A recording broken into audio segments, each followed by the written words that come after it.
Hi, this is Wayne Dyer, and I'm really authentically pleased to introduce to you a friend of mine who's a teacher of rare caliber. Stuart Wilde asserts that all the knowledge and the personal power you'll ever need, and more, already resides in your infinite self. I happen to agree with him. If you follow the principles and the ideas that Stuart outlines in this program, you'll not only access this vast potential, but you'll activate it and turn your life into a whole new experience of clarity and empowerment. You'll learn how to liberate yourself from all restrictions and merge with the reservoir of universal wisdom. Stuart supplies a practical action plan for attaining a level of metaphysical understanding experienced by only a rare few saints and sages throughout history. You'll enjoy the journey, too, because Stuart is genuinely different than anyone else whose work you may read or hear. He may at times charm and amuse you, at other times stun or shock you, but I'll bet you'll be riveted to every word and impressed with his unique perspective and compelling message. You'll soon have an expanded sense of yourself and your options. So get ready to meet and reclaim your own profound inner power. And now it's my genuine pleasure to introduce and present to you my friend, my teacher, my colleague, my spiritual soulmate, Stuart Wilde.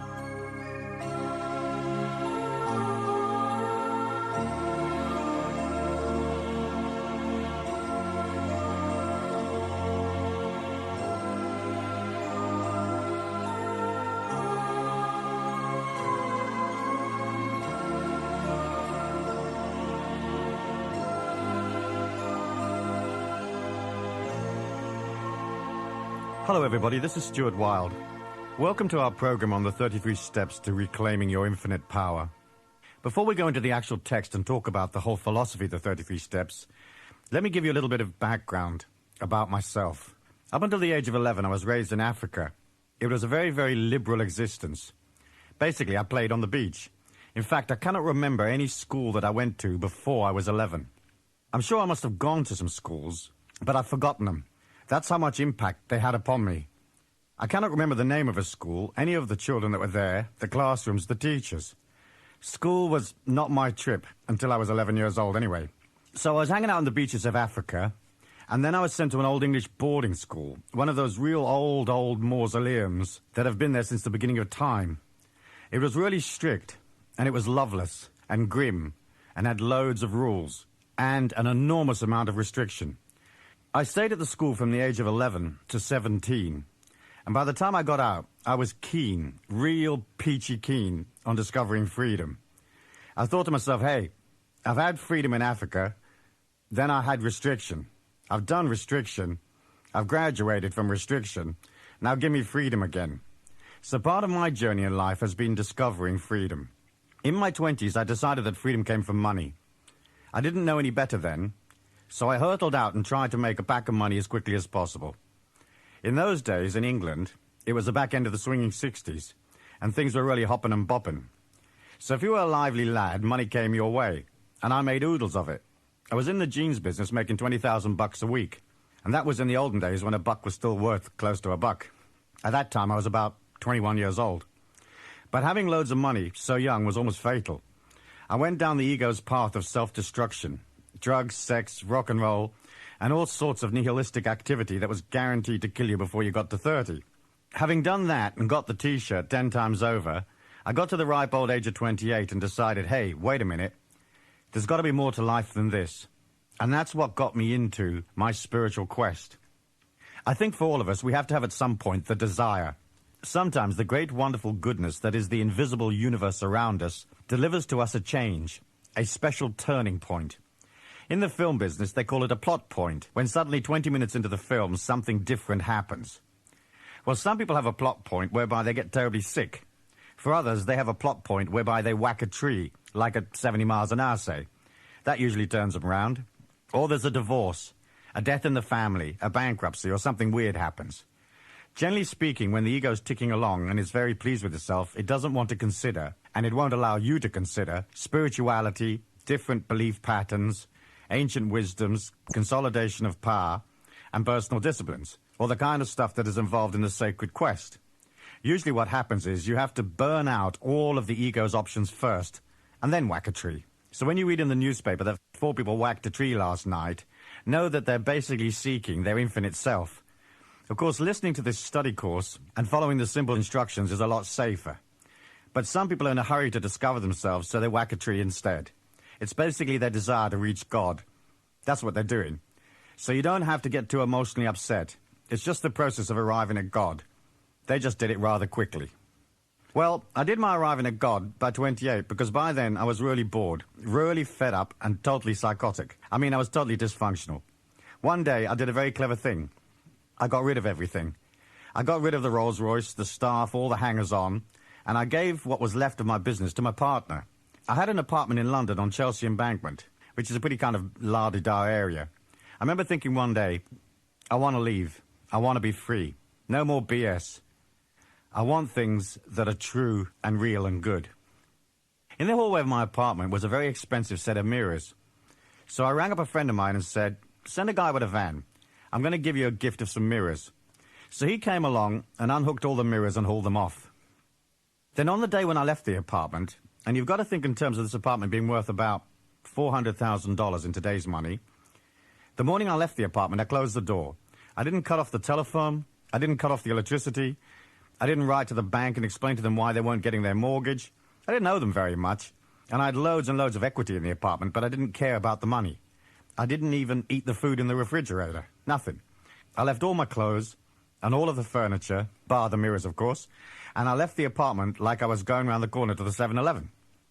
I walked down the street and I made a right along Chelsea Embankment, and not far from the building was a little drain, and I unclipped the front door key of the apartment and dropped it down the drain. That's how much I wanted to change. I was leaving. And as I walked out of there and left, that was the beginning of my spiritual quest. I decided, hey, Stewie, it's time for something different. So anyway, luckily enough, I found a spiritual teacher who started teaching me about Taoism. What's so beautiful about Taoism is that it teaches you to detach. Not only to detach from the world emotion, the emotion of your family, the emotions of the people around you, but you learn to detach from your own emotions so that you're not so much a victim of what's going on inside of you. The beauty of this philosophy is it teaches you to observe your own reactions. It's almost like standing above yourself and watching what's going on rather than owning the whole opera. You can observe your urges, you can observe your disquiet. You're not so much a victim of your own stuff. Some of the material in this introductory session I originally touched upon in a book I wrote some years ago called The Force. In that book, I explain the whole idea of the infinite reality in all things, and I introduced the reader to the idea of the Taoist philosophy. The Tao is an interesting thing. It's a Chinese philosophy that comes from about 500 BC. It is actually written Taoist, T as in Tommy, A-O-I-S-T. So it's written Taoist and pronounced with a D, Taoist. That always confused the hell out of me, in the early days anyway. It came about because the people that studied the Chinese language in the early days tried to translate the Chinese sound into an English letter. And they never really did make up their mind whether it was Dao or Tao. So in the end, it's pronounced Dao and actually written Tao with a T. So you've probably seen the Tao Te Ching or Tao Te Ching in your local bookshop. The wonderful thing about it is that people buy the book and read it. It's all very flowery, and they haven't got a clue what it means. And I must say, when I first started, I didn't either. But the beauty of the philosophy is that unlike a lot of religions, it doesn't have any rules. So it was naturally attractive to me. It has very simple concepts that are very inspiring and definitely take you from the world of ego, glamour, and illusion into the spirituality of the infinite self. So I was very influenced by Taoism. The world of the ego is one of agony, pure agony for most people, because even when the ego is being kept happy, it's never really happy. You can give it a new car, you can give it a new snowmobile, some sexual experiences, you can get it drunk, you can stuff it full of food, and it wakes up the following morning and it nails a list of things to your forehead. It says, hey, sucker, get me this and get me that. I feel insecure. I want more of this and more of that. So the ego always leans towards dysfunction. You cannot possibly come to any kind of serenity in what the Eastern mystics call Maya, the illusion, in the ego-driven world. Of course, when you think about it, this physical plane is a glorious experience. From a spiritual perspective, we don't really have any negative energy on this plane. We only have the illusion of negative energy. Let me explain. All negative energy comes from the ego. In other words, what we call the negative experience is any contradiction of the ego's opinion. So anytime that something happens in life that contradicts you, you'll consider you have suffered a negative experience. So you want to live a pain-free existence, and you fall off the sidewalk and break your ankle. And there's a contradiction. You want a simple lifestyle with plenty of money, and the check bounces, you get laid off from your job, and there's another contradiction. You want a reasonable flow, reasonable happiness, reasonable gratification, and your spouse gives you a hard time, your kids drive you crazy, the boss is harassing you, and here are a few more contradictions. You want to be cozy and warm, and it's pelting down with rain. So what we as humans call negative experiences are really only contradiction of the ego's opinion. Emotional pain is all self-inflicted. It doesn't make it pleasant, but once you can see that it comes from the ego's decisions, you can begin to heal it, and heal it quickly. So in my method, there are no real absolutes. In other words, it's an illusion to say we've got to be cozy, we've got to be safe, we've got to be rich, we've got to be healthy, we've got to live forever. That's another one of the ego's special legislations, isn't it? You may live forever, and you may not. The point about living forever is there is no point in living forever if you live in a tick-tock prison. There's no point in living forever if your life is a complete dysfunctional mess. It's better that you live a week or two as a realized, free, totally serene, loving human being than living 80 years in the mayhem of the ego. How long you live is irrelevant. It's the quality of life while you're alive that matters. If today was your last day on Earth, the only tragedy would be if you hadn't experienced life properly, if you'd never allowed yourself to actually live it. What's the point of life if the whole of it has been one of pain, anguish, dysfunction, and worry? That's useless. But if you've managed to reconcile yourself, if you've looked within, if you've reclaimed this infinite power within you, then all of a sudden you can say, yeah, Stu, I've done it. I got there. I got the T-shirt, bro. I'm happy to go into another dimension. I'm complete. So when we look at people's lives, it isn't really the length of their lives, it's the quality. Yet looking around our nation, we can see that the quality of people's lives is going down the gurgler. They're getting worse and worse, sicker and sicker. So you've got two options. You can sit around and get ill, or you can do something about it. So the very first part of this journey, in my view, is desire. What is your desire? What is your desire to consolidate your power? What is your desire to become free? What is your desire to perceive the world in a different way? Can you let go of where you find yourself today? You don't have to go crazy like I did, because I'm a bit of a lunatic. I go over the top on everything. And you don't necessarily have to walk out of your house and leave.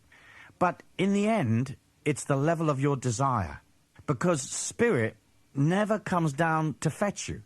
Spirit doesn't wander around saying, anybody here want to get realized? Anybody here want to transcend? It's not whistling in the marketplace trying to drum up business. It sits there passively and waits for you to come and get it. So you have to reach up. Imagine yourself listening to this session, and you're actually putting your arm up and reaching up and saying to that infinite God force inside of you, whatever which way you may want to describe it, Buddha, the Christ consciousness, Krishna, the Tao, whatever, reaching up and saying, hey, I want to change. I want to go beyond where I find myself. Because if I don't, I'll bore myself stupid. You gotta want to, and that's the first move. I wanted to, I must say. I had a lot of desire and a lot of tenacity. A lot. I've heard that in some surveys of people that buy these audio programs, it says that they never actually listen to the program. They leave them on the bookshelf so they can look as though they're learning. And of the people that do listen to these programs, many don't follow through to the end. Maybe these people don't really have a desire to change. So, bro, sister, if you're listening to this program and you have got the desire to change, you better get to the end of it. Otherwise, I'm going to zing round to your place and box your little spiritual ears. Because in the end, the laziness of the ego, the self-indulgence of the ego, the importance of the ego will kill you. So at some point, you actually wind up being in a war with yourself. If you let the ego win, then you're bound to fail. So, if you say, I'm going to impose a discipline upon myself, I'm going to listen to these sessions for 30 minutes every day, commuting, say. It's pointless chatting to a friend for 30 minutes in the car, because that's your discipline gone. Then your mind thinks, see, she's weak. She didn't follow through with her commitment. So sit your friend in the front seat and say, hey, listen, shut up for a while. I'm reclaiming my infinite self. I'm listening to session 6. And you follow through. Because in the end, if your word isn't law to you, then your mind knows it isn't. You say you're going to do something and you don't. What happens is the mind gets stronger. The ego gets stronger. It dominates your life even more. It harasses you more. So if you're coming along this journey with me, make the commitment. And if you don't want to make the commitment, then throw the program out the window. Or better still, give it to someone you don't like. But if you're making the commitment, if you want to be in the show, so to speak, you've got to commit to taking the time to listen. Taking the time to get to the end. Because as we go through these 33 steps, it's going to set you free. It'll liberate you from lots of unnecessary weight. So some of the concepts set you free immediately, and you'll get it. And some of them set you free later on, 3 months from now, 9 months from now, 5 years from now. When you comprehend what they mean, what they really mean, you'll see things in a deeper way. It's almost like an onion. You can take off one little peel, and you see the next skin below it. You take that skin off, and you see the next one, and so on. You're always going deeper and deeper within yourself. So stuff that you heard 10 years ago, sometimes you hear it again, and suddenly you see it at a whole different level, in a different light. So that's what this thing's all about. It's about desire to evolve, desire to become something different. Certainly, I had desire, as I mentioned before, being brought up in Africa and going through a very rigid English education, and then into a very rigid English society. I really cranked up inside of me the perception that I didn't fit.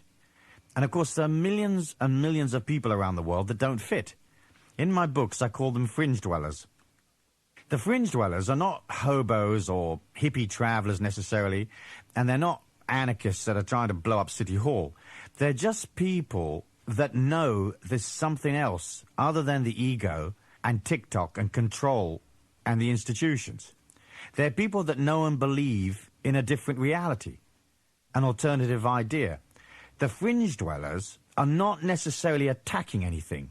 They just don't fit because they've sort of worked their way out of restriction, so to speak. They've worked their way through the popular emotion and the popular beliefs, and they've worked through TikTok and all of that stuff. They live in a different world. And yet, they may still be driving a bus for the city bus company. But in their hearts, they've moved to the outer edge of this human evolution, to the outer edge of the popular emotion that most people consider normal reality. I'm certainly a fringe dweller, and probably you are as well. Otherwise, you wouldn't have been attracted to these teachings. If you don't know you're a fringe dweller, sit down and have a little think about it. I'm sure you bloody well are. You know, like, you're weird, man. You're totally weird, and I'm totally weird.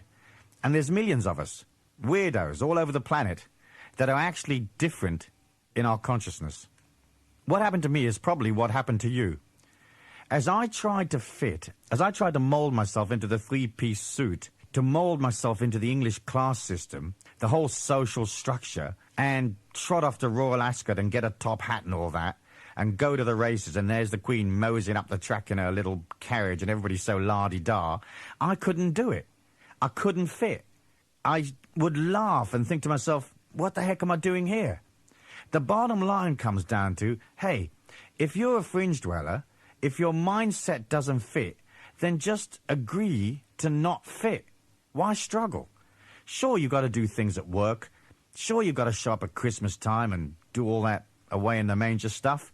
But in the end, in your heart of hearts, what you've really got to do is design a bridge that is going to take you from this side, where it's all tick-tock and restriction and not fitting, across a river of consciousness to the other side. And that's where the infinite self dwells. Once you start to look at the world as energy, once you start to look at yourself as energy, once you have the desire to perceive, you will automatically write a different evolution for yourself. Think of it like this. Most people that are into consciousness, that are into working on themselves, accept the idea that life is created by them.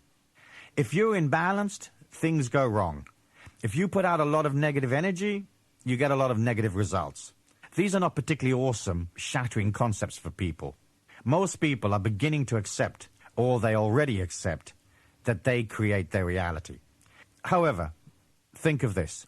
If you're inside the popular emotion, if you believe what everybody else believes, if you tick-tock along the way they tick-tock along, you're bound to wind up inside the group evolution of your people. You're bound to wind up where they are going. Because if you're not thinking differently, if you're not acting differently, if you don't have a different perception of life, you've got to be putting out what everybody else is putting out. And you'll wind up where everybody else is going. I've asked people in my seminars and lectures, how many of you are prepared to do nothing and just sit and be dragged along in the collective popular evolution? Because if you're happy to do that, you're going to wind up where everybody else is going to wind up. Of all the places I've played, and I've played hundreds of cities, I can think of only one person that ever put up their hand in response to that question. And I said to him, fine, if you want to sit there and go along with the popular emotion, the popular evolution, good luck to you. But most everybody wants to go to something different. But if you think the way that you've always thought, if you do the things that you've always done, if you act in the same way, if you have the same emotions and beliefs, you're bound to wind up where everyone else is going. If you don't fancy that, you've got to change. You've got to select a whole different belief pattern, a different emotion, a whole different way of operating. Discipline, silence, respect for the spirituality within you.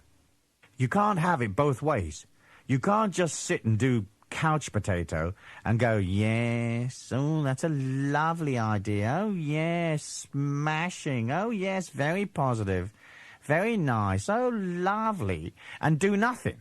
You've got to be action-oriented, and you've got to want to. You've got to have the desire to change. And that, of course, is the key. Wishing to evolve.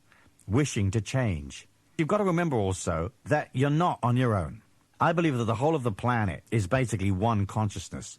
That we're all little microscopic bits inside that consciousness. The whole of the human mind, in my view, is like one great hologram. Each of us, one dot in the hologram. You and me. If I change, it helps you. If you change, it helps me. Bit by bit, this whole consciousness thing has spread all over the world. It's kind of crossed religion. It's kind of crossed institutions. It is the journey back to God. You can call God anything you want, because I'm sure he, she, or it doesn't give a damn what you call it. But the fact is, consciousness flows out and changes people. So we all wake up. It helps us. We are moving the evolution of this planet forward. So if you incorporate a couple, 3 new concepts in your mind, and you raise your energy a little bit, you consolidate yourself. then that helps other people, especially the people that you come into contact with, that are going to feel your energy, that are going to see the difference. But I also believe, in the general sense, as your consciousness raises, the collective consciousness of all of our people becomes more aware. So we're all pushing energy in the same direction. We're trying to create a more loving, more conscious, better put together society for all our people. Hey, it may take a little while. It may take everybody 500 years to go beyond being so asaholic. But hey, what difference does it make? If you're infinite, it can take as long as you like. In fact, it's cool to think to yourself, at least we're moving forward. At least something's happening. At least we're making some kind of effort. That's the whole point of these 33 steps. To generate a new energy. To generate effort. To accept the discipline. Self-discipline. So that you perceive and look and also understand that you cannot create a brand new energy, go to a brand new place, and still hold on to where you find yourself now. In other words, if you want to flow down this eternal river of perception towards your infinite self, you've got to let go of the branch that you're hanging on to and just let the river take you. That means you have to face your insecurities. You have to face your fears and really look at yourself. Sometimes to look at yourself is extremely painful because what you see is like piles and piles of caca, loads of it. And you think, my God, I'm grim. I'm totally asaholic. I need to join Asaholics Anonymous. I'm so asaholic, it's absolutely painful. Then as you get into that and see how asaholic you are, you can love yourself. You can look in the mirror and say, man, this is one of the world's greatest asses, but I love him. I love her, and I'm going to change her. And that's what's so great about this process. Think of this. If you were perfect, if you were totally angelic, if you were marvelous, I mean totally over the top, perfect, saintly, whatever, you wouldn't be here. The whole point of our evolution on this earth plane is to come down here with all the crud and all the muck and all the violence and all the sickness and the fact that everyone is so dysfunctional and ill, and we have to accept it, accept the restriction. Just getting into this physical body is a very restricting experience. You wake up in the morning and there it is, 180 pounds, much too fat, and you have to schlep it around all day and haul it about. Just being in the physical, that's grim. You got to haul it around. So we accept the restriction. We accept the negativity. We accept the ego. We accept evil. We accept all of these things in order to transcend them. Because if this place were perfect, we wouldn't show up. We wouldn't incarnate into this body. We'd look at it and we'd think, nah, it's much too yawnsome. It's too boring. I'm not going down to the physical. It's just like watching paint dry down there. There's nothing going on. So you are what you are, and you have what you have. And it's all up in the air. It can go either way. But you've got to want to drive it towards that infinite self. You've got to want to come. You've got to want to let go and make the journey. At this point, I want you to come to the next session, okay? No ifs, buts, or maybes. Just get on with it. Good on you. See you at the next session, and don't take long, because I like my spirituality on the hurry-up. I can't mess around waiting for you, and you can't mess around waiting for yourself.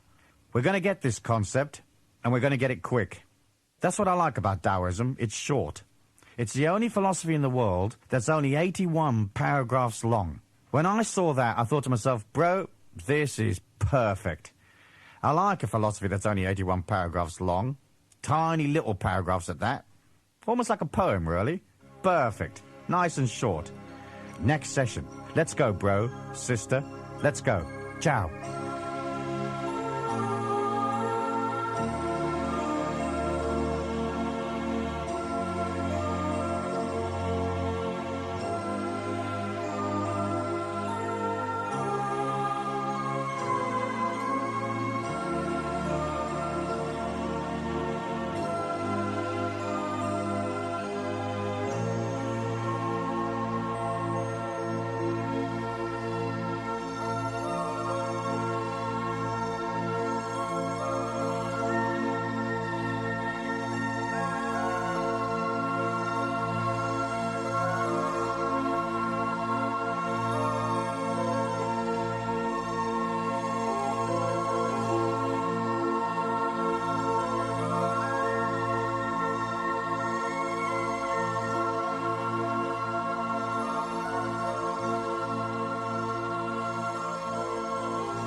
Congratulations on making it to the second session. Before we get into the actual 33 steps, let me talk to you a bit about the overall concept of the infinite being within.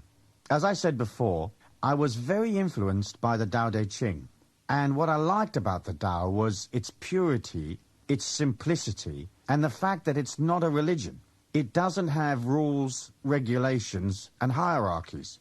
The Tao Te Ching was written about 500 BC, in theory by a person called Lao Tzu. Lao Tzu means old man, so nobody actually knows who the author of the Tao Te Ching was. It has been postulated that the Tao Te Ching is a mixture of several different writers' work, because you can see different styles and different ideas in the text. However, as I said, it's very, very short. I'd like to read you the first few lines of the Tao and then explain them to you. I'm going to use Arthur Waley's translation because it is really the definitive translation. The Tao Te Ching, verse 1.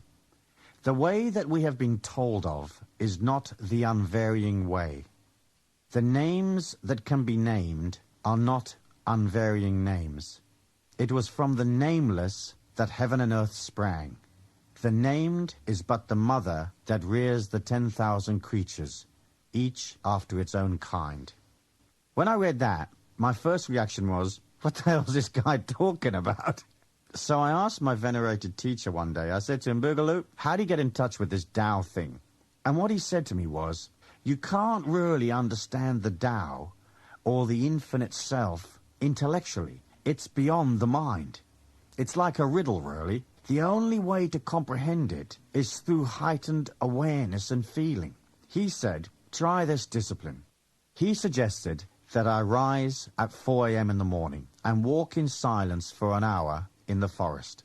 So I began the discipline, rising daily, walking in all weathers. In England, if you know England, well, there's plenty of weather here. And I would walk silently through the forest in the dark, not really having a bloody clue what I was doing. But the funny thing is that having done that discipline daily for 3 years, I eventually got what the Tao was all about. The first line of the Tao says that you cannot put a name to it. And that's a fact. It's a truth. The Tao is the essence of all things that sustain the 10,000 creatures. It is the underlying beauty that comes from the grace of the God force flowing through all things. That grace, that life force, some people call it the etheric, you can actually see it. Get yourself in a relaxed state and stare at the top of a tree, preferably at sunset. After a minute or so, move your gaze to the area of sky to the right of the tree. Stare approximately where 1 o'clock would be on the face of a watch. Now, without moving your eyes from the point in the sky that you're staring at, move your attention back to the top of the tree. Remember, don't move your eyes, just adjust your attention. Doing this, you engage your peripheral vision. You'll see the enormous flame-like spirals of energy firing out from the tree in all directions. If you can't do it first time, leave it and try again later. A good time would be after one of the fasts that I mentioned in one of the later sessions. Once you see the energy, once you know that the God force runs through all things, once you understand it is the unifying power, the raison d'etre of everything that exists, you'll begin to understand the infinite nature of this dimension, of this evolution. And gradually you'll come to understand the Tao and what the infinite self can do for you. But in order to do that, you have to release from the ego's tight, limited perception and accept the infinite power within you. It comes to an understanding that says, when you are prepared to release and detach and let go, you gain everything.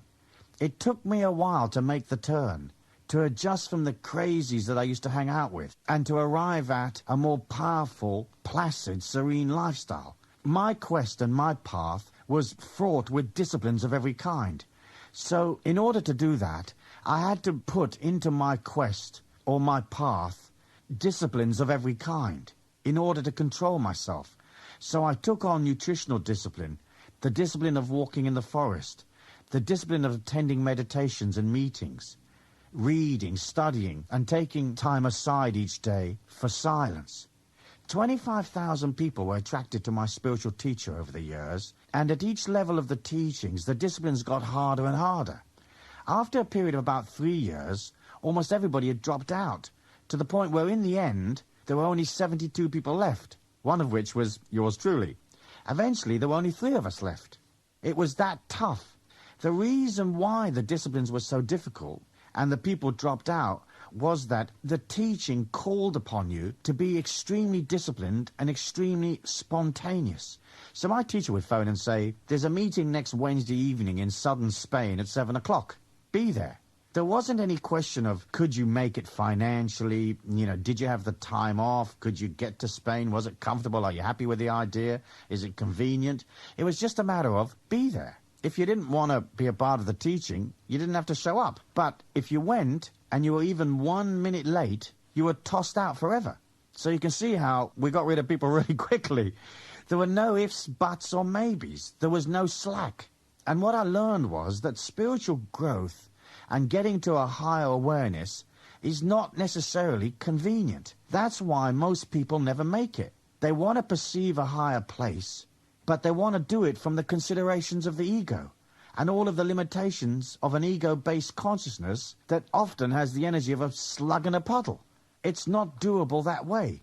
What Lao Tzu was talking about in the first few lines of the Tao Te Ching was that the world of the infinite self, the world of the Christ consciousness, the God force, the Buddhahood, runs through all things. It is everywhere, but it has no definition. It is only the ego that defines, discriminates, quantifies, measures, and creates an edge or framework so that it can understand things. But the eternity, the life force, the etheric, the grace of God, let's say, that is flowing through a plant, a tree, an animal, your human body, the water that flows through the streams, doesn't have a definition. You can define a tree because there is a precise and definite space around the tree where it is not. Here the tree is, and here's the space around it, where it isn't. But the God force is omnipresent, meaning it is everywhere. So it can't be defined. And of course the God force, if it is present, must also be God, because God is everywhere. The God force and God must logically be one and the same. You can work it out. There's a law in physics that states that no 2 particles can occupy the same space.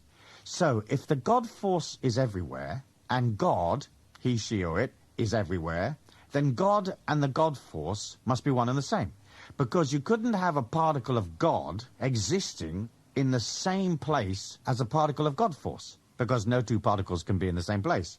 So either you have to have a particle of God force and a particle of God side by side, and then both of them would not be omnipresent, because there would be places where they were not everywhere, or they would have to be superimposed upon each other, which is not possible. So the God force and God are one and the same. So to reach the infinity within you, you have to first change your mind about definitions. What the Tao says is, it is because of definitions that we limit ourselves. So the Tao says, nothing is high or low. Nothing is intrinsically short or long. No journey is short or long. One could say, well, this journey is a long journey because it takes you 4 hours to drive from A to B. But it's not long compared to, say, sending a satellite to Mars. And that isn't long compared to sending a satellite to the outer limits of the Milky Way. So the first understanding or the first perception that we have to think about is that the infinite being has no definition. That can be a little unnerving for the ego, because the ego likes the idea of my body, my people, my house, my car, I am here, I'm not everywhere else. But in fact, what we're looking to do is to expand our heart to where we can understand that sense of infinity within us, and where we can see ourselves in the perception of being eternal. Meaning that you existed before you came to the earth plane, you exist now in the physical form, and you will exist after you leave the earth plane, or after your body quits in the earth plane. So the idea of infinity is a very beautiful concept. But it's a very hard concept for the ego personality to grip. I can say to you, think about infinity. And perhaps you can vaguely imagine something going on forever. But if I say to you, what does infinity feel like? You'll probably not have a precise feeling inside of you. You may say, oh yes, Stu, I think I know what infinity's like. But thinking you know is only the first rung on the ladder. So what we're looking to do is to first of all get you to accept the idea of the infinite self intellectually. In other words, we're selling the ego personality. Then gradually through discipline, meditation, seeing life in a sacred way, opening yourself up, moving beyond fear, coming to a more compassionate understanding of this planet, you will eventually experience infinity as a feeling. Then you'll be able to say, yep, I feel eternal. I feel immortal. I feel infinite. I am everywhere. The other thing that's very important to grasp early on is that spiritual growth is not necessarily convenient. And it's not necessarily comfortable. Not only because you have to discard an awful lot of beliefs and definitions and the things that you hold sacrosanct at the moment, but also because you have to naturally enter within yourself the reality of who you are. As you begin to look at yourself, that creates a little bit of discomfort. It's difficult to learn to control the ego and discipline the mind without it reacting. The idea that something or someone is going to descend upon you one day and raise you up, you know, a great guru is going to touch you on the forehead, Jesus or some angelic being is suddenly going to lift you to a higher plane, I'm sorry, but I just don't buy that. And I'm sorry if that contradicts your beliefs, but energy seeks its own level. Even though something or someone can inspire you or show you the way, in the end, the only way you can sustain a higher energy is to create it from within yourself. In the laws of physics, a subatomic particle can for a millisecond borrow energy and move to a faster orbit around a nucleus. However, the particle can't keep that borrowed energy indefinitely. So whatever energy is borrowed in this second, a split second later it has to be paid back. And the particle returns to the energy level it had before. I think your energy and spiritual growth follows the same rules. You can be inspired by a hymn, a fantastic sermon, some great words out of a book, but you can only borrow that inspiration. In the end, raising your energy involves discipline, involves working upon yourself. There's no particular time when you can say, I've done it. It's a perpetual process of unfolding within you, forever and ever. That is the only way that you can sustain yourself indefinitely at a higher level. The very first step of the 33 steps is called I am God. Now you may think, who's this little twerp saying I am God? Here's what I mean. I mean that you have to accept the idea of the God force being within you. Obviously, if the God force is everywhere, it must be within you. But most people either have no concept of God, or they externalize God and create an image of God outside of themselves. So they project away from themselves and they say, this person is God, these ideas are God, my mind is God, money is God, sex is God, whatever. The God force is within, and you have to internalize that God force and accept that it is flowing through you. When God is outside of you, you can't really use it. You have to internalize it for it to become a truly awesome power in your life. Here's another concept that comes from I am God. I believe that the infinite you that dwells inside you had a vision of what it was going to be getting into in this lifetime. I don't believe that you came here by accident, that suddenly you plopped into this little diaper and thought, what the hell am I doing here? I believe that your evolution here on the earth plane is so powerful, so sacred, so dynamic, that the infinity within you had an overview. In the ancient teachings, it was said that the divinity, the higher self as some people call it, could see the first 13 years of life. Not every minute detail, but it could see the family you are going to be born into, your father and mother's strengths and weaknesses, perhaps the absence of your father or mother, the fact that you are raised by your grandparents or in an orphanage. It could see the genetic code and what physical disciplines or traits would develop. It could understand the mindset and the emotion of the tribal situation that you found yourself in. That higher spiritual self, the infinite self, had an overview of how this life would actually develop from the initial programming that you would receive as a child. This idea is quite radical compared to modern religious ideas, but it doesn't necessarily contradict them. It just says that the infinity inside you had a perception. In my life, I've confirmed it to myself, to a certain extent anyway. Because as you develop awareness and perception, you can see that people are not just mind or personality. They're not a set of tribal beliefs. They're not just a physical body. They are a feeling. I can watch people going up the street, and looking at the etheric, I can see the feeling. As I watch the feeling, I know a lot of things about them.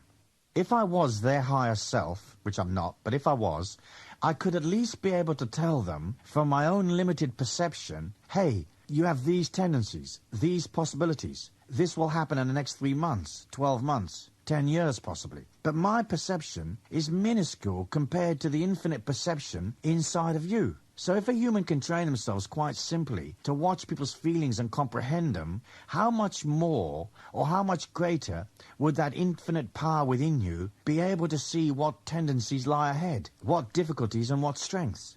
So I believe that you had a vision of what you were going to get into. And I believe also that your next point of power in understanding this I am God routine is to accept where you are.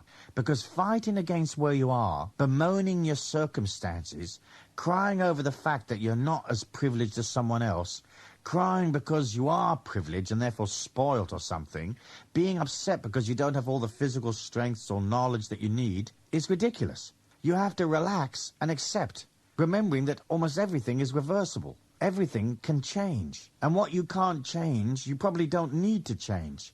You can just go beyond worrying about it instead. So say to yourself, this infinity inside me, that part of me which is God, loves and respects this evolution, loves and respects where he or she finds themselves and their circumstances. Now, the circumstances of your life right now might suck. They might be absolutely grim.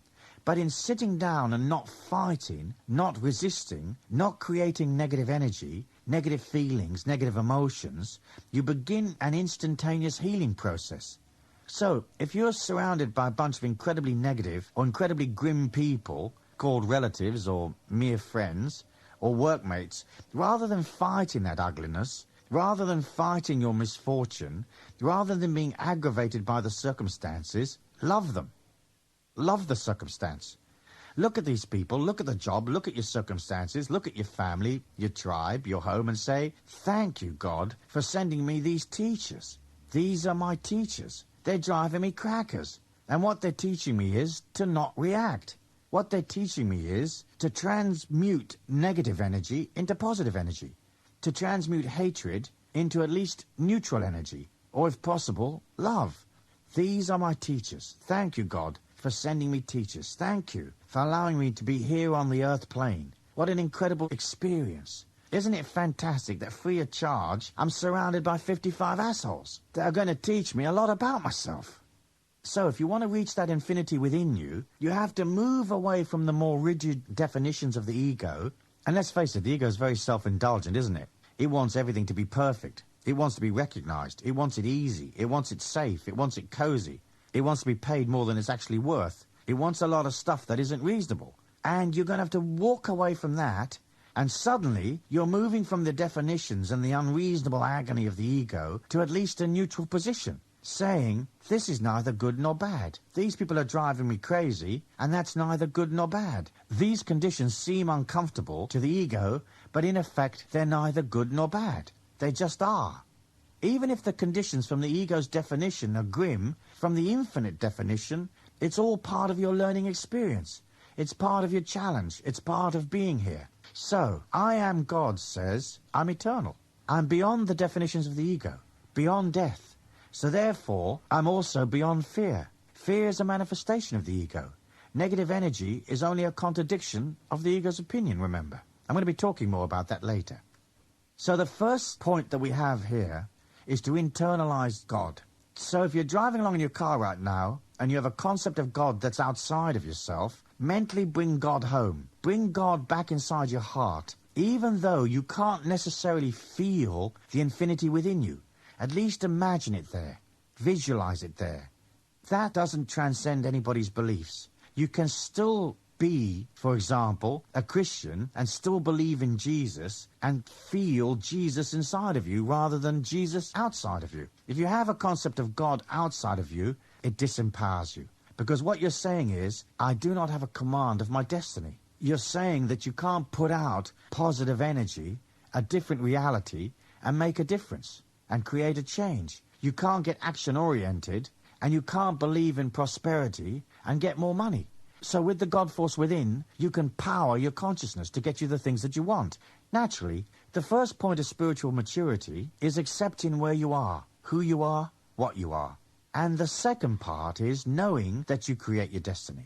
Okay, a part of your destiny was already pre-written when you got here. In your genetic code, in your tribal heritage, in the things that you learnt. But most of it can be changed, adapted, modified for the better. So by internalizing the God force, you can begin to comprehend that the God force within you can be expressed outwardly, can be directed into your life to change it. So you have a power. It isn't someplace else. It isn't up on a podium somewhere, and you're this little person down here that has absolutely no power, no volition, no ability. The God force must come inside of you. And once you accept infinity as an idea, then your power begins to grow. You are the God force within. Say that to yourself as an affirmation, 3, 5, 7 times a day. I am the God force within. I can't necessarily feel it, but I'm imagining it in the meantime. The second step of the 33 steps is expanding your inner awareness. You have an awareness that comes from the 5 senses. And you have an awareness that comes from logic, your intellectual knowledge, and the awareness that comes from your experiences in this lifetime. But beyond that awareness is an inner awareness, an extra sensory perception. Let me tell you how it works. Once you've internalized the God force, once you accept that you are a part of an infinite energy that is inside all things, then you're connected to all things. Think of it like this. External reality seems outside of you, but that is an illusion created by a limited point of view. A trans-dimensional being watching the Earth plane, watching people's thought forms, and feeling the Earth would see the Earth as one molecule of matter, thought, and feeling.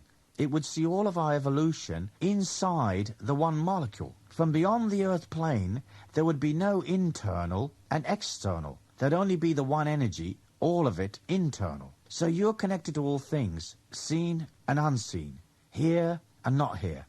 Strange, huh? Everything expresses, to a lesser or greater extent, the God force. The machine playing this lesson has some part of God force in it, because there's God force in the molecules. That is not as much God force as in something that's alive, like a worm.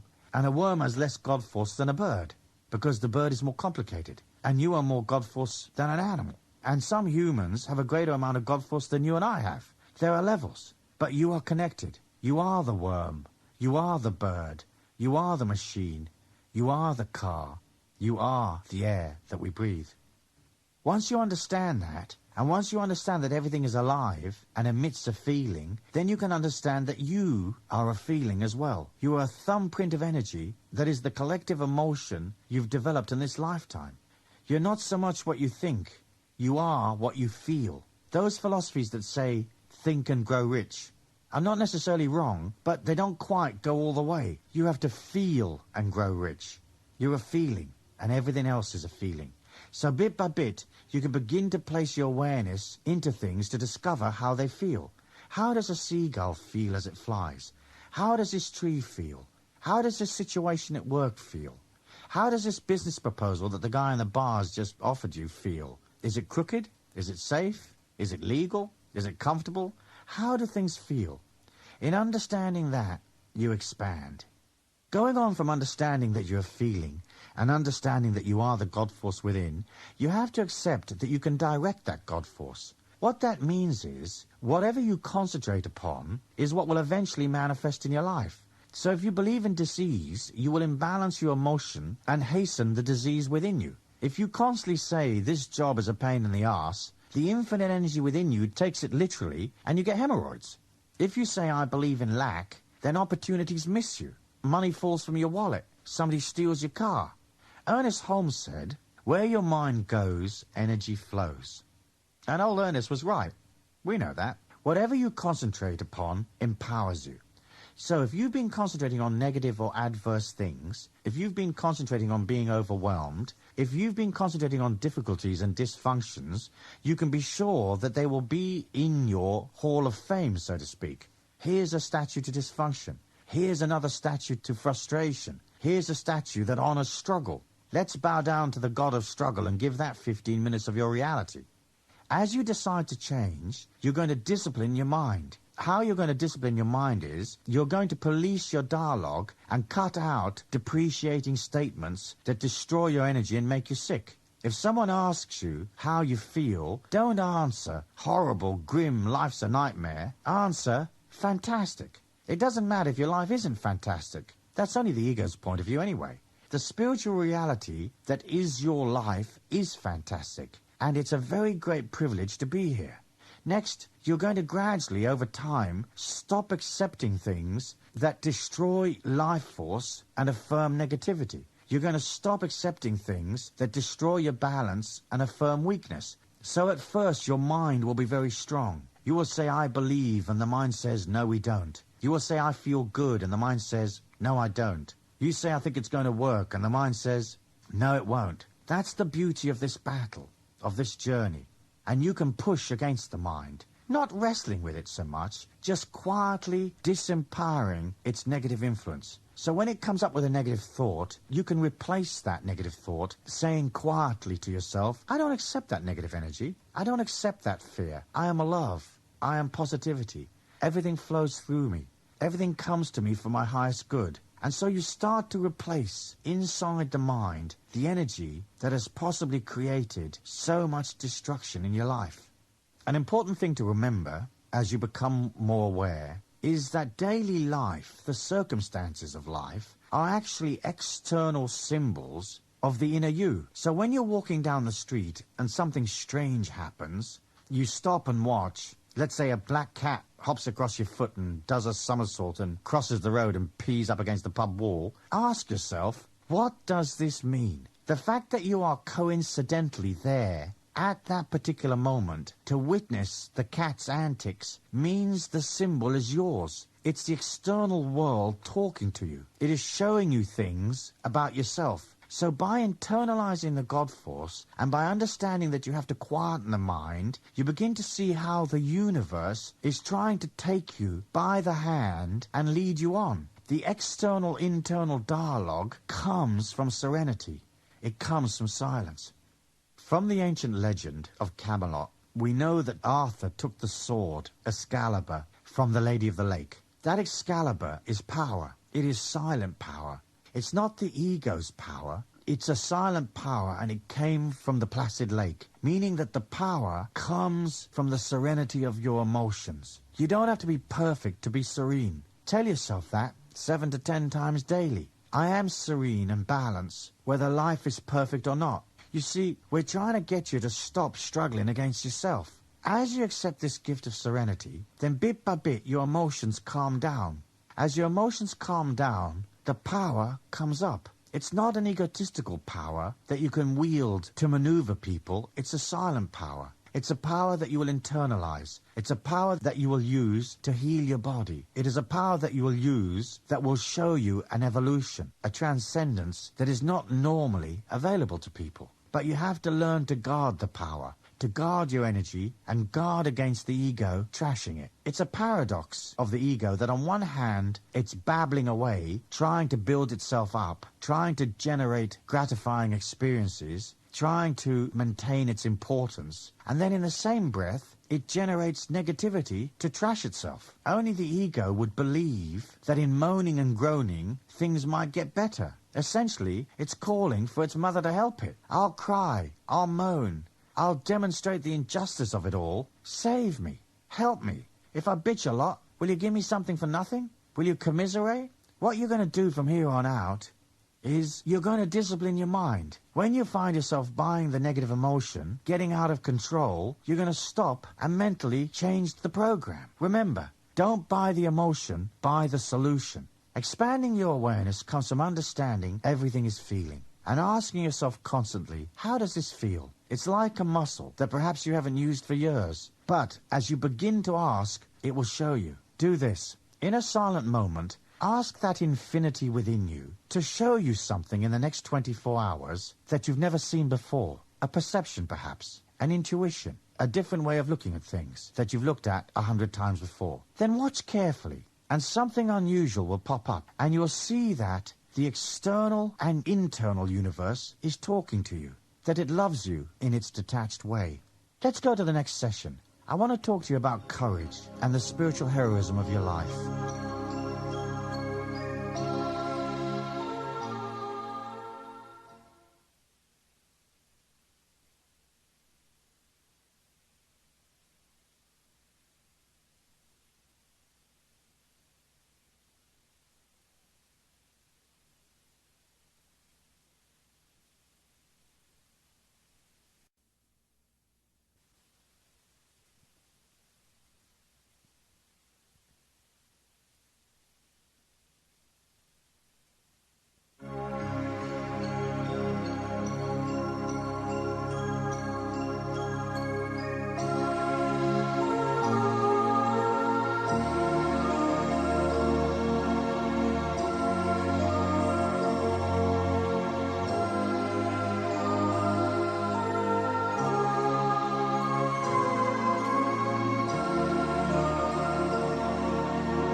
Okay, now on to step 3. Step 3 is the courage to go beyond. As mentioned in the last session, this is no more or less than having the courage to let go. Naturally, the ego is very resistant to letting go. It not only wants to hold on to its sense of power, but it likes to dominate your life and the lives of others because it feels insecure. So, it may be frightening to let go, but the fear is just a manifestation of the ego. In my view, it's more frightening to stay where you are, isn't it? One has to learn to trust and be able to trust. As spiritual beings, we're flying blind, but that's what makes the whole of this process so fascinating. Let me read you a quote from the little booklet, Weight Loss for the Mind, that comes with this 33-step series. We have to embrace infinity inside a mortal body. We have to believe in a God we can't see. We have to learn to love in a dimension where there's so much hatred. We have to discover freedom where control is the state religion. We have to feel safe in spite of our concerns. So what we're really talking about here is blind trust. You have to have the courage to embrace the idea, accept the idea, and believe it before you have any real proof that this infinite self is there or that it will work for you. You have to be able to regenerate within yourself that sense of believing. In order for the power that's within you, the power of that infinity, the higher self, to come into your life. If you can't let go and trust, if your ego personality is fearful or constantly blocking off the inner power with its intellect, with its resistance, then the awareness, the extrasensory perception that you're naturally entitled to will be stymied and held back. We're used to overriding those little messages, aren't we? It's a part of how the ego plays its game.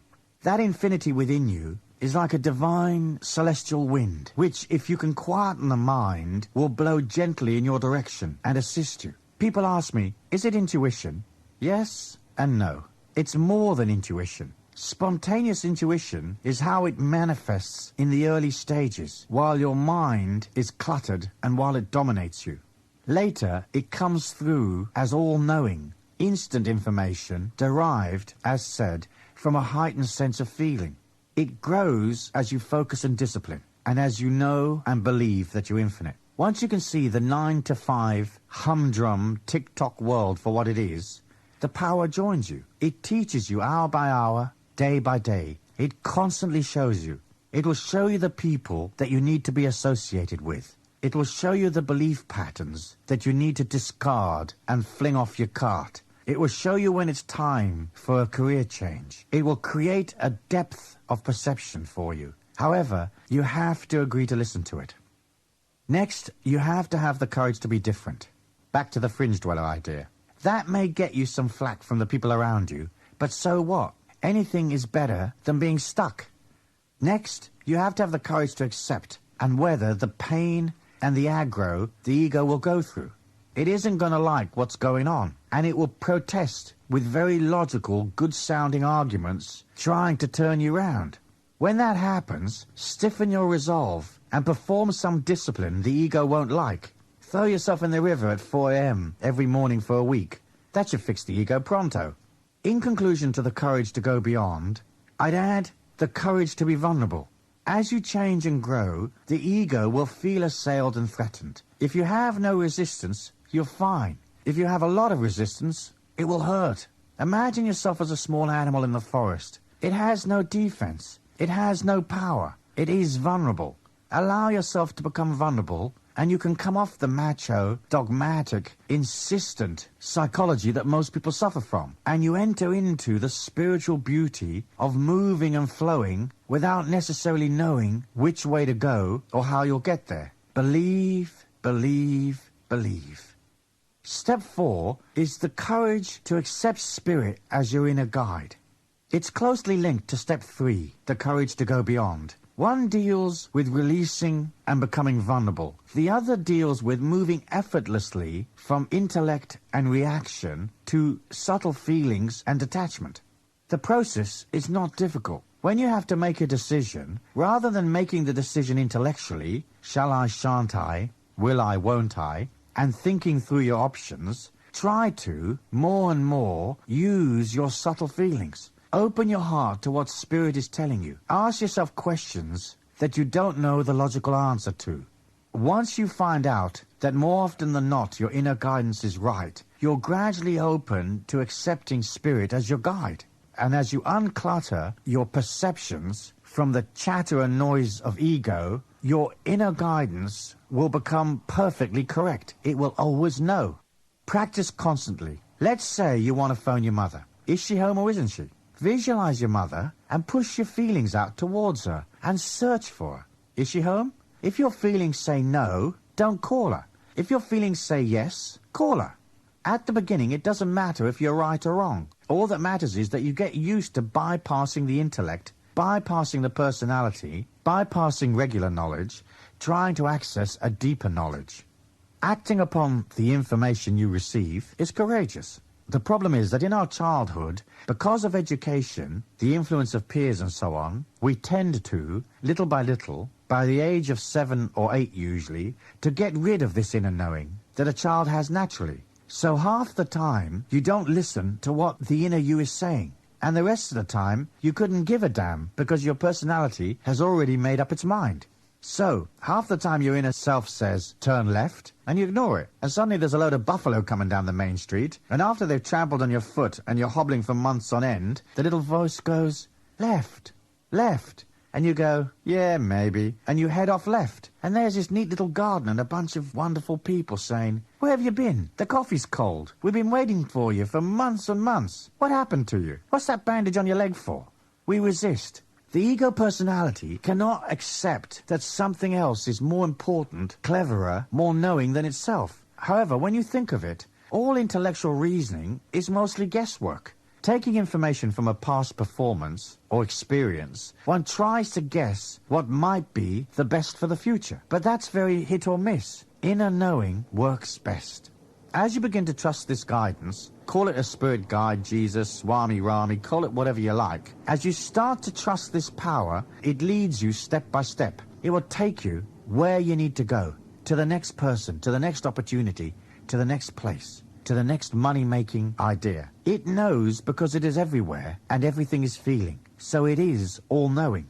As you concentrate upon it, it becomes stronger. A door opens inside of you. I've had people say to me, well, trusting is frightening. Yes, I suppose it is. But that's the nature of this journey, this quest. The fact is, it's only the personality that is frightened. The real you, eternal, immortal, can't be frightened. It can't be sick. It can't be confused. It lives in a perfect dimension of exquisite beauty. So if you have a fear of letting go, then start talking to your personality. Talk to it like a child and say to it, hello, little ego. I know you're scared of letting go. I know you're scared of quitting this little job in case there isn't another one. But we're eternal. We're abundant, infinite. And I know there's something better up ahead. So don't worry, little ego. We'll be fine.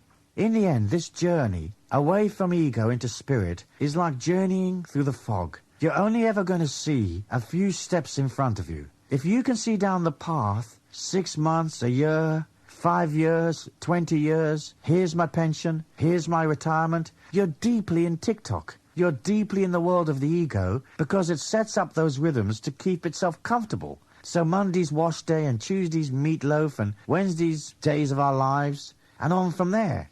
One of the ways you're going to know if you're growing, if you're actually moving ahead towards the infinite self, will be the fact that you have more choices. Things will be less definite. You won't see so far into the future. What you'll know is, hey, I feel fine right now, and my energy's rising, so I'm sure it's going to be fine next week, next year. Here's an exercise you can do, and I'm sure you can invent half a dozen others. Whenever you have some free time, try blindfolding yourself. And of course here, I'm presuming that you aren't already blind. If you are visually handicapped, you don't need this exercise, as you'll know it through and through. Okay, for the rest of you, do this. Spend a whole evening blindfolded. You might want to choose a cold dinner that night so it's simple to fix, but fix it blindfolded. Walk around the house blindfolded. Turn things on and off blindfolded. Motor through the evening totally without sight for at least 3 hours. As you deal with the fact that you can't see, you'll notice how frustrated you get. Sometimes you might even be scared or fed up with it. What you're basically doing is you're training yourself to feel out your path, to feel where things are. And you're going to develop feeling confident, not seeing. Feelings will guide you. You have to feel the top of the stairs. And you're not going to chuck yourself down them, hopefully. You're going to make sure that you're not putting your hand on a hot stove. You're going to get used to trusting yourself, trusting your feelings. Let's face it, if you can't trust yourself, who can you trust? An alternative to this exercise of blindfolding yourself at home is to blindfold yourself in a forest. It's amazing how 10 or 15 minutes of that, and you can actually begin to feel the presence of the trees and the obstacles. Try it. So, the courage to go beyond and the courage to accept spirit as your inner guide is not necessarily being an incredibly courageous person. It's just being courageous enough to step away from the handrail of life, which delineates the mindset of TikTok, and walking a little way into the unknown. Personally, I find the unknown interesting. You meet people, you travel places, deals and opportunities come up that you never expected. It's interesting. The unknown is really, really interesting. It keeps you awake. Here's a couple of exercises, disciplines if you like, that you might try that will help you. First, you have to learn to push against the ego's comfort zone. So if, say, public speaking terrifies you, then agree to give a speech. If heights bother you, go parachuting. If dark bothers you, walk in the forest at night. Each week, devise one thing that you will use to challenge yourself, to push the envelope of your comfort zone as a part of your strengthening in life. Discipline yourself to remain mentally in the now. Don't allow the mind to daydream, and don't worry about the future. Sure, you can make plans for things that will happen in the future that need to be organized today, but don't future think too much. Stay centered in the eternal present. Step 5 is accepting negativity as a learning experience. Embracing the infinite self is changing one's attitude to negativity in general.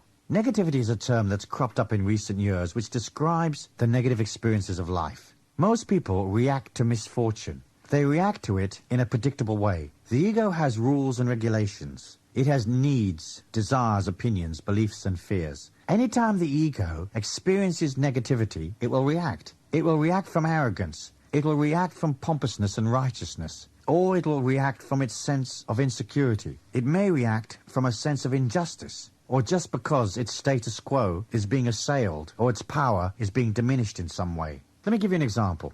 Take poverty. Poverty is a good example of what the ego usually thinks of as negative energy. Poverty in the Western world, more often than not, comes from a lack of concerted energy. Given our welfare system, our social security, and the fact that there are hundreds, if not thousands, of help wanted ads in the paper every day, if anybody desperately needed a job today, if their life depended on it, they could get one. Albeit, they might be serving hamburgers, but they can get a job. So the idea that somebody has to sit in the street with their hand out, starving, is not on in Western societies. I was in Dublin the other day, and there was a woman on the sidewalk with her little daughter, who was 3 or 4 years old, begging. And I thought to myself, what is the need for using this small child as a sort of an emotional lever to get money from people? It seems so odd, and it seems so hopeless, and it seems so unfair on the child. Ireland will have the same welfare system and the same social security as everywhere else. And yet here was this woman using her child as a money-making business to crank emotion to get people to react. When you look at a person begging and you react at their lack by expressing emotion within you, you're expressing the opinion of the ego. What most people do when they look at something like that woman is they're coming from their own indignation. The ego is very self-indulgent and very pompous. It says, look at all these poor people. They should have cars, they should have VCRs, they should have a home. They should have all the things the ego feels are vital. In our system here on this planet, you have to create energy if you want things. So if you want to create wealth in this lifetime, what you have to do is think in terms of creating more energy, making yourself more valuable to other citizens on the planet, so they're going to pay you for it. When you look at the world in a finite ego sense, we judge it and we make it wrong. In other words, the ego's opinion is that life should be cozy and effortless, and somebody should plonk some money in its hand. But that isn't necessarily the case here. If you look at things from the ego's view, then a lot of things on this planet are going to seem to you preposterous. But the beggar in the street is not just ego, personality, and a body. He or she is infinite, and inside that body is an eternal evolution. You don't know that poverty isn't something this person needs to understand themselves, to grow, to come to the conclusion that, hey, if I sit in the dirt here, I don't really get very far. What I really need to do is stand up, brush myself down, and put out some energy. Our society is organized in such a way politically that we underwrite weakness. That's why we have a whole system for cranking indignation in the media. It's a political expedient. We're forced to invest in enormously complex systems for making sure that nobody's ego gets out of whack and that nobody has to put out very much energy. We underwrite their silliness. We underwrite their weakness. However, when you look at negative energy, you're only looking at the contradictions of the ego. So the ego says, I want to live forever, and the body dies. We consider that a negative event. And we say, Harry died. And we take a moment to remember Harry. But Harry isn't dead. He's infinite. You'll never be more alive than the moment after your heart beats its last beat and stops. All the people that died in the war aren't dead. All the people that have suffered aren't suffering. They're still alive. That's the infinite perception of negativity. Understanding that we don't actually understand. And there's something beautiful in that, isn't it? When you say to yourself, I really deeply understand that I don't understand. In other words, you might say to yourself, why were these children massacred? Or why did this terrible event happen? Or why are there so many political prisoners in Asia? Why do we need this evil? Sure, we're trying to change things, but there are infinite reasons beyond our understanding. So because they're beyond our understanding, we just have to be compassionate and understand that what people are going through, whether it's a positive event from the ego's viewpoint or a negative event, is a part of their evolution.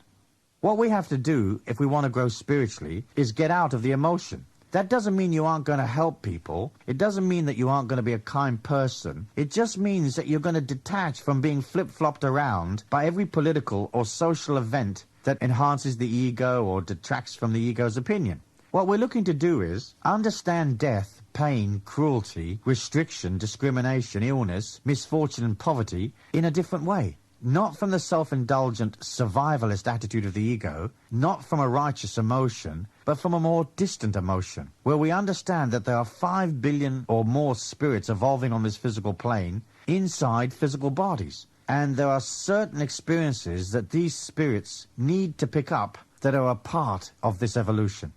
As you understand that, you can step back and look at life from a more angelic stance. Sure, I would prefer that the world didn't have poverty. I would prefer that the world didn't have wars and strife. I would prefer that there wasn't any agony or pain. And I'd prefer that there wasn't so many military regimes and restriction upon citizens by their government. But that isn't part of this planet's evolution where it finds itself along the timeline of human history.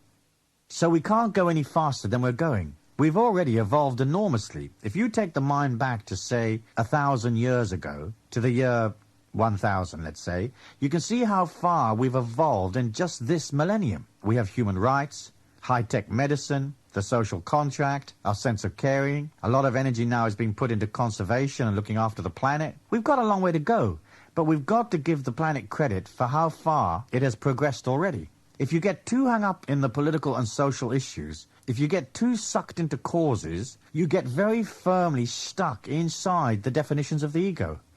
This isn't good or bad necessarily, but if you're trying to embrace the infinite self, what you're going to have to do is detach. That's the central part of this philosophy. Detachment isn't callousness. It's not that you're going to say, hey, I don't give a damn about these people. It's just that you have to understand that their evolution is important. It's sacrosanct. Just because a person is in the gutter drunk doesn't mean that they shouldn't be there. One would hope better things for them, but maybe they have to fall to a very low level in order to pick themselves up. Maybe they don't want to work themselves back up again just yet. Maybe in this lifetime they have to experience what it feels like to do nothing and degenerate.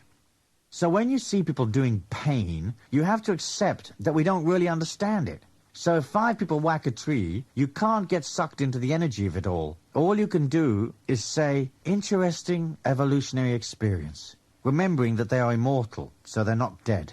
Collapse is the way our people understand that they have to change their game plan and raise their energy. We've all had hard times. Everyone has had rough patches in their lives. It's true, isn't it, that when you went through the rough patch, there was a moment when you turned it around, where you started to grab the bull by the horns and think, hey, I'm not going to take this anymore.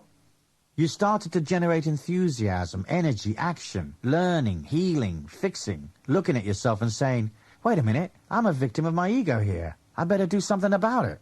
So when you look at people, you have to look at them from that kind of compassion, from the more distant understanding that as humans dwelling within the infinite self, we cannot know what people need. We cannot understand why things are the way they are.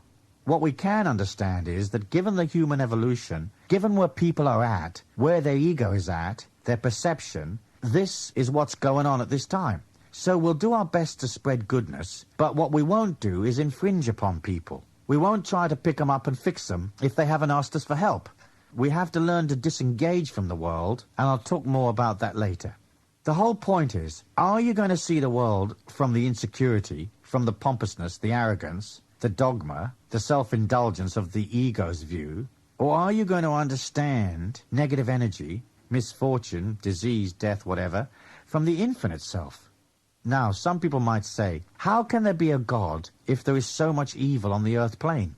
The fact is, God isn't involved in the evil. God is detached and just watching it. God isn't saying there should be evil or there should be good. God is just in a detached space watching, loving, and being there for us, but not interfering, allowing each of us to work through what we want to work through.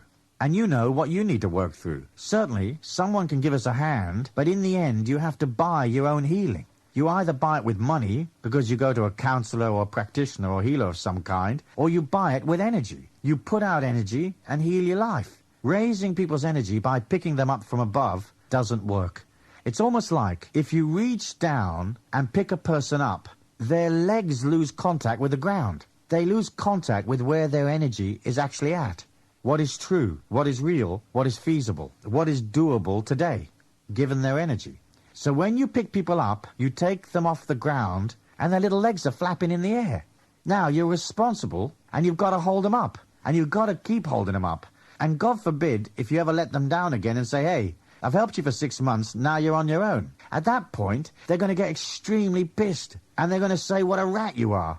You're going to think, hang on a minute, that doesn't seem just.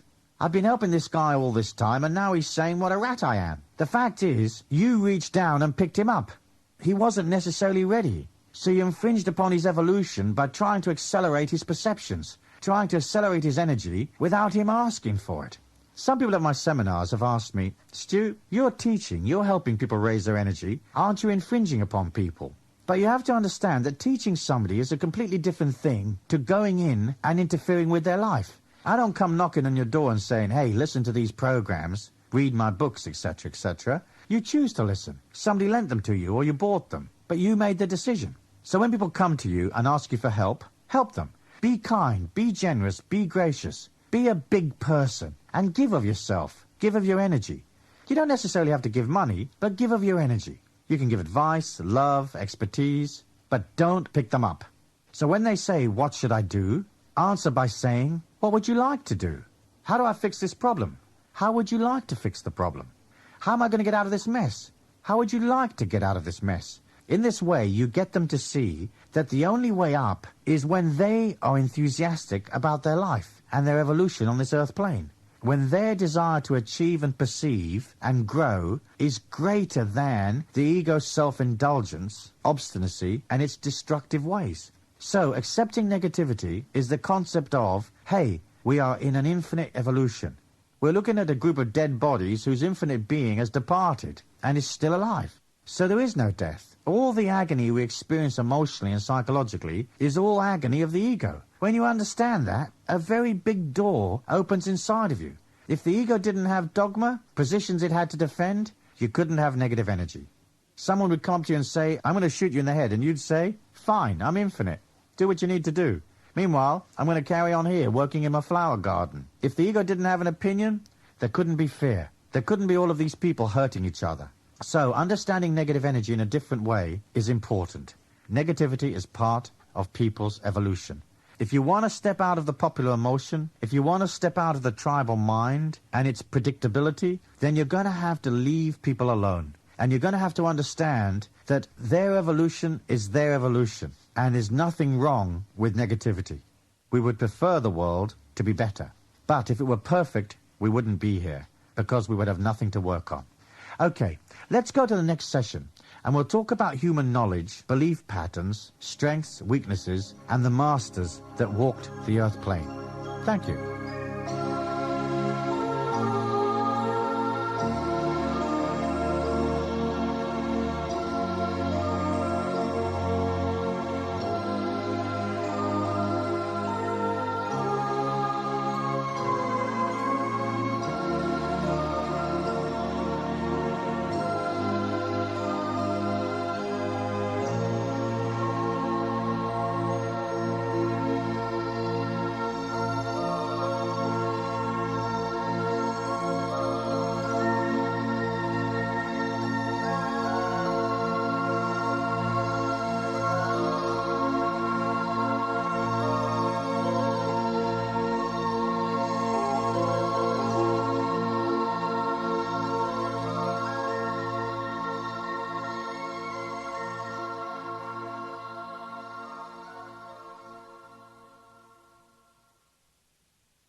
Step 6 is, we learn about the world through its belief patterns and go beyond it. As I said earlier, what we think we know, we've actually borrowed from somebody else.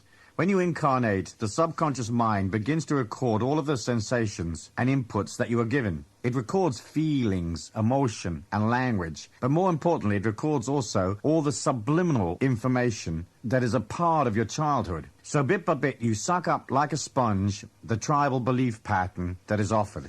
Those tribal belief patterns aren't going to contradict the ego because the central point of the tribe's identity is its ego self. What is a tribe if it isn't a collection of personalities that come together and belong to one genetic group or one social group? So the tribal mind is laced with a lot of negativity and fear and dysfunction. It's also laced with the agenda that the collective ego of the tribe would have you accept. If you're not very evolved, the tribal mind is a good place to be because it offers you the familiarity and safety of a collective consciousness, a collective strength. But once you start to reach for your individuality and your infinite self, the tribal mind will bug you. It's too restrictive and controlling to hold you. On the journey from ego to spirit, you're going to have to review and possibly ditch many of those old beliefs. Tribal beliefs teach restriction and fear. Don't do this, you'll fail. Don't do that, people won't like it. But mostly what the tribe wants you to do is to sustain its status quo. The programming that our children receive is a programming that says, put yourself to one side, sacrifice yourself, support the tribal good. And the wage earners, of course, are forced to pay for the tribal good, the common good. The tribe needs your money to sustain its power base. When you incarnated into this earth plane, with all its structures, institutions, all the regulations, the whole modus operandi, government, taxes, the educational institutions and so forth, all of these things were already in place. So your infinite self had a vision of this and accepted it. However, once you've sucked up all that information and you've trained to be a good little drone and you've followed the rules, you can eventually understand them for what they are. In our society, we tend to think that the rules are cast in stone. This is the way it was always done. This is what everybody says. This is how to dress. This is how to behave. This is hip. Everything else isn't hip. The personality needs to elevate itself above others, and the tribe attempts to elevate itself above the other tribes. But it wants individuals to conform. It doesn't want you being different. Conformity is boring because it creates a society of people that are grouped together in a glob-like evolution. Understand it like this. If you're thinking what everybody else is thinking, if you do what they do, if you use their language, dress the same way, believe the same things, and tick along, you don't really have an individual spiritual reality. You have a collective reality. I don't believe we get into an individual spiritual reality until we break away from the tribal mind and the tribal emotion. Yes, you're an individual, in that you're an individual within the tribal mind, but you're not a true spiritual individual. Part of the sacred path is to become an individual, to stand on your own, to have your own individual identity, beliefs, and methodology. However, the tribe doesn't like you doing that. Our systems are based on control. The whole idea of Congress, government, taxation, the police state, and the local controls are all designed to milk the taxpayer and impose control. It's illegal to disagree, and we're programmed to feel embarrassed or guilty if we push against the status quo. The status quo is not a particularly benevolent institution. It's a self-perpetuating institution, writing rules to sustain itself. Conformity is also a part of the desire of a nation or a tribe or an organization to sustain its psychic integrity. Imagine a couple of thousand years ago when there wasn't much medical knowledge, no real understanding. You could comprehend how the tribes were riddled with fear. When a person dropped dead, they couldn't do an autopsy and say, yeah, well, he ate a bunch of crud and died. They tended to think that misfortune, contradiction of the ego, famine, disease, death, and so on were manifestations of the wrath of God, that God was pissed off with the tribe and therefore sent mayhem down upon them. So when the goat died, it was considered a real bad thing, because obviously people needed the food and they were up for using the goat. Their ignorance put them into a very emotional relationship with their fate and with the God force. So, if the crops were good, God was pleased. A bad crop, pestilence, disease, another tribe coming down from the hills and kicking them stupid, they were all manifestations of the wrath of God. They didn't understand it. They didn't understand microbes, bacteria. They didn't have antibiotics. They didn't understand how the blood pumped around the body. They had no knowledge, none. Period, full stop. So you can understand how what they really needed was to feel safe within their community. They needed the people around them to support them, to defend them, to care for the crops, to tend to the animals, to raise the kids. So anyone threatening that psychic collectivism was naturally considered an evil force that had to be banished or destroyed. So the idea came up that if you didn't believe what the tribe believed, then somehow you would lower the tribe's energy and God would be displeased because of your lack of faith or action. Maybe you didn't follow through on the Great Hippopotamus Ceremony. Or every year in June when they threw 2 virgins off the cliff, you'd disagree and say, no, I don't fancy chucking virgins off the cliff this year. If you disagreed, it broke down the integrity of the tribe and generated fear. Even in our society today, where we do have the knowledge and we understand the physical existence, we still have this sense of having to conform. Especially if you want to rise up in society within the institutions or the status quo. It requires you to slot in and follow the system. There's very little opportunity for rocking the boat, and there's very little opportunity within the institutions and the old-style corporations for real creativity. One of the things that makes me laugh is watching men go to work for the institutions. They're all wearing this funny little coloured piece of cloth around their necks. Take a look at this funny piece of cloth, because nobody knows what it's for. It serves no purpose. The funny little piece of cloth, often made of silk or coloured cotton, is tied around their necks. The neck is where the air goes through into the body. You'd think that tying something around your air passage wouldn't be conducive to well-being or comfort. Yet millions of men go through this ludicrous symbolic act of strangling themselves every morning, tying a coloured cloth around their windpipe. It's really weird, man. I suppose originally it was some kind of napkin or serviette that was supposed to stop food falling down your shirt. But the original meaning has been lost. Now it serves as respectability and reliability. The theory is that crooks and incompetents don't wear ties. Yet nobody in the mainstream has ever put up their hand and said, "Excuse me, what's this thing for?" Yeah, if you work in a corporation, if you work in an institution, you are required to strangle yourself with a piece of cloth. It's a way of joining. If you suddenly decided to hang it out your pocket instead of around your neck, or you decided not to wear it at all, you'd be considered some kind of weirdo. The whole point of the collectivism of the tribal mind is control. And one of the things they had to control, in the olden days especially, was the women. Not just because of psychic integrity, but the future of the tribe relied on the women. The women had to crank out chubbies for the tribe and give birth to warriors that would defend the place later on. So the control of women was enormous. It's only recently that women have begun to win equality. Forgive me, ladies, if this sounds offensive, but in the olden days, women were considered the same as cattle. In other words, the more women the tribe had, the more babies they could have. So the more warriors, or more females, to generate more babies. So women were a commodity, and they were thought of as part of the wealth of the tribe. So the system needed to rigidly control the sexuality of women. It was only when the pill came along, and all of that broke down, that women could do whatever they wanted. They could raise kids on their own and have sex without worrying about it. They didn't belong to men anymore. You can see how a lot of the remnants of the medieval tribal idea of femininity are still a part of our society. There's still that underlying feeling or idea that a woman ought to shut up and go have babies, and she's not supposed to be commercially successful, become a millionairess, or have any alternative ideas. The tribes controlled through fear, regulation, and punishment. And none of that's really changed today. From protecting the psychic integrity came religious intolerance and control. The tribes weren't keen on anyone forming their own religion. Everyone had to support the psychic integrity of the communication that the tribe had with God. If you internalize God, as I asked you to do in step 1, or if you have already done so years ago before you listened to these sessions, then you'll understand that you don't really need a third party outside of you to intercede between you and God. If you want to talk to God, all you have to do is quieten the mind through meditation or prayer and feel it out. In the olden days, the idea was that you were too weak or too hopeless, too statusless to have a dialogue with God. So systems were developed whereby you used a third party to get in touch with the Great One. Once you had third parties interceding, then all the rules, guilt, and obligations came into play. So nowadays we have a system where millions of people on the earth plane believe that the God force is with them, and they're basically spiritually free, while others who still don't believe the God force is within them feel that they need someone to intercede on their behalf. Control nowadays is an old-fashioned idea. It doesn't mean that you can't be a part of a church if you want to be. Some people enjoy the camaraderie, the friendships, the music, being taught by a knowledgeable holy man or woman. So fair go, if that's what you're into. But remember, this thing isn't designed to set you free. None of the tribal belief patterns will ever set you free. That's why I was so attracted to Taoism, because it's not a church, it's a philosophy. It's just an idea to liberate you. In Taoism, nobody's going to come along and impose any guilt trips on you, or make you pay 10% of your money, or load you up with a lot of do's and don'ts. It's not to say that all tribal ideas are silly. Some of them make sense. There were ideas about health and hygiene, how to grow food, how to interrelate peacefully with other members of the tribe. But a lot of it was to do with conforming, control, and making sure you didn't rise above the pack, or woe betide, leave the tribe. So, we come into the earth plane, we accept the tribal belief patterns as being the way they are, and they will gradually change over the next few hundred years, of course. Then, we have to release most of them. You have to go beyond the discomfort of becoming an individual, doing something that's different. One of the exercises I gave some people in one of my seminars once was to put on a chicken outfit and go to work. Throw away the little piece of cloth, I said, and put on a chicken outfit instead. Don't explain to anybody at the office why you're wearing a chicken outfit.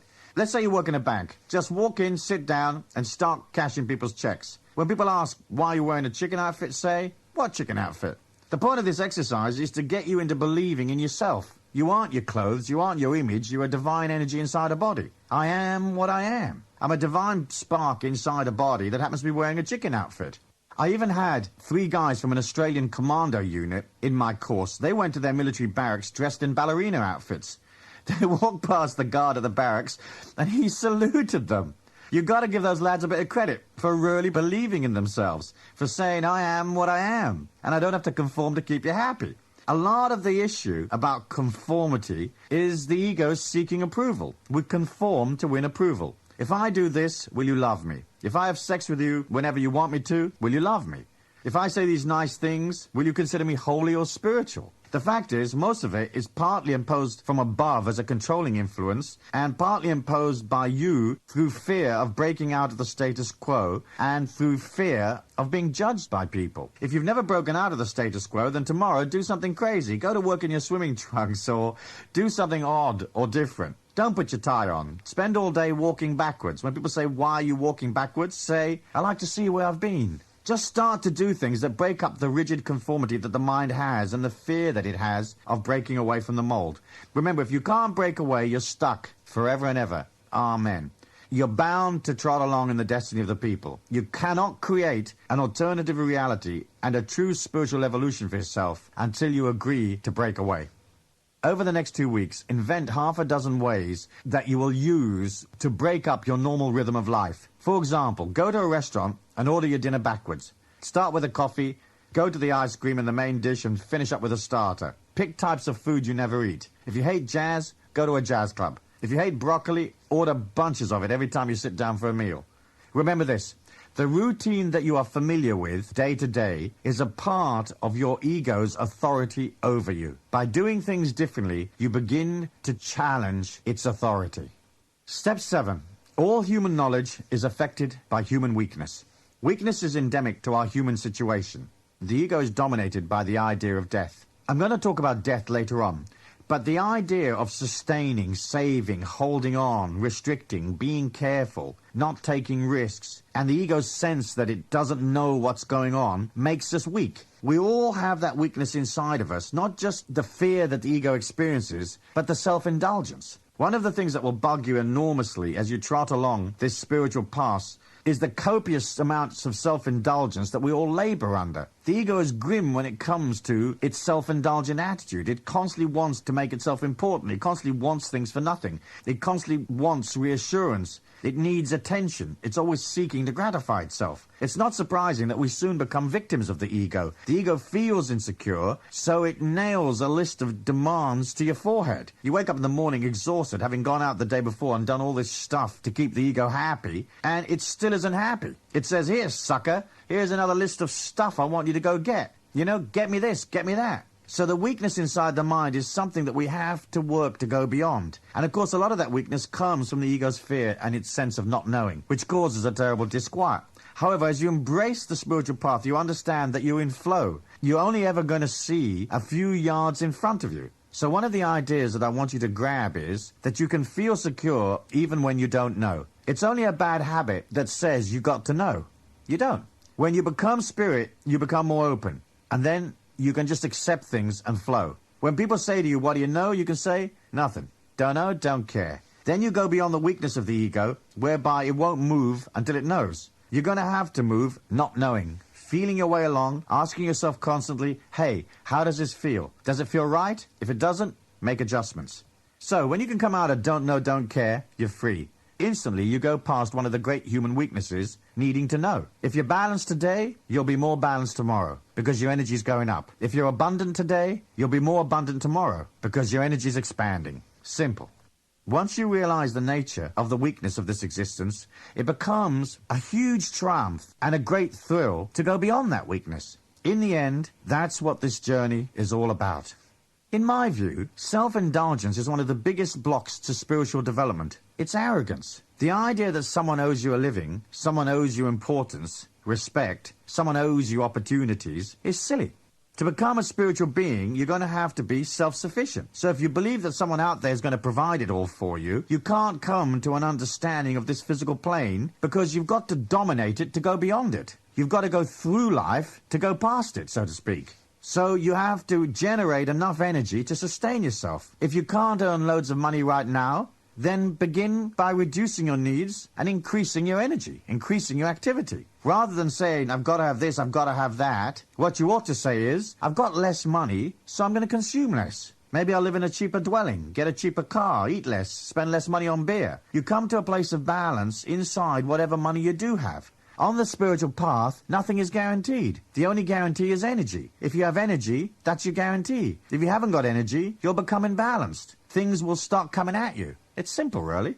From self-indulgence comes self-importance. It's fine to feel confident, but don't drift into that nauseating self-importance that so many people suffer from. And don't get into status trips. Where you are in the pecking order, who's up, who's down, who's hip, who isn't, who's spiritual, who isn't spiritual. All of that is just snobbery. When you look at our world, full of racial discrimination and snobbery and people posing, seeking attention, all that Hollywood stuff, it's grim, isn't it? It's really grim. It's a lot of weakness, seeking to be heard, seeking to promote itself, seeking to make themselves people, seeking to make themselves special. The Tao says, to be always talking is against nature. He who boasts of what he will do succeeds in nothing. That is why he that possesses the Tao does not linger. Clever stuff, that Tao. The initiate doesn't care to be special. He or she is happy to stand at the back, happy to be silent. He or she is happy to slip in and out unnoticed. You don't need all of that razzmatazz and glamour. All you need is contentment, creativity, love, comprehension, gratitude, and sacredness. Those are the real things in this lifetime. Everything else is just hype and BS, isn't it? When people yearn for things, it makes them weak. You know when you fall in love and you desire the other person, you yearn for them. The very fact that you're desperate for them often means you can't have them. Your stifling need makes that person uncomfortable and they back away. When you yearn for some particular goal in your life, in leaning towards it emotionally, in pushing for it, you affirm that you don't have it, actually driving the very thing you want away from yourself. So control that yearning and say, hey, I'd like to have a new car, but I can't afford it at this time. But I feel abundant. I feel the car as a part of my energy. I'll have it later, or maybe something even better. Then work in a concerted way towards the goal, in this case, getting the car. Don't yearn and don't moan. And take a moment every day before you go to sleep or before you rise in the morning to give thanks for what you do have. This is beautiful. These children are beautiful. This home, it ain't so great, but thank you. Thank you, Great Spirit, for providing a shelter. Thank you for these clothes, these friendships. Thank you for these economic opportunities. The other human weakness, which we ought to discuss, is guilt. Guilt was invented by the tribe as a form of control. If you didn't follow along, people would say you're a rotten person, because you wouldn't trot according to the rules. The fact is, most of the things you might feel guilty about are just rules that other people invented. In the eternal Tao, there are no ups and downs. There is no good and evil. There is high energy that sets people free and expresses love. And there's low energy that restricts, controls, and manipulates people. But it's only energy. There are no absolutes, no definitions, no judgments. I don't believe metaphysically that there are any completely innocent victims. I believe that if you put out restriction, weakness, manipulation, and lack, you pull to you negative experiences. In the totality of things, the victim and the aggressor are one and the same energy. If you've done things wrong to somebody, yes, you could have chosen a more righteous way of acting. But on the other hand, you didn't. And they put out a negative energy and pulled you into their life. And you trotted across town at your expense to mess them about. So they ought to say, thank you, God, for sending me a teacher who's messed me about and infringed upon me. I've learned. Guilt is worthless. If you've messed up or failed in this lifetime, grant yourself absolution. Then draw a line in the sand and say, from now on, I'm going to act in a more honorable way. The important thing is that you somehow have to be able to close off that guilt and realize that there isn't any real sin. There's low-energy actions and feelings, and there are high-energy actions that love and liberate, inspire and release people. But that's all there is, and we come to experience both types of energy, both types of action in this lifetime. Naturally, as a spiritual person working on themselves, you're going to try to choose as many high-energy, liberating attitudes and actions as you can. But if sometimes you go the other way and fail, you haven't really failed. All you've done is gone up to the other end of the scale, so to speak. Understand that whatever you did in the past was a part of your learning. Bit by bit, you will strengthen, become more, and go beyond. Sometimes you may have to fall apart to do something that's really infringing or grim because that's what you needed at the time. And that's what you did. So you can absolve yourself and move on. The other weakness that affects people is poor self-image. A poor self-image usually comes from childhood. You can work on it by concentrating and loving yourself. If you would take quiet time and meditate, if you acknowledge yourself for the things you have achieved, if you have the will to improve yourself, to raise your energy, exercise, become more organized, then bit by bit the self-image starts to build.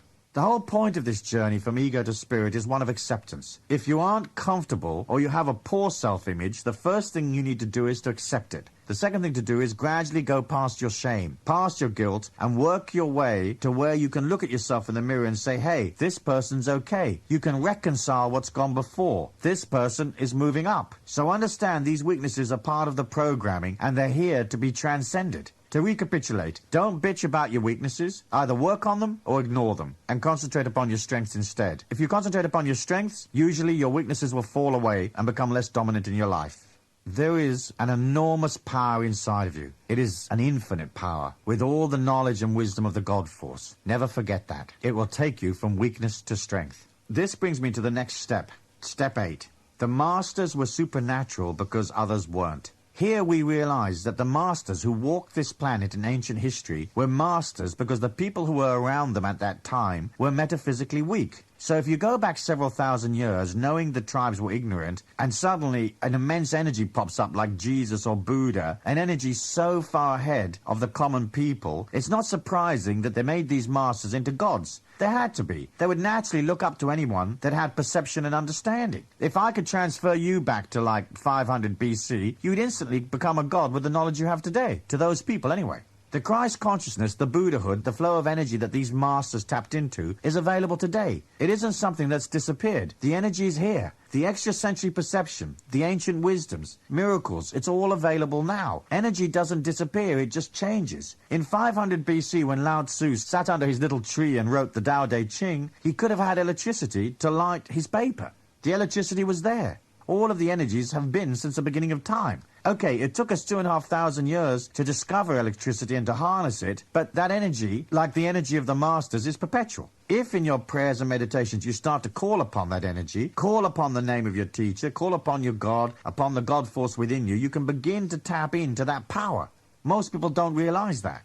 We haven't really begun to understand what a human can do. We're still a bit stuck in the old stuff. Most of our metaphysical, spiritual and religious beliefs have come from at least 2,000 years ago, whereas we've moved tremendously in technology, science, medicine, chemistry. Our metaphysical knowledge is still Neanderthal. You have the same amount of power that the masters had. You can sit in a meditation and vision the way that Jesus or Buddha would have visioned, the way that Lao Tzu or Muhammad would have tapped into that energy. You can feel beyond today's knowledge to wisdom that is not normally available. You can touch into what the Theosophists called the Akashic Record, which is basically the collective unconsciousness wherein is stored all the knowledge we have ever had. You can align to that. If you're learning to play the guitar, listen to the best guitar player there's ever been and imagine yourself inside their consciousness. Put yourself into the mind of that guitar player and become him or her as you practice playing the guitar. If you want to be a great footballer, watch the reruns of the greatest footballers that they've ever been and enter into their energy. Put their boots on, so to speak. It's all there. The energy of Einstein, Beethoven, Mozart, Isaac Newton, Edison, Tesla. All of that knowledge and energy is still available. Rather than looking at the master's energy as something on a pedestal that you can never reach, what you need to do is internalize the energy, internalize the Christ consciousness, the Buddhahood, the light, and make yourself a part of it. Align to where there is brilliance. Align to the power and feel it inside of you. If Jesus could put his hands upon somebody and heal them, so can you. That is the exciting part of this spirituality within, is tapping into all of the inspiration, the wisdom, and the knowledge that has been forgotten. Then you can recreate it and offer it to other people. Come with me now to the next session, and we'll talk a little bit about how discipline helps to center the mind. How will you consolidate and double your power as quickly as possible? Come, we'll have a little chat about that. Thank you.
Step 9 is power comes from discipline.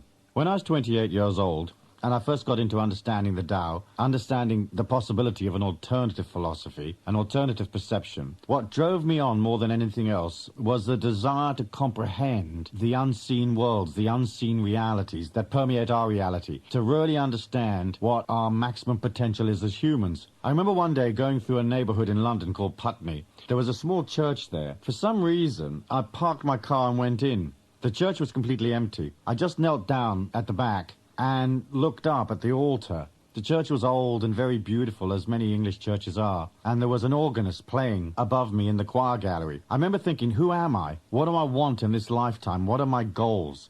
I pondered for a moment and realized that what I really wanted was knowledge. So I put my arms up, looking up to the heavens, so to speak, and said, God, make me wise. Give me wisdom. I didn't ask for glamour, power, enormous amounts of money, or even an easy life. I asked for wisdom. I have to say that that was one of the most impacting days of my life when I asked for that, because it wasn't long after that that I met a guy who was teaching some special meditation courses. They were theta brainwave meditation courses. Having met him and then met other teachers, I went on from there. Bit by bit, I did get a certain amount of wisdom, and I'm still getting it. So the God Force is still supplying on the deal that I made in that little church in Putney many, many years ago. Blessed little cotton socks. The center point in all of this is your desire for wisdom greater than your need to accommodate the ego, the personality? In the battle for control of the mind, you have to have discipline. So step 9 is the realization that your power comes from discipline.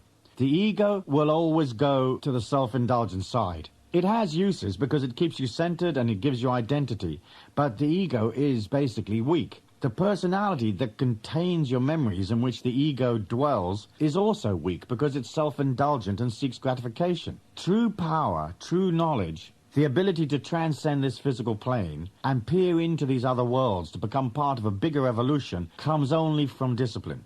Why? It's not as if God is sitting up there somewhere, bless it, saying, I want you to do this, I want you to do that. Because God is not involved in an emotional perception of our evolution. The importance of discipline is not to win anyone's approval, but to understand that you can't control the mind without it. So you have to start making yourself do things that help you establish control. The discipline of serenity, quiet time on your own. The discipline of working on your physical body, which we'll talk about in a later session. The discipline of disengaging from all the antagonistic, adversarial positions that you may find yourself in. You have to settle those because it's hard to go beyond the ego and the earth plane if you're constantly at war with other people. The discipline of order in your life. The discipline of rising early. The infinite self within you is the God Force, and it's pure. It's unencumbered with considerations and attitudes.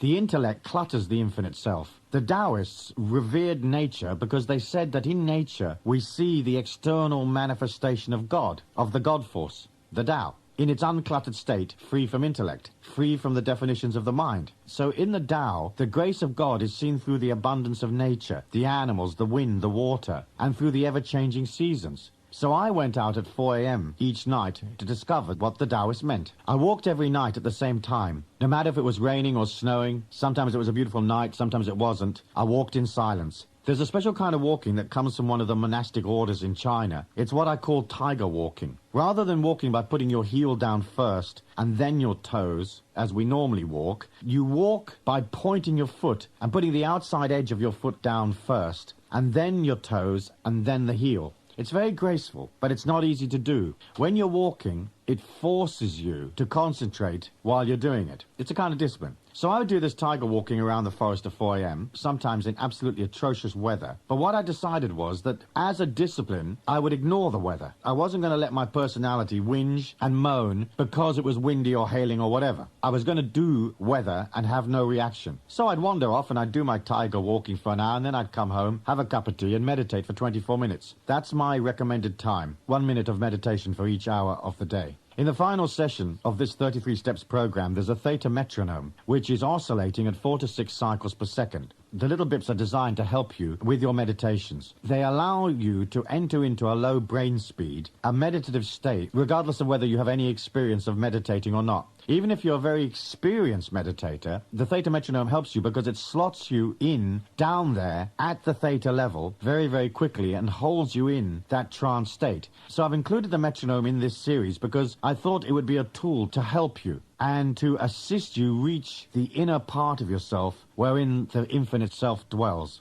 You should make meditation a part of your daily life. Discipline that's imposed from above isn't as good as self-discipline. In the end, you have to become self-disciplined, and you have to impose upon your self-discipline, because otherwise you don't exert complete control. Another of the disciplines that I took on was vegetarianism, which I did for 7 years. I did the walking in the forest for 3 years, and I've meditated pretty much every day of my life since I first got started.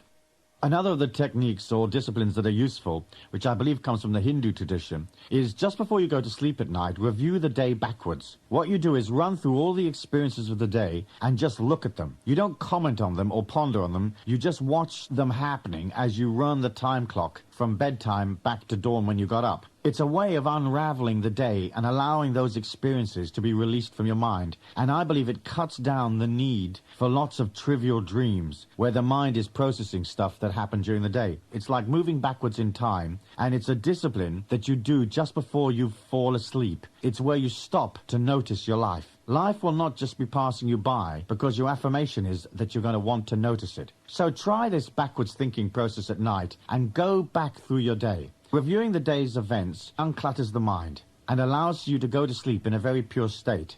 Much of the inner communication you have with that infinite self is initially at night. So if you go to bed calm and serene and uncluttered, you can reach that infinite self more fully and be more aware of what it is telling you. If in reviewing the day there was some particular problem, rather than trying to think it through then as you're falling asleep, say to your infinite self within, I want to review this situation during the night, and I want you to give me the answer to my problem in the morning. Next day, either when you wake up or later on, ideas or solutions drift into your mind. The process is quite wonderful and magical, and it's amazing how it works, but it does. So give your problem to the infinite self and let it show you the solution.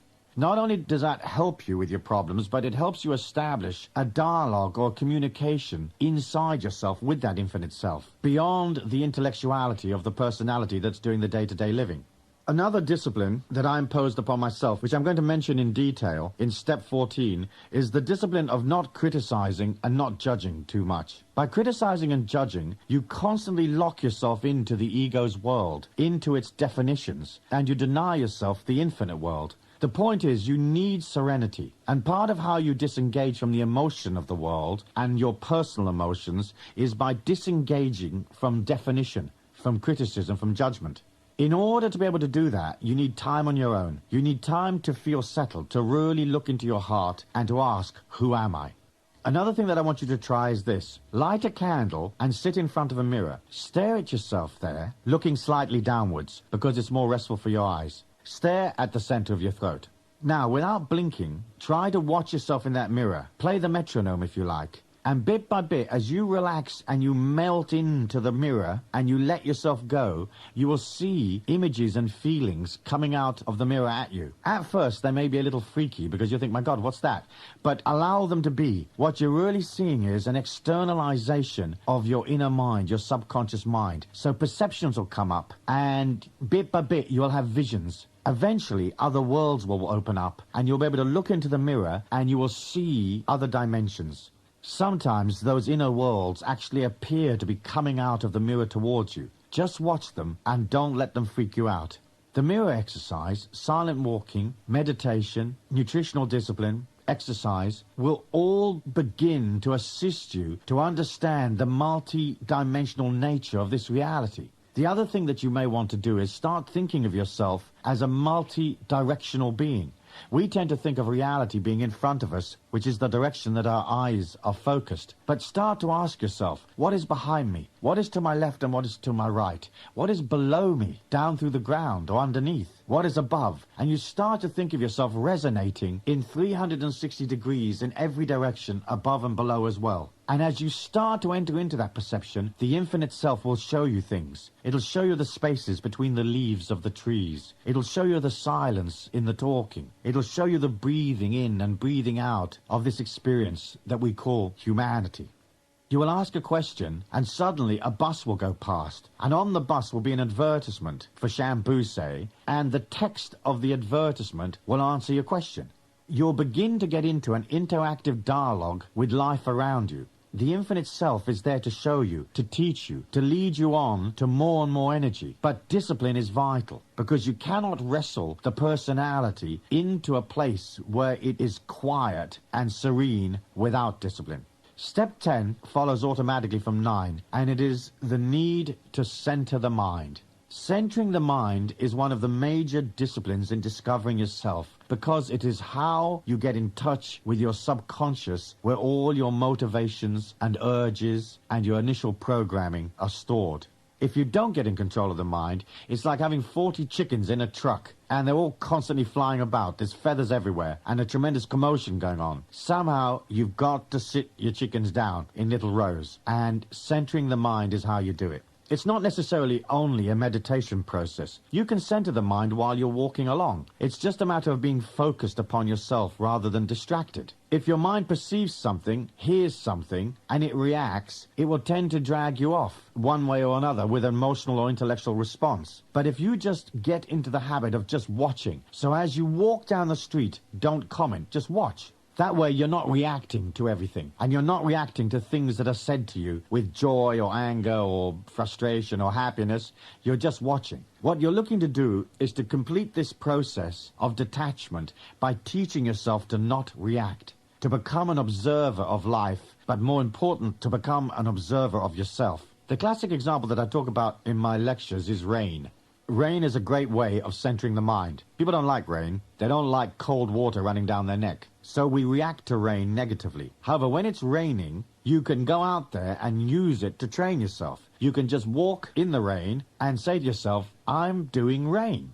This is neither good nor bad. So next time it's absolutely pelting down, get your coat on, or preferably, don't put your coat on. Just walk out in a pair of slacks and a blouse, a shirt or whatever, and walk in the cold. And experience the wet, experience the cold, and don't react. And just say to yourself, hey, I'm doing rain here. Train yourself. There are lots of day-to-day circumstances where you can train yourself to just observe. Imagine a friend that's really driving you crazy, telling you something. You're sitting there having coffee, and they're driving you crazy. And rather than letting them drive you crazy, step back emotionally and love them and watch them, even though they're being completely ridiculous.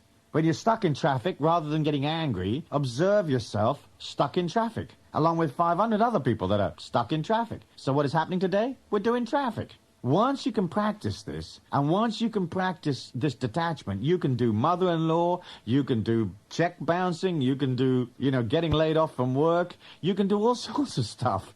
It's just a matter of training the mind not to trigger emotions, and you get into control, you accept. So if you walk out into the parking lot and the car's not there, you can say, oh, I'm doing tiger walking because the car's gone, and you start to walk. Become an observer of life. Remember, you're not your emotions, you're not your body, you're not your personality, you're a divine, infinite energy that is operating through the body and the mind. And the whole point of centering is to become an observer of life, to go past having to react, the same way as everybody else in the tribal mind reacts. Beyond centering the mind, there's the meditative state. And I can't see any way that you can reach the infinite self without quiet time and meditation. Because you have to look at the subconscious mind. And if you don't look at who you are and what programming you received and how that has resulted in the circumstances of your life, then there isn't any real way for you to understand yourself. Most people on the planet are just external. They live only in the external world. They are external personalities, if you like. They don't think about their urges and desires, they just react to them. And they usually react with resistance. So in a certain situation, they may get scared, and they immediately react and think, I better do something. So they'll eat chocolate, drink, take drugs, anything to stop the experience of being scared. But rather than trying to dampen down the experience of being scared, you can observe yourself being scared. And you could look at her and look at him and say, oh, look at her, she's doing scared today. Because it's okay to be scared sometimes as a human. So rather than reacting to beat down or push down the fear, just observe it. Most fears are irrational anyway, aren't they? So in meditating, you begin to get in touch with what your fears are, what your programming is. So you'll understand the strange idiosyncrasies of the way that your inner mind, your subconscious mind, is put together. So you'll look at a guy in the supermarket with a green coat and an umbrella, and suddenly that generates fear in you, and you don't know why. Yet in a meditative state, you can go back to the time when you were 5 years old, and a guy with a green coat and an umbrella scared you in the supermarket. And suddenly you understand that there is no real rationale to being scared about a guy with a green coat and an umbrella. So through meditation, you begin to understand where your external life actually comes from. Certain words, certain sounds, certain smells, certain sentences, parts of films, all of these things can trigger reactions inside you that you then externalize by eating chocolate or calling your mother or whatever.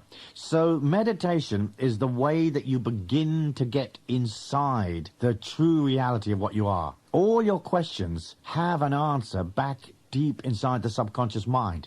It takes a while to reach in there and pick it all out, but the process unravels and the knots become less and less complicated as you begin to use meditation as a discipline.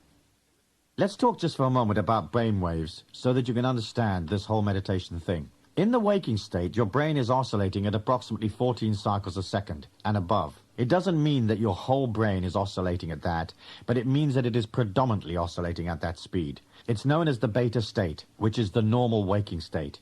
Down from that is the alpha state. A lot has been written about alpha. There are loads of books and courses you can go on to learn to generate alpha. It's a light meditative state. It's also the wave band of intuition, where dreams take place. Alpha oscillates at 7 to 14 cycles a second. It's very regenerative and very restful and great for stress reduction, light meditation. And it just allows you to have that physiological relaxation. However, below the alpha state is the theta wave band, the 4 to 6 cycles a second, which is the wave band that is on the metronome provided in the last session of this program. Theta is really the trance state. When your brain is firing theta, you'll be able to feel the physical body, but only minimally. It's almost as if it's not there. You really just melt from being a physical being to becoming universal mind, completely infinite. What I found so fascinating about the theta state is that it doesn't take very long to learn how to generate it, especially if you use the metronome provided in the last session, which is the metronome that I've used for the last 20 years. Meditation is an excellent discipline because as you go into this controlled, relaxed state, what you're really doing is disempowering the ego. You're telling the personality, listen, sit down and shut up. Sure, at the beginning, it's going to come up with its little thought forms, like, hey, we need to service the car and that kind of stuff. It'll distract you. It will try to push against your serenity by dribbling thoughts into your mind. But as you control, as you say, I don't accept these thoughts. I don't accept this distraction. I'll handle the car later. I'm changing my views. I'm changing my focus. Thank you for telling me about this fear, but I don't accept that fear as a reality in my life. When I need to act, I will. As you push against the mind and you start to talk back at it, little by little, the thoughts will melt away and you will enter into a state of pure mind, pure consciousness. That is a very holy and spiritual place, the place where you enter into the infinite self. Not just your mind, not just your subconscious, but through that to the total molecule that makes up the global mind, and beyond that to the molecule of consciousness that is the cosmic mind, which of course would be the mind of God, the mind of everything that exists, past, present, and future. Click, a door opens, and you enter back inside your rightful spiritual place. Meditation also begins to change you physiologically. The chemicals in your brain react to emotion. So a person that's hysterical will actually begin to generate chemicals in the brain that will make them more hysterical. If you're slightly psychotic and you allow yourself to wander around like that for a period of time, the cocktail of chemicals in your brain changes to reflect your mood. It's only been discovered recently, in the last 10 years. The chemical makeup of the brain is a byproduct of your moods and feelings and attitudes. Initially, moods and attitudes were thought to be only a byproduct of the chemistry. But now we know that the cocktail in your brain is partially created anyway by how you feel. So the sick get sicker, and the people that are getting well change the cocktail in their mind and they get better. So if you're very negative, the cocktail changes to reflect that negativity, and you become more negative. If you start to enter this infinite serenity, the chemical cocktail of your brain starts to become more serene. The endorphins begin to fire. You become happier. The serotonin level changes. Calmness descends upon you, and all of a sudden you begin to create a complete, settled being by changing the physiological chemistry of the brain. So by taking on the meditative discipline, and by doing it for 24 minutes a day, you'll begin to affirm, I am in control. I am controlling myself through silence. I am going beyond these emotions, these ideas, these fears, these reactions of the intellect. I am in charge. And so what you're doing is exercising the force of your will over your personality. Sure, you operate through your personality, and you need your personality, but you aren't only a personality. You're a consciousness that can direct will upon the personality and change it. So, find a comfy spot and meditate, preferably in the morning before the rest of the world has got up, and play your metronome and sit still. At the beginning, it will feel a little bit frustrating because you'll experience nothing in particular. Your mind will react. But little by little, you're going to see things. The first things you see are colored blobs in front of your eyes. Let them pass. Then symbols will come to you. Then you'll begin to peer into what seem to be other worlds and other dimensions. Words will drop into your mind that don't necessarily come from your personality. A whole teaching begins that is available to you in there. It takes discipline, it takes tenacity, and it takes time. But there's an enormous amount of information if you want to turn within and access that library. The master, the supernatural master, is within, but it's through the ego, deep into the subconscious mind, and then on into the higher realms, these cosmic realms. That is where you'll find the energy. It will teach you and show you. Sometimes what it shows you is very practical. Things about your health, finances, relationships, say. Other times it shows you general patterns of the world's destiny. A greater understanding of this evolution, perhaps. The overall destiny of our people. Sometimes it shows you a heightened perception of the position in which you find yourself at this particular time. It's a very heroic time to be on Earth. There's a tremendous amount of creativity and change and possibilities, and you're part of that. This is truly a wonderful time. In the discipline of meditation, you liberate yourself. This isn't something that's going to happen in 10 or 15 minutes. It's a process that you're going to do for the rest of your life. You may not necessarily do it on the same spot for 24 minutes every day, because sometimes your meditation might be just 5 or 10 minutes while you're commuting to work, or whatever time you have available. And some days you might be too busy to mess with playing the metronome. But you need to pause and reflect every day. Anytime you have a spare moment, start tapping within and watching the silence and beginning to eke out the information that's in there. It can be in a field, under a tree, stuck in traffic, whatever. So step 9 is power comes from discipline. Step 10 is centering the mind. Without these 2 steps, you haven't got much of a chance, because you'll get inspired for a little while, but bit by bit, the personality will win back all the ground that it's lost, and you'll find yourself where you were before. So in centering, pondering, reflecting, you continue to power your journey towards the infinite self, and it will graciously teach you. It's happy to. It has all the information there. All you have to do is want to access it. Everything is explainable deep inside the mind. Step 11 is believing that you are the energy, being it. So you've got to believe that you are already a part of this power. You have the energy of the initiate within you, and you're it. There's a tremendous difference, isn't there, between hoping you may become it, hoping you may become a great actor, hoping that you may make $1 million, or marry the person of your dreams, and actually belonging to your dreams. So you have to believe in an infinity that you can't touch, see, smell, taste, or hear.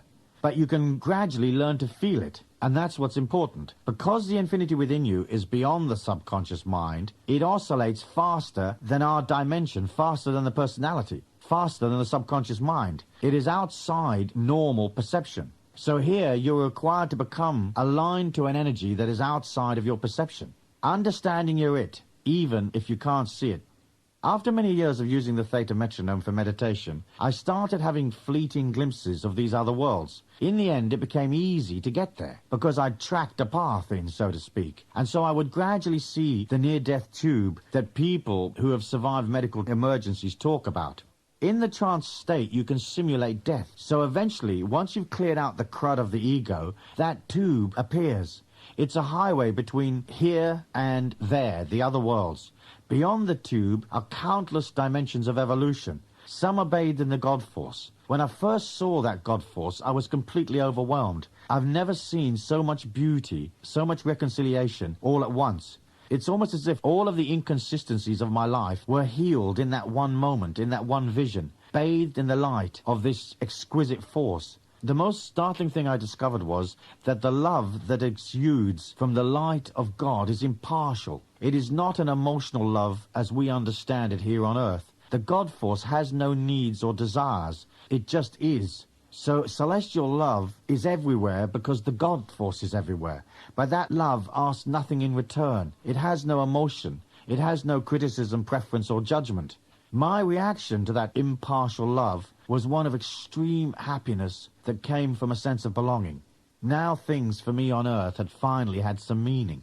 The energy at the end of the near-death tube is the same energy that flows through all things. It doesn't have a comprehension of what you need.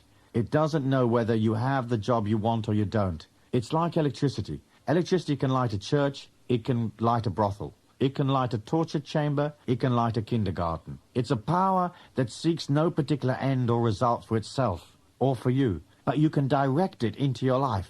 And that's nothing more than visualizing it moving into the circumstances of your life. Breathing in the people, breathing in the circumstances of your life, and as you exhale, directing this invisible power towards them. People respond to it instantly. It's no more than pushing that energy out, unemotionally, in the form of love and light. It's you pushing energy so other people can become stronger and more free. But first, you have to internalize that power, as I said in step 1. You have to belong to your goals and dreams. If, say, you want more money and you can't internalize that feeling, if you don't feel abundant, if you don't act abundantly, if you don't come out of graciousness and generosity, if you're not open and warm-hearted, then the universal law just reflects back to you your cold, tight feelings, and you get nothing more than you have now, and probably some will even be taken away from you. It doesn't matter if right now, from your point of view, in your current economic or social standing, you're not a big person, but deep within you've got to start to feel big. Feel yourself larger than life. This silent bigness exudes confidence. So stand tall for people. Be there. Don't be pushy with your dialogue and catchphrases. Don't show off. Stand inside your silent power and stand tall. Silent power is a real energy, a valuable energy. It's not just verbal diarrhea of the mind. So do this. Visualize yourself there in your hometown, standing across it like you're 300 or 500 feet tall. You're a big energy standing over this town. The little things of day-to-day life don't bother you. You don't mind a little rain. You don't mind the mother-in-law coming round. You don't mind a few people giving you a hard time in the supermarket. You don't mind the guy in the post office that was rude to you. You don't mind if a car cuts you off in traffic. You're bigger than these things. You're standing in an evolution that's bigger than the petty world of tribal sensations. Beyond the personality, beyond the mind, standing big inside the infinite self. In our world, we move along a straight timeline, yesterday, today, tomorrow. In the infinite self, the future is now. That is why it's so important for you to believe in yourself now, and to believe in this power now. If you're going to move towards a goal, you've got to see it in your mind's eye, and you have to act it out and know it is granted now. And it has to be granted in your feelings. So if you want a new car, you can't put it in some distant future place in your mind. That's hopelessly difficult to achieve. You have to feel that you have it now. That's why I say to people, hey, if you want a Rolls Royce, go into the showroom and sniff it. Get inside the car and start sniffing around. When the car salesman comes to you and says, excuse me, sir, madam, can I help you? You say, I've got to sniff my car before I buy it, because I've got to know what this leather feels like. I understand this is some of the finest leather in the world. I want to know what it feels like, so excuse me for a moment while I sniff the car. As soon as the money materializes, I'll be back with my check and you can give me that little silver metallic one over there. You've got to believe and you've got to feel. When things are distanced from you, you'll never achieve them. The mind says, nah, we can't have that. So if abundance is your issue, feel abundant. Somewhere in one of my books, I talk about going into a 5-star hotel if you haven't got any money, and go into the most la-di-da place in town and just sit there and have a coffee and drink it slowly. Don't spend a lot of money, but join. Join with the millionaires. Be there in that marble palace, the hotel la-di-da, and declare yourself in. Join on an energy level. Because it is by joining in your feelings that things come to you. By joining serenity, serenity embraces you. Never mind if your life is a mess right now, and you have loads of problems or whatever, still be serene, quietly working your way through things. You've got to feel the infinite self, even if you're completely victimized by your personality and your ego. You've got to feel abundant when you haven't got any money. It sounds like a contradiction, but it isn't. Because the minute you start to feel abundant, your energy moves up. That's what we're trying to do here, is ratchet you up to another place. Leaving, waving, saying goodbye, and going to another evolution inside your feelings. Understanding that the infinite self is there to guide you, so you're not on your own. And remember, you don't have to know where you're going. You just have to know where you're putting the very next step.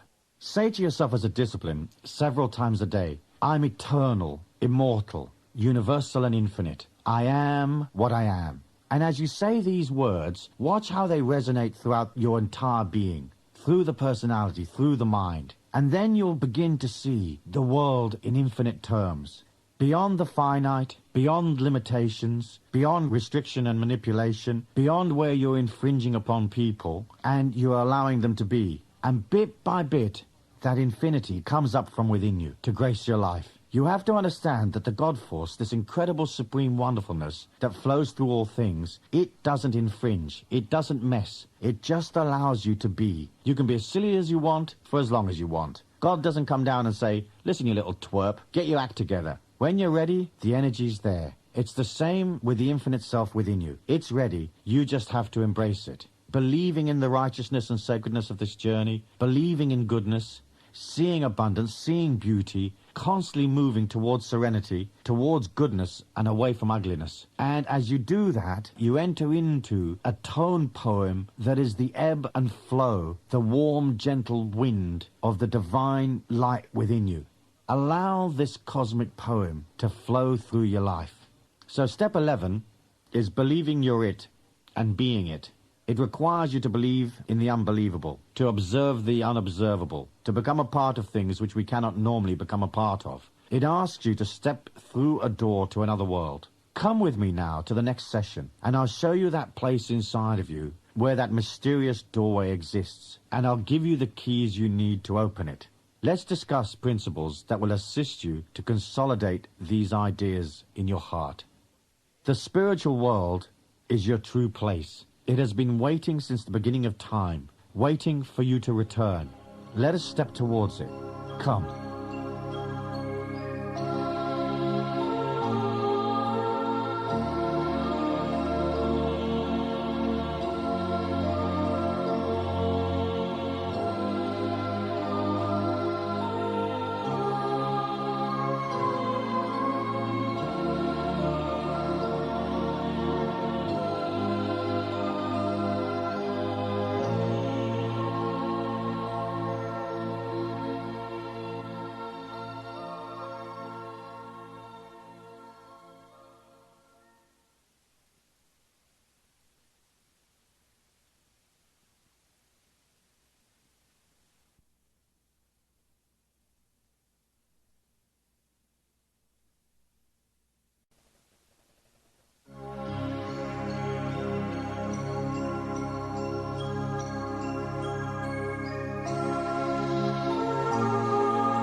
Step 12 is your word as law. Establishing your word as law is important. The mind is used to getting away with a lot of promises it never keeps. You tell yourself that you'll do this and that, and then you don't. You say you'll pay your friend on Saturday, and then you forget or duck out of it. It's important to establish your word as law unto yourself, as your affirmation of developing authority over the ego. If you say to yourself you will do something, then do it. Don't make promises you won't keep, and don't make promises to others if you can't or won't follow through. Become immaculate, be honorable. Don't commit if you don't have to. You can always stall saying, I'm not sure, call me in a week. People are used to that. Making your word law, you develop power. Sounds easy, doesn't it? Most people are not used to their word as law. They're used to wimping out, ducking away if conditions don't suit them. That weakens them, for the mind knows you're full of BS.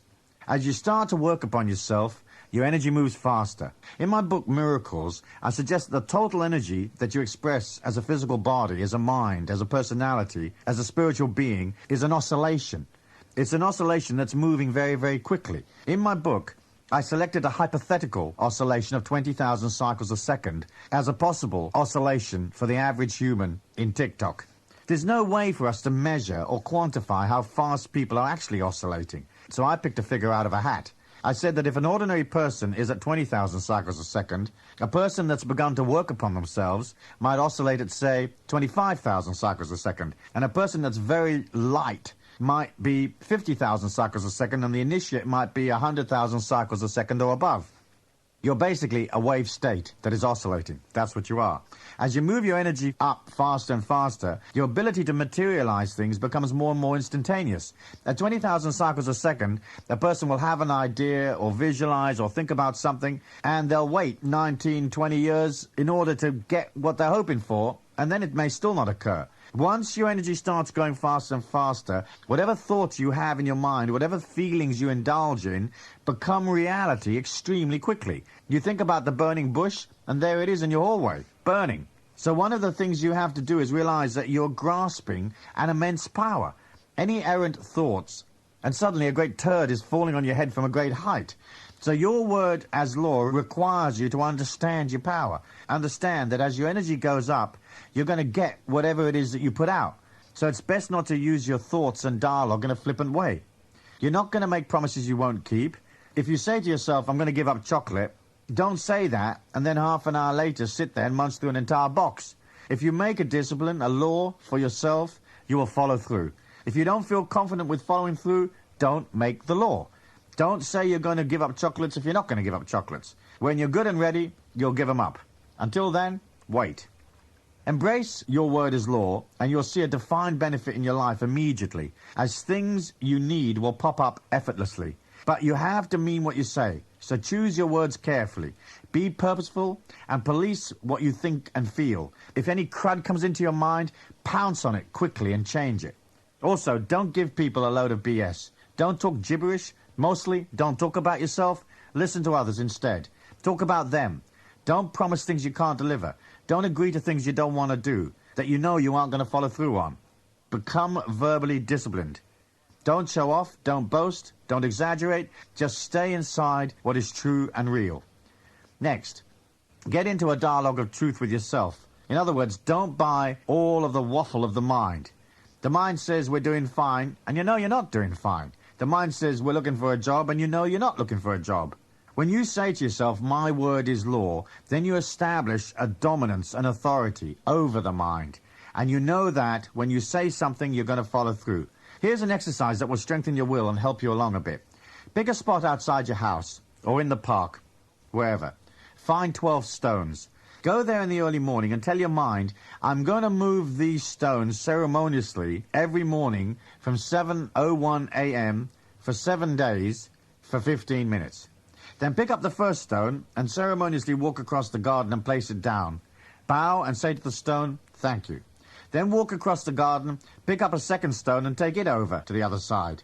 Place that down next to the first, and gradually get all the 12 stones across the garden. Now pause for a moment and pick up the first stone one more time and take it back across the garden to where it was originally. Transfer all the 12 stones back again to the original side. It seems like a pointless exercise. It's supposed to be. The mind will ask, why are we moving 12 stones across the yard? And you'll tell it, shush, we're getting stoned. The fact is, you're strengthening your will and establishing yourself as the lawgiver in the realm of your consciousness anyway. You're saying, this is my law. At 7:01 a.m. every day for 7 days, I will ceremoniously move these stones. That has the effect of not only establishing the discipline, but it establishes your will as the dominant force. And it forces you to go beyond the discomfort that the mind may go through. The mind won't want to mess with it. These actions are outside its normal legislation. At this point, you dismiss the discomfort rather than accommodating the ego, which would prefer to stay in bed. Set a discipline for yourself, like moving the 12 stones, and do it for 7 days. My word is law. If you haven't got a garden near you, move 100 books on and off your bookshelf, but do it exactly at 7:01 every day for 7 days. In establishing the idea of my word as law, you improve your ability to materialize things that you want. You understand that when you come up with a thought or a feeling, when you express verbally, gradually that thing is going to appear in your life because you can materialize your consciousness. The boundary between your internal world and your external world melts. Your definitions go. You see yourself as the infinite self. There's no more inside reality and outside reality. There's only one infinite consciousness of which you are part. The ego tries to separate you. It seeks to define itself by creating separation. As you move towards the infinite self, what you're doing is joining the inner energy. Not just the inner energy of all the people on the planet, but the cosmic energy in all things. In that joining, you will be able to pull things to you and materialize them from a great distance. The ego has to go get things. It has to find things. It has to struggle to materialize things. It has to force things to happen. It has to sell itself. Rather than forcing things to happen, see the whole planet as inside of you, as a part of you. When I say to you, stand tall, be a big person, I mean expand your mind, expand your feelings to incorporate everything. You're an infinite being and you are everywhere. Be everywhere. Be everything. Once you're everything, through your connection with the infinite self, you're connected to everything. Then materializing things is easy. So you'll have an idea and suddenly there you are on a train sitting opposite somebody and you think, my God, he's good looking. I wanted a soulmate. And here I am sitting right opposite to my soulmate. Instantly. So the speed that things materialize in your life is a good way of understanding how fast your energy is going. But with it comes discipline. Be careful, because if you say to yourself, this is a bunch of crud, plonk, the great goo-goo bird drops one from the sky on your head. If you say this is a pain in the rear end, the next thing you're going to be doing is buying hemorrhoid tablets from the chemist. So, you're going to use your word as law and clean up your dialogue. Don't talk or think in terms of things being hard, things being evil, things being ugly, things being difficult, impossible. Constantly clean up your act and say, hey, I feel great. I'm eternal, immortal, universal and infinite. I feel abundant. When people say, do you see the ugliness over there? You say, no, I see the bird flying above. Isn't it beautiful? When they say, do you see the depravity over there? You say, no, I don't see the depravity. I see the chubby legs of the children running across the playground. Watch your thought forms and don't make promises you can't keep, especially when you're in a dialogue with yourself. Step 13 is acceptance. I talked to you about disengaging from negativity in step 5. Now I want you to develop an individual spiritual evolution by stepping away from the tribal mind and the resistance you have within your own mind. This is a continuation of the process of disengaging. Through it, you calm your yearning. It's simple. You just have to get it. Because of ego, the tribal mind is always uncomfortable. People achieve momentary happiness, but they don't have the permanent ecstasy of the God force inside of them. They can't feel it. Instead, they consider happiness the act of gratifying the ego. So they indulge themselves, relentlessly feeding themselves with circumstances and things that will keep them happy. What fleeting happiness they achieve through gratification is soon destroyed, for the ego's discomfort comes from its perpetual insecurity. Giving it things doesn't make it feel secure. It only distracts it. You know that. You buy some new gizmo and you're thrilled with it. A few weeks later, it's in the back of the cupboard and you're on to the next thing. It's a perpetual wheel of discomfort. The ego grumbles, groans, moans, and constantly yearns for things to be a different way. Society is full of people that are crying out for something or someone to lift them up, to fix it for them, to provide for them, to keep them happy. Everybody wants someone else to guarantee their security. Responsibility is shifted away from self, where it hurts, to someone else, family, friends, the corporation, the government. The process is called transference. It's nothing more than the ego screaming to be set free from the agony that it's inflicting upon itself. That's why people say the world is ugly, because they are perpetually uncomfortable with themselves, perpetually insecure. To transcend to the infinite, you have to take responsibility, and through meditation and quiet time, you'll see that the pain you suffer comes from your reaction to circumstances, not from the circumstances themselves. By changing your reaction, you enter into a spiritual consciousness, one of beauty and contentment that is not available to most people in the world. You start by seeing this place, this earth, this life as beautiful. And you've got to see yourself as beautiful. You've got to know and trust that all is well with the world. that the current evolution is the way the current evolution is supposed to be. It's a nonsensity to presume that life should be different than the way it is. It may become different, but right now it is what it is. You got to know, and you got to trust that all is well with you. You have to be satisfied where you find yourself, satisfied with yourself. Yes, you can change things, but if you're dissatisfied right now and you're entering into the infinite self, you create a consciousness that is eternally dissatisfied, eternally frustrated, eternally angry, let's say. So acceptance comes from disengaging from the world and understanding that you are not your emotions and you're not other people's emotions. When they express anger, fear, frustration, that's just the reaction of the ego. If you're dissatisfied, it's like having a perpetual itch that you can't scratch. You gotta make these circumstances right. So wander around your house and say, this is right. Wander around your workplace and say, this is right at this moment. Tomorrow it may change. Wander around your life and say, this is right and holy. Tomorrow, the energy will be more. But right now, it is perfect. The circumstances of my life are an external manifestation of my thoughts and feelings. I can learn from them. I accept it. This way, you stop fighting against yourself, and you accept. The way it is the way it is. You're free. Once you get that, you're free. Say to yourself 3 or 4 times a day, the way it is the way it is. It's fine. It's not perfect. I will change it for the better. But it is the way it is. I accept that. Once you come out of acceptance, it's all over. You got it. You're free because you're no longer in the emotion. So, they'll pay you or they won't pay you. If they pay you, you eat. If they don't pay you, you go on a fast and lose a little bit of weight. If they show up at 11 o'clock, you'll get a ride to the ball game. If they don't show up at 11 o'clock, you can wait till 10 past. Or cancel going to the ball game. Or you can walk. Your husband's having an affair, or he isn't having an affair. If he is having an affair, you've got 2 options. You can bring him home, scrub him down, and tell him not to be so stupid, or you can toss him out and find another one. The fact is, once you understand the way it is the way it is, you won't have to fight circumstances.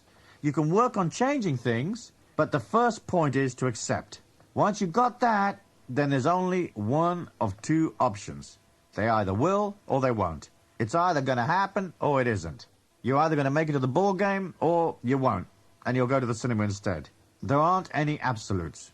But the mind decides it has to be like this. It must be like that. It has to be 8:15 and 10 to 9. It has to be pink and blue, and people have to accept me and do these things. That's just the ego's agenda.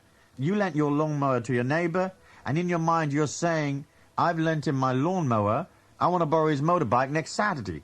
You develop an agenda. Then when you ask to borrow his motorbike and he says no, you feel offended. Hey, the way it is the way it is. Maybe he's not a generous character, and he doesn't want to lend you his bike. So you shrug and you walk away and you say, I would have liked his motorbike, but I'll take the bus instead. Look at the world and be satisfied. See it as eternal. And understand that you don't have to push against the way it is. All you have to do if you don't like things is walk away. Generally speaking, it's too much effort to change things. You've probably tried it with your relatives. You can't change them. You got to love them as they are.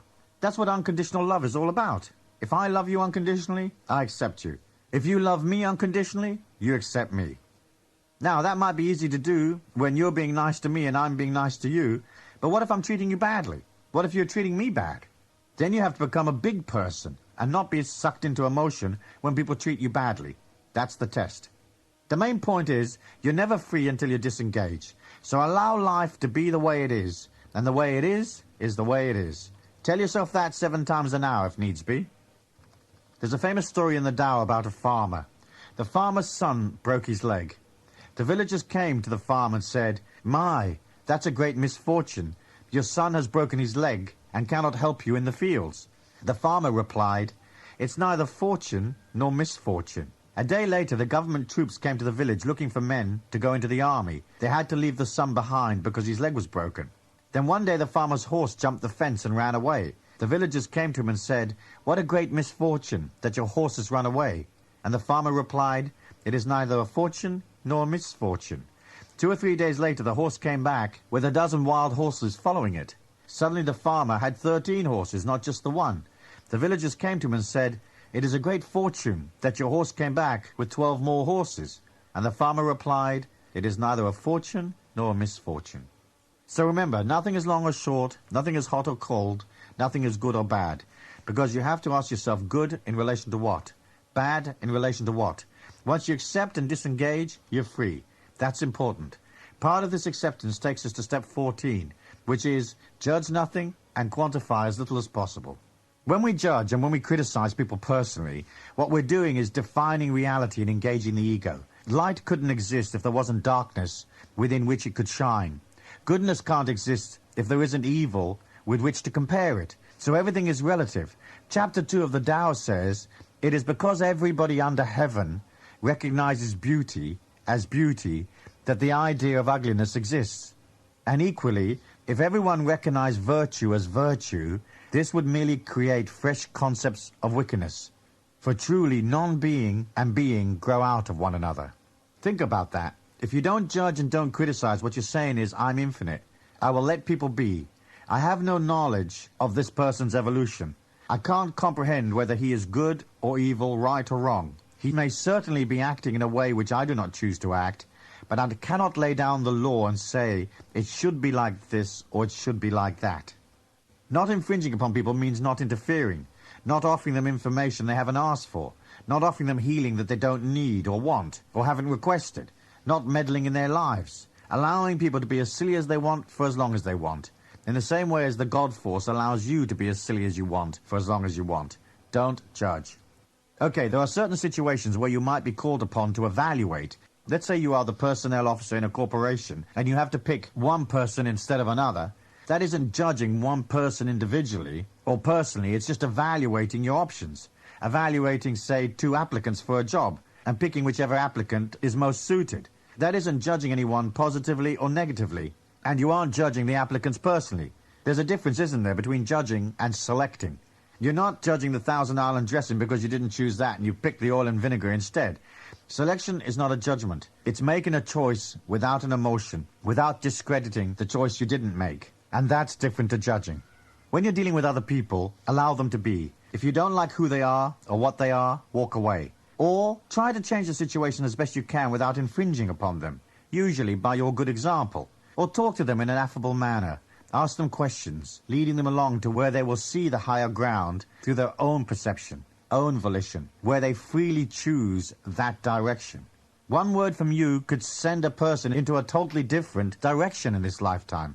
It could change their whole evolution. You don't know what they need, what their deep inner spiritual self has decided. They may need high energy, they may need low energy, so that they can properly understand high energy at a later date.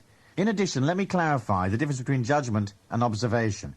Judgment is when you engage your opinion and your emotion, judging others for an action or what they say. Observation is nothing more than commenting on what you or others might observe. So you might casually remark in a restaurant that the service is rather slow, as it's taken an hour, let's say, for the soup to show up. You haven't judged anyone personally, you've just observed. That's okay. Gradually, you'll learn not to quantify things too much, and to just experience life rather than to define it. If you watch a movie and you start to quantify it, discuss it, and put it in a little box, your perception of it changes. I was walking along in Philadelphia one day. It was freezing cold. I had a pair of jeans on and a shirt. There's a meditation I learnt years and years ago where you visualize a little flame and you put it into your heart. You allow that flame to expand and it warms you because you're thinking of the spirit of fire. So the heat is there. I was walking along nice and warm. Then the person with me said, "Aren't you cold?" And the minute they said that, the flame went out. I was freezing. In Philadelphia, it can get pretty cold, as you know. It was minus Christ knows what, with the wind factor of whatever. And because they imposed the reality upon me, saying, hey, you ought to be cold, my perception changed. Right up until they opened their mouth, I was perfectly warm. So they changed my reality. So you want to be careful that you don't quantify or impose upon people. Don't say, this meal is very good, this meal is very bad. Just eat the meal. A bad meal should not be an emotional upset. It's a gift. It allows you to realize what constitutes a good meal. It helps you make selections, so be grateful. Once you don't have to define things, once you don't have to quantify things so much, you can just concentrate on experiencing them. You're not putting life into little boxes. So you can go from the ego's world to a state of just resonating with this infinity within. I am and I experience. I don't see high or low as low. Nothing is cold, warm, dry or wet. I just experience it. Hey, I'm doing rain. I have no reaction. I'm experiencing happiness. I have no reaction. I'm not yabba-dabba doing and swinging off the chandelier. I'm just content in silence. I fly a lot. I've been 97 times around the world, so I've done a lot of airport in this lifetime. I like to sit and watch people while I'm waiting for planes. Try this exercise. Go to a crowded spot, a shopping arcade, an airport, whatever, and just sit and watch people. But rather than watching them intellectually, watch them from inside the infinite self. Close down your mind and feel them out.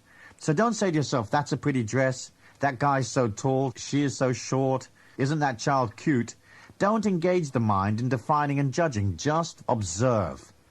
Do it for 15 minutes when you go shopping next Saturday. You'll discover how dramatically that changes your perception.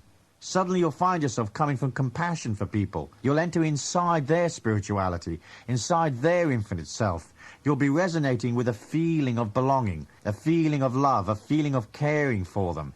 Not caring in the sense that you've got to look after them, but just enjoying the heroic nature of their humanhood, rather than putting them into little boxes and thinking, that's an Afro guy, here's an Oriental woman, etc., etc. They're just eternal spirits, schlepping bodies around, just like you and me. It's a great little discipline to do, and it's interesting because you learn a lot about people just by observing. Once you don't judge, a higher sense of awareness comes forward. You begin to touch upon all that subtle information that would not be normally available to you. Twice a year, I present a men's gathering called Wildfire in the mountains of New Mexico. During that weekend event, I take the guys out into the town, and I have them touch the subtle energy, the etheric energy, if you like, of passers-by. I show the men the height of their perception comes from the lightness of being. Through etheric knowledge and a few simple techniques, their perception jumps several 100% in just a couple of hours. By touching, perceiving, and not judging, the men understand. A door opens into another world. You can do it. You don't necessarily need me. Try this. As people walk past, visualize yourself with an extended arm. Push your imaginary hand quickly into their heart and grab a molecule of that person and pull it back to you. How does it feel? What do you perceive here? Who is this person passing by? Ask yourself, what is the overriding emotion of this individual? Bit by bit, once you've run 100 or 2 of these, over a little time, you become very, very perceptive, and eventually you won't need to mentally touch people, mentally look at people. You won't have to mentally work out people. You'll look and you'll know. Once you know, you can never say. So remember, don't judge, don't criticize. Know it's okay to evaluate, it's okay to select, it's okay to observe, but don't criticize personally and try not to quantify things. Just experience them. Step 15, hold on to nothing. This is a tough one. You'll have to concentrate here. You're an infinite energy inside a body. The things you have around you are not really yours. They're just material manifestations of the infinite goodness. So your car, your house, your clothes are all on rental from the God Force. None of them is yours. When you depart this earth plane, you're going to have to leave them all behind. By placing a lot of emotion into having, you heighten not having, because you define what you have. Everything else falls into the category of, I do not have. You want material well-being, yes. You want experiences, yes. But the whole function of abundance is not to have money, it's to use it. You come to the earth plane as an energy. You've got a body to operate in, and you have to generate money to sustain that body. But that is different from generating money for security. There isn't enough money in the world to do that for the ego. That's why millionaires pound on relentlessly, often losing what they've already made in the chase for more. It's partly a power trip, but it's partly a security trip. You need to be generating money to buy experiences, yes, but you want to get to the end of your life with zip in the bank and look back and think, my God, look at this huge pile of experiences, because none of your memories is ever lost. Everything you've ever done is all part of your eternal memory. So what you're looking to do is not to acquire things, not to focus on the concept of having, because that'll make you poor. You have to come from the concept of experiencing. You have to invest in yourself. And you do invest in yourself because you're investing time and probably money in listening to these programs. So I know you invest in yourself. Release owning and not owning. If you own some real estate, fair enough. But you don't want the real estate to control you. You don't want things that you have to become a burden to you. If you buy a really fancy car, that sounds great on the surface, but in reality you've got to polish it, insure it, worry about it. How much energy do you want to put into a car? It's better that you have an old clunker that you can leave anywhere with a little note on the window saying, please steal me, I need the insurance money. If you have this fantastic Ferrari, you'll be constantly worried about who's kicking his headlights in. It can become a trap. When you don't hold on to things, you're free. Don't hold on to the relationships of your life. I'm with this person, I'm with them today, but I don't own them. If they're here, they're here. If they're not here, they're not here. I'm doing this job, but tomorrow I might be doing something else. When you don't hold on, you're free. The more tight-ass you are about mine, the more money-grabbing you are, the less you will have in the end. What's the point of millions in the bank if you die as the world's greatest tight-ass? The restriction of it is grim. The more you defend the emotion of mine, the more lack you will have spiritually on an energy level, and the more you cut yourself off from the expansive infinity within. Remember, everything is care of the God Force. If you come home and the stereo is missing, you can say, they've come for the stereo, rather than getting uptight. It's just gone back to the God Force. Somebody else has it now, and that leaves space for you to meditate and think about who you really are and what you really want.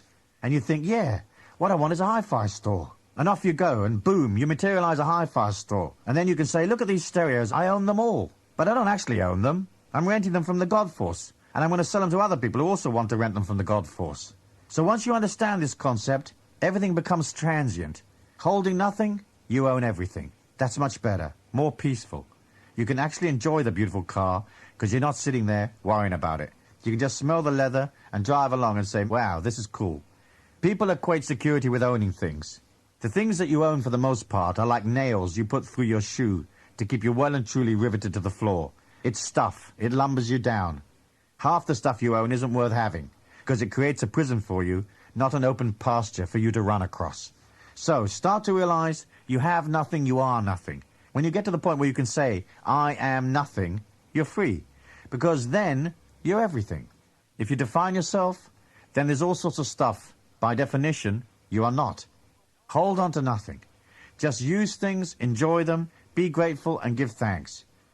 I stay in a country for about 6 weeks, and I leave. And I go somewhere else for a couple of months, and then I leave. And then I go back to the first country for a couple of weeks, and then I leave again. In the end, my whole life is in 2 suitcases. I can look at my suitcases and think, wow, I'm not holding on to very much. I'm not poor. I've got money in the bank somewhere, which I use to create more energy. But I'm not actually lumbered down with stuff. There's nothing sexier, I think, anyway, than piles of money in the bank that you use to create energy and buy experiences that you don't have to insure because the government insures it for you. That's sexy. And there's nothing sexier than a woman with her pockets stuffed full of cash. Very sexy, in my view. Don't hold on to things, because in the end, it's a complete illusion to think you own anything. You don't. You're only borrowing it from God. One day, God's going to want it back. Let's go to the next session.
Going on from hold on to nothing, step 15, takes us automatically to step 16, which is don't defend. You could easily add to that, don't explain yourself, and don't apologize either. But anyway, let's start with don't defend. The energy of the infinite self is the energy of the initiate. Nobody's going to understand that. Once you begin to get it, you're not going to be able to explain it to anybody, and you certainly aren't going to be able to show it to anyone. The very fact that you do try to show it to someone or you try to explain it means it is not it. It's invisible. It's silent power. It's knowing without speaking. It's acting without requiring confirmation or observers. It's doing without effort. Maybe that's a bit dissatisfying for the ego, but that is the reality of this power. You can't wield it. If you wield it, you become satanic. If you try to show people, it's egotistical, and it will fall from you. It'll disappear through your fingers, like King Arthur's sword, Excalibur. The sword came from the Lady of the Lake. It came from the yin, from femininity, silence, quietness, the placid lake. Then because of confrontation and wars and because of misuse, the Excalibur fell from Arthur's grip and returned to the lake. The infinite power is a silent power. If you have to defend yourself, if you have to explain yourself, you're lost. But at the very most you can say, I know nothing. What are you doing? I'm doing nothing. Why are you getting up at 4 o'clock in the morning? I just like it that way. I'm best in the early mornings. You can't be an exhibition of power because then your desire for power comes from an egotistical standpoint. If you're not wielding power, if you're not trying to establish observers, if you're not falling for the common trap of having to have people observe your spirituality, observe your holiness, observe your goodness, then you can be invisible. You can have an immense knowledge, an immense power, and when you're walking along, people don't know whether you're the greatest initiate that ever lived or the guy that works at the 7-Eleven. You can be inside yourself without promotion, without attempting to elevate yourself, without seeking observers. You don't have to defend the power. The power is indefensible. So don't get into arguments with people. Don't get into discussions with people. Don't talk about yourself and don't talk about the path. Keep it to yourself. Make your life mysterious. Don't let the energy escape. It's like having a bunch of butterflies under a hat. They're beautiful and colorful, and they create energy. But if you lift your hat and you show people, the butterflies fly away. So from here on out, you have to learn to internalize what you know, as well as internalizing your life. Internalizing your life is the process that I described earlier on, where you start to see external life as signs, symbols, messages, and signposts. It's a dialogue. But as you internalize the power, you can't hold onto it. You've always got to let it flow through you. It's a golden wind, and you sure as hell aren't going to get out there and try to develop converts. You don't need to promote. If you have a perception, act dumb. Stay silent, and the power doubles and redoubles. So, don't defend, don't explain yourself either. When people ask, what are you doing, just smile and say nothing. In defending and explaining, you're apologizing. You don't have to apologize for the fact that you've decided to take life in a sacred way. You don't have to apologize for the fact that you are silently walking from ego to spirit. You just don't have to apologize. Okay, if you step on somebody's foot, you can say, I'm sorry for stepping on your foot. But what I mean is, don't apologize for your actions, don't apologize for your beliefs, and don't apologize for the way that you may be developing a different perception. Because as you take on these 33 steps, you will become extremely different extremely quickly, because it's not the way that ordinary people operate. So, you don't have to sell anybody, and you don't have to convert anybody. By explaining the power, you belittle it. By showing it, you're saying you don't believe it. It isn't real, it isn't true, it isn't me. So don't bother with any of that. Just silently work on yourself and know that you're growing. The point where you feel you are not growing is when you are growing the most. When you engage the ego, when you think you're doing fantastically well, when you've got your saffron robes and you're clanking your little gong and everybody's watching, that's when you're not growing. That's when you're right in the currency of the ego. Establishing observers and admirers, people to watch you and say, isn't she beautiful, isn't she amazing, isn't he spiritual, is a weakness. The fact is, take the power inside, don't defend it, don't apologize, and don't explain yourself to people. Just do what you do. The point here is to make your journey sacred and silent, which takes us automatically to step 17, which is constantly purify yourself. To constantly purify means that you understand that you will hourly and daily be assailed by the ego's perception, by its traits, its urges, its desires. So you can't just take on a concept and that's it, because it takes you a while to belong to the idea. You can understand a concept, can't you, like your word is law intellectually in 3 to 5 seconds. But to actually feel it, to feel it deep within, that takes longer. So in constantly purifying yourself, we're looking always to be vigilant against the negativity of the ego. Be careful with your dialogue and don't express negative energy in the way you talk. Even if you feel negative, don't voice it. Be careful with that and purify your feelings. When you feel crazy, pull back and relax. Take a moment to be with nature. take a moment to be with yourself, to figure out what is really going on. When you feel angry, take a moment to analyze what are you angry about. In the little booklet that comes with this program, there's a chapter on anger. It shows you how to process emotion, particularly anger. All you have to know about anger is that all anger comes from loss. There isn't any other form of anger. So when you're angry, rather than experiencing the anger as a feeling and exhibiting anger, you silence yourself and you observe the anger and say, hey, wait a minute, I need to purify myself. Why am I angry? Ask yourself, what have you lost? You may have lost something tangible, like your car or your stereo system, or you may have lost something less tangible, like an opportunity, a job, a daily rhythm, a friendship. Look at what you have lost and then agree to lose it. If you like, you may set upon a plan to get back what you've lost. But generally speaking, when things disappear from your life, it's just the universal law liberating you of stuff. Most of the stuff you lose isn't worth chasing after. To purify yourself, you have to spend time on your own. And you have to constantly sift through your thoughts and feelings, asking yourself, hey, what are my motivations here? What are my urges? What are my feelings? How do I actually feel? How do I get to the bottom of these issues within me? Then, of course, you're going to have to come up with some kind of physical, emotional, mental, philosophical, and spiritual discipline for your life. And I'm going to deal with that in one of the later sessions. By purifying yourself and staying inside the energy, you're not going to trash that energy by suddenly doing something weird like eating a whole bunch of junk or going out for a week or two and drinking yourself stupid or getting stoned so you can't operate. You're not going to take your energy into places where it'll be trashed. You're not going to trash your energy by fighting with people. If a confrontation looks like it's developing, start to walk away. There isn't a fight that's worth having. The initiate walks away. Only the fool stands and fights. Sure, you can defend yourself if someone comes at you physically, but the best form of self-defense is your feet, which you use for walking away. A lot of people have got hurt when the ego's indignation forced them into a confrontation. Don't mess with that. Each year in the mountains of New Mexico, north of Santa Fe, at a place called Sipapu, I present a series of trainings called Warriors in the Mist.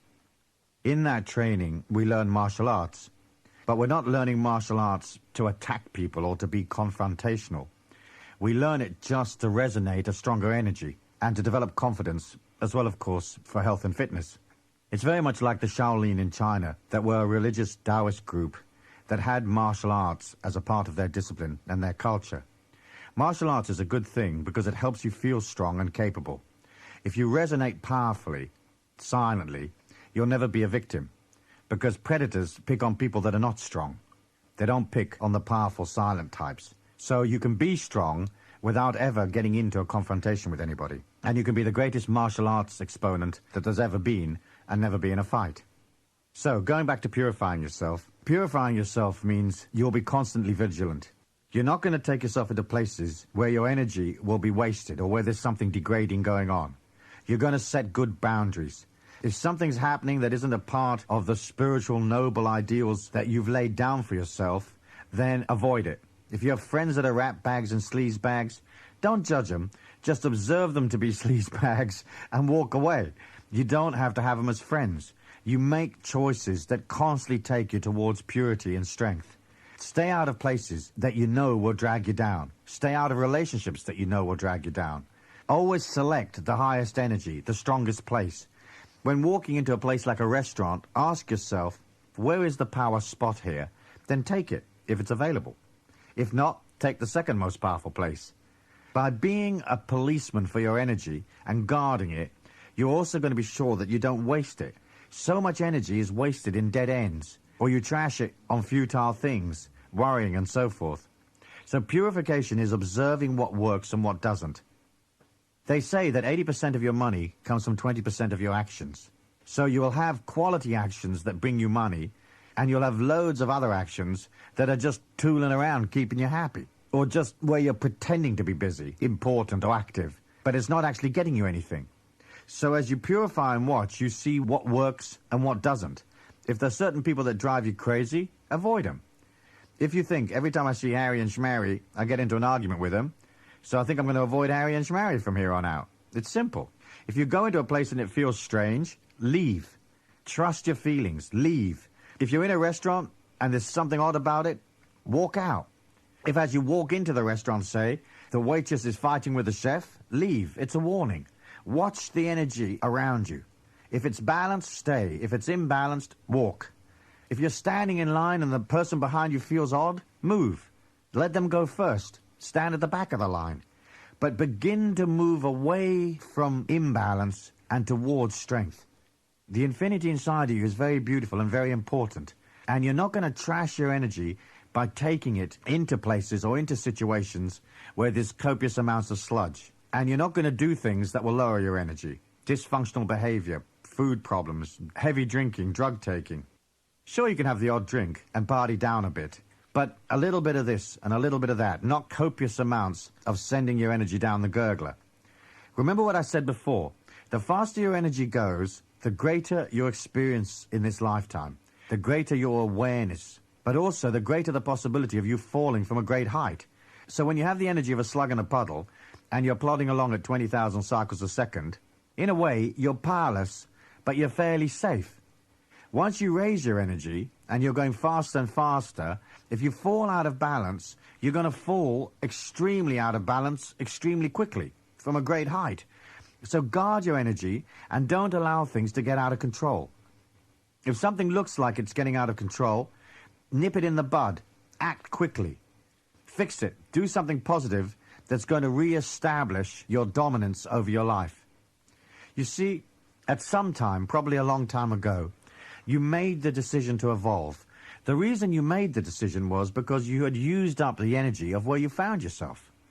You said to yourself, I want to evolve. It's almost as if in some sacred place there's a scroll with your name on it saying, destined to evolve out of the earth plane.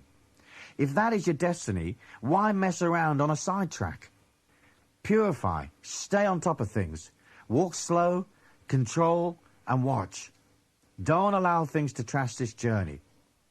This brings me to the 18th step, which is respect all living things. Observe the beauty in all things. What I'm saying here is, as you develop a spirituality within, you're not going to come from the grabbing, rapacious attitude that many have. You're not going to consume more than you need to. You're not going to trash things just for the sake of trashing them. You're going to have respect for the neighborhood and for the people. Of course, all living things includes humans. It's easy to respect people when you know them and love them, when they're your friends. But it's much harder to respect people that you don't know. And it's particularly hard to respect people when their energy is a bit grim. That's the challenge. Now, you have to understand why their energy is grim in order to respect them. The reason why people act in a dysfunctional way, or in a criminal way, or in a way that is hurtful to others, is because they are victims of their own personalities, of their own egos. They're victims of a society that teaches us all sorts of strange concepts about importance, glamour, and material wealth. Grab what you can, cheat, rob, pillage, steal. That's just part of the disease of this evolution. If you look at it from a finite point of view, it can really bug you and scare you. But if you look at it from an infinite point of view, people that are ratbags are just people that are learning to deal with their egos. They may cause a tremendous amount of mayhem in our society, but deep within, they're infinite. Deep within, they're eternal. Deep within, they have the God force within them. So respect all living things means extending to everyone at least a neutral respect. You don't have to go out of your way to please people necessarily, and you don't have to go out of your way to commiserate. You can leave people alone. But at least respect people as much as you can, and particularly go out of your way to be kind and respectful to people when they're treating you badly, or they're treating you in an antisocial way. That means putting away your normal reaction and coming from the love of the infinite self. I can't say I'm perfect at this myself, but I'm trying, and I've worked on it a lot. And I don't think anybody could ever become perfect at it constantly, unless they were a saint. But it is a marvelous thing when you can become magnanimous towards others, even if they aren't magnanimous towards you. That's your test. The other part of respecting all living things is respecting nature and animals. When I first got on the path, I decided I'd like to be a vegetarian because I didn't feel good about eating meat. It wasn't just a spiritual perspective. It was because meat is often pumped so full of toxins and hormones and antibiotics. I thought respecting all living things would include respecting myself, so I became a vegetarian, and I did that for 7 years.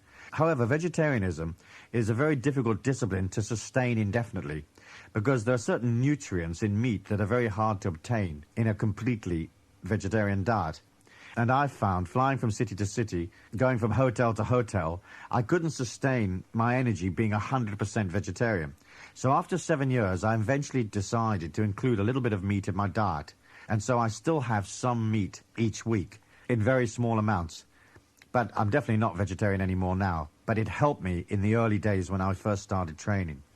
However, respecting all living things also extends to projecting a love for the animals, projecting a care for them and not killing them unnecessarily.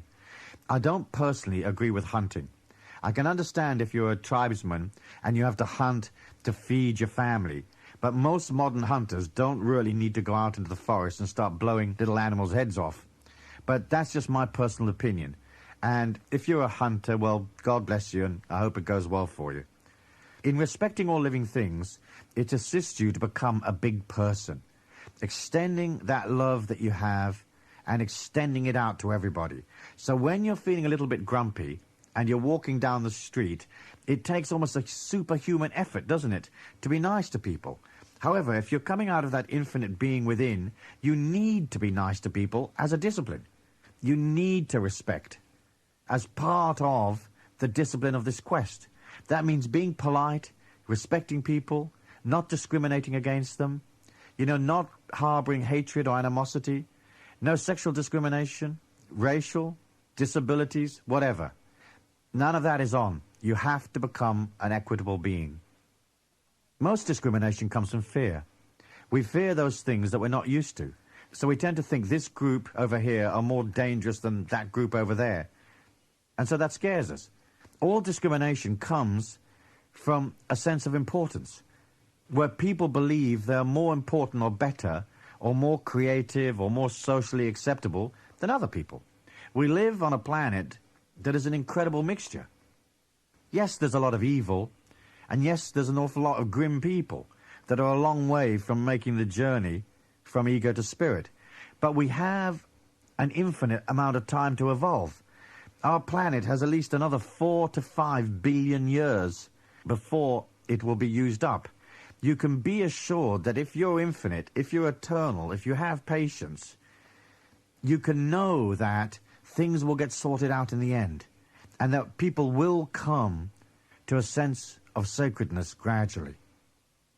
Another thing that comes from this journey is that as you discipline yourself and develop control, you become automatically humble.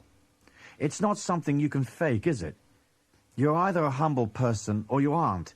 But the wonderful thing is that once you stop talking about yourself, showing off, demanding observers, cackling on about your achievements, pushing to the front and so on, humility becomes automatic, and it's part of that respect. Remember this. The ego has a tremendous amount of violence in it, not just physical violence, but also an emotional, intellectual violence. The ego likes to hurt people, likes to make them less, to put them down. It likes to attack, and it likes to make people uncomfortable because it's uncomfortable. So part of respecting all living things is to not project an emotional, intellectual violence, as well as, of course, not projecting a physical violence. So don't trash people, even though you know that what a person is telling you is absolutely ridiculous. You know they're round the bend, and you know that perhaps they won't be able to pull it off, whatever they're trying to explain to you. Don't trash them. Try to build them up. Say, that's a good idea. You might have to make some slight adjustments, but I wish you well. I hope it works. And let them be. Try to stay away from this grimness of the ego that has to depreciate other people to feel okay. Respecting all living things is not projecting any unnecessary violence against the animals, against the plants, and not projecting an intellectual or emotional violence against other people. That's the sacred way. As you enter into that serenity within you, in meditation, prayer, purification, discipline, you begin to appreciate how enormous the God force is, how big it is, how much love is involved and the authority it has, just through its indescribable magnificence. Once you've had even the slightest glimpse of that energy within your feelings, you're going to be an extremely humble person. As I said before, I've seen up that near-death tube on many occasions now, and I've seen what the light looks like at the end of the tube. The God force. There are no human words to describe the magnificence of it. I'm completely lost to explain it. It is utterly the most beautiful thing I've ever seen. It's the greatest power that exists. A glimpse of that energy, and every uptight, stuck-up twerp on this earth plane would sit down and shut up because they would be embarrassed. So even if you haven't had a near-death experience, you'll still be able to feel the God force in your heart as you begin to control the ego, and that will automatically make you a more humble person. So respecting all living things is understanding this point in your evolution and understanding the magnificence of it, and doing your best not to allow the personality to create mayhem for you. Respecting the air, the water, the earth, the spirits of nature, the beauty of this planet, and respecting also the unseen dimensions that permeate this physical plane as well. From respect, we generate consideration and love. So by being respectful, we learn about ourselves. The trick here is to be respectful in situations where your natural tendency is to not be respectful. Step 19 is the power rises from within. The initiate doesn't need to push. It's quite a hard concept to grasp in our modern world that's so competitive. But let me explain it to you like this. At the regular tick-tock level of energy, the hypothetical 20,000 cycles a second, you have to force things. You have to push. You have to get people to pay attention. You have to make a lot of noise, yearn, shove, promote, and really try hard. Most of the power you have is internal. As you garner the power, you can pull to you all that you need, rather than pushing to sell things, to tell people about your product, service, or knowledge. You can just allow them to come to you. It's so much easier when you allow life to come to you. In pushing, you tend to move things away from you. You've had the experience, haven't you, where you've gone into a second-hand car showroom and trying to buy a car, and the sleazy salesman comes up to you and is really trying hard to stuff the car onto you and telling you how fantastic it is and telling you how you can't live without it. You've already made up your mind to buy it, but the very fact that he's leaning into you puts you off, and often you walk away. So be careful that you don't have that effect upon people, upon life. Don't push and shove so hard that they deny you just because you're pushing. Once you understand the energy within you is becoming more rarefied, once you understand the power is there, you can visualize and feel the things you need as part of your life, and then take concerted action, moving towards your goals. If you want to heal a situation with a person, you don't necessarily have to tramp across town to talk to them. You can just breathe them in and breathe them out in a meditation. So, pull up that person in your mind's eye, say their name, breathe them in, hold your breath for a moment, exhale your energy, and project light towards them. Do it 11 times. And as you breathe them in and out, send them love and healing. Next time you see them, they'll be different, or they'll be gone. Years ago, a company I owned was being audited by the IRS. The agent was giving us hell. He'd been on the one tax form for almost 18 months. 3 of us got together at 4 a.m. in the morning, and we visualized the agent real small, in the palm of our hand. And we projected love to him, and then we blew a short, sharp breath to send him away. Just a blow. 5 days later, he called to say he was leaving the IRS. And could we help him get a job in the local area as an accountant? The tax matter was resolved in a couple of weeks. once the new agent took over. So by working on the situation internally, we fixed it, rather than suffering it externally, intellectually, trying to accommodate his needs. Understand that when you have a problem, there is an internal solution. The healing is an internal transformation. So you don't have to shove and you don't have to push to make things happen. You can stay in the flow and move towards where the highest energy is. And of course your serenity and your balance becomes a self-perpetuating affirmation of the power within you. So you have to understand the power is there, and you have to understand that you can move it. You can project love, healing, reasonableness. You can change anything. You can stand tall in silence and just move the energy around like a lighthouse. So begin to think in terms of eliminating struggle from your life. Work inwardly. I wrote a book once that was quite successful called Life Was Never Meant to Be a Struggle. You might have seen it in the stores. It talks about going beyond struggle. Of course, all struggle is part of the manifestation of the personality. It's part of the anguish that the ego creates, yearning and demanding and fighting to sustain itself. Pull back and get yourself into a position where you can control. If, let's say, you have a problem with money, start working your way back from that. Most people think that the way to get out of money problems is to earn more money. But if you're imbalanced at, say, $1,000 a month, you'll be extremely imbalanced at $5,000 a month and totally out of control at 10 grand a month. So how you handle money is to get into control of the money that you do have. If you only have $500 a month to live on, you have to think of a way to live in circumstances that don't cost $800 a month. There's no point in you making 5 grand a month if you're spending 7, because you're still going to be in financial trouble. So if you're imbalanced with money, pull back inside, quieten the ego, and tell it, hey, we don't need all these things. We don't need a fancy apartment. We don't need a fancy car. We just need to first establish control. That way we don't have to push and shove to get what we want in life. We can be balanced, take our time, move towards abundant situations, and think about what you're doing. Developing discipline and moving powerfully, not wasting your energy. When you have a burning need, it destroys your power. So if you absolutely have to sell something to someone, they won't buy it. If you absolutely have to have the job, they won't hire you. If you absolutely have to have this person in your life because you love them and can't live without them, the very fact that you are all over them makes them throw up and flee. So as you understand this, you understand the powers within. You start to act inwardly.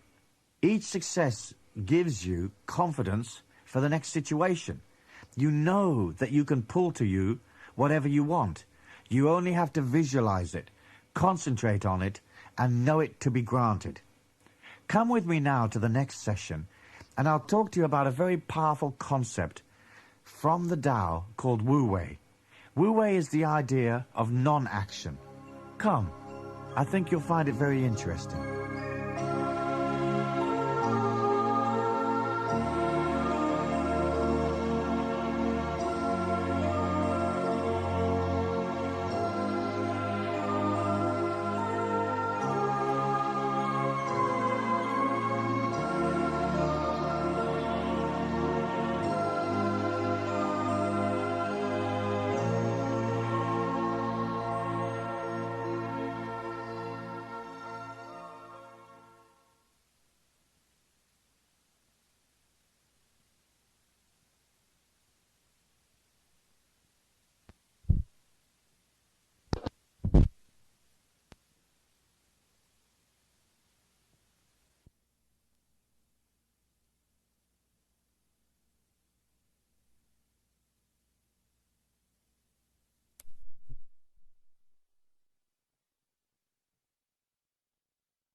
Step 20 is action through non-action. It rides hand in hand with Step 19. Power comes from within. But there are certain aspects and sophistications to this that I ought to deal with that are important.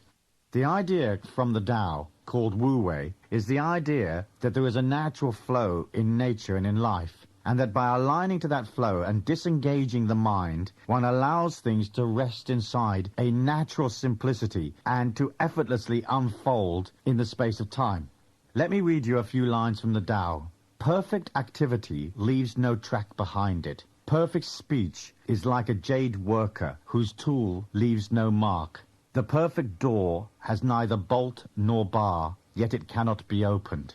Taking the idea of non-action, you can see in Taoist paintings very few brushstrokes, simple lines, diffused lights, pastel colors. You see Wu Wei in the art and the simplicity of the pottery, in the effortless grace and gentle tranquility that is the hallmark of Taoist creativity.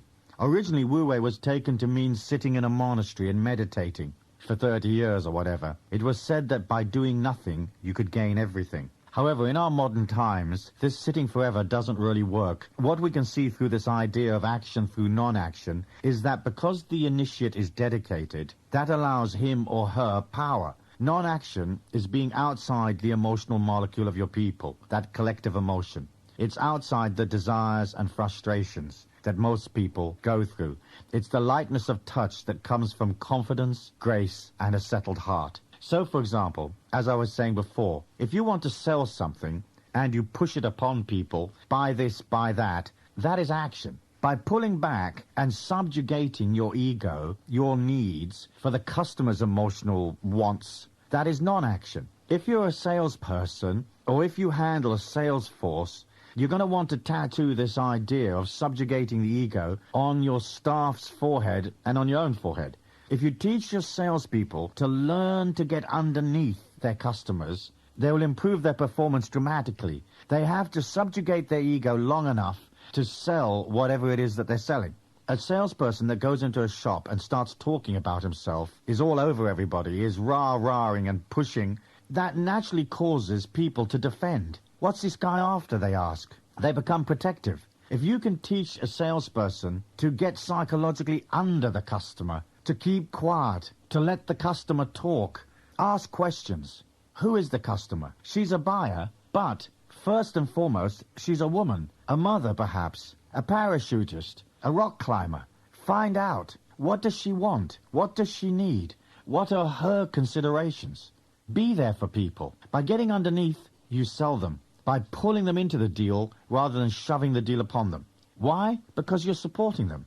When someone gives you their money, they are letting go of a small part of their security. Paying out at a deeply subliminal level actually takes them closer to financial collapse and an ego death. If I pay out this money, will I have less? Will I be able to eat? If I don't eat, I'll die, and so on. People have to be secure to transfer their funds to you. Never forget that. How you make them secure is to not come at them from above, telling them how marvelous the product is, or how marvelous you are. Instead, work on their comfort zone. Tell them that everything is cozy, safe, and secure. Work on their positive energy. Tell them about the good fortune that is about to descend upon them in these exciting and positive times. Then, and only then, mention your product. So non-action is really the act of watching the ebb and flow of events and getting underneath life.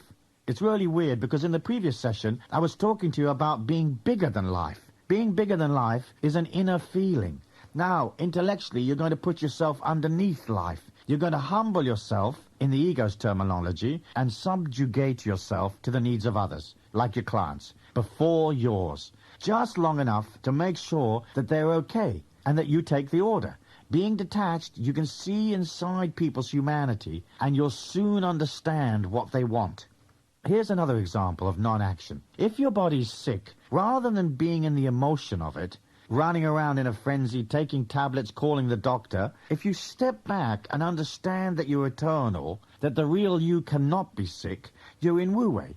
You're in the non-action of centering yourself first and thinking through and feeling through what is your best move. What do you really need to adjust to your former balance, to your former health? Most disease comes from stress, and a lot of disease is an external manifestation of an inner disquiet. So by pulling back and going within, you can start to come to the emotional reason for the disease. And then also, you've got to remember that some disease is good because it shows you what you're doing wrong and gives you a chance to pull back and adjust your actions. So, if you're not well, rather than panicking, go quiet and listen to what the inner you is saying. Listen to the healing it's offering you. Now, think of this. You are always in the right place at the right time. And each thing that comes along can be perceived in that light. If you're balanced, you will move into a probability pattern that precludes pain and injury, because that is a manifestation of imbalance. To some, life seems like a type of roulette, where people wander about and some get hurt and some don't, and some get killed and some don't, and some get sick and some don't. But that comes from an externalization of people's feeling. They feel that they're in a crapshoot. Once your feelings are healed, there's no more Russian roulette. Once you have accepted responsibility for your life, what you have to do is understand that if things are imbalanced, go within and examine the deep inner reasons why. Rushing around trying to fix the dam after it floods doesn't really work. It involves you burning a lot of energy. The source is where you should be. There you can fix everything. Gradually, your external reality will manifest itself according to your new inner patterns. So, Wu-Wei is understanding that you don't have to push. When people rush forward, you step back. When they run, you walk. When they cry out and call for attention, you remain still. If you don't desperately want things, no one can move you. You have all the time in the world. Say that to yourself several times a day like a mantra. I am balanced. I have all the time in the world. I have all the time in the world. It's hard to comprehend at first that the external world that you're looking at is actually a manifestation of your inner dream. But once you comprehend that, it saves you an awful lot of struggle and rushing about. Another example I could offer you is when you're dealing with a friend and they're very difficult. You want them to change their mind and, say, support a project that you have. Action would be trying to convince them, standing over them and beating them around with intellectual argument, talking about the good qualities of this project. Perhaps manipulating them emotionally by saying, if you were a good person, you would help me and you would be involved and so on. Dragging them in saying, you owe it to me or whatever. The non-action is literally standing inside their mind and finding out, what is this person actually saying to me? What is their position? What is their attitude? If they want support, ask yourself, why won't they support? What do they need? Who are they? You know, where are they at this point in life? What is their agenda? So non-action is putting yourself aside and even putting aside your need to have them support your project, say, and momently stepping inside them to discover who they are. Next, you see quite clearly that they're afraid or they're too little to give of themselves. And so you don't waste your energy trying to persuade them. If you need help, it'll show up. If it doesn't, you can either manage on your own, or now is not the time to engage yourself in the particular project. Bag it. You see, everybody wants something. I know that sounds awful, because we like to think of a world where people don't want things. But in fact, everybody wants something. It's not a bad thing or a good thing. It's just the way things are. The ones to watch are the ones who say, I don't want anything. Because when they say that, it usually means that they do want something, but their agenda is subtle and hidden. If they really didn't want anything, they wouldn't need to say so, would they? Usually what people want is recognition, respect. They want to be built up, more energy. They want to feel more secure. They want you to endorse them. They're basically out there avoiding death. And that's what the ego's doing most of the time. Not necessarily physical death, but death of a rhythm, death of an idea, death of something that you're used to. So give people what they want. If they want you to endorse them, do so. If they need to feel secure, support them. Supply their ego's needs, and they will come to you effortlessly. And when they show up, figure out something to sell them and bill them.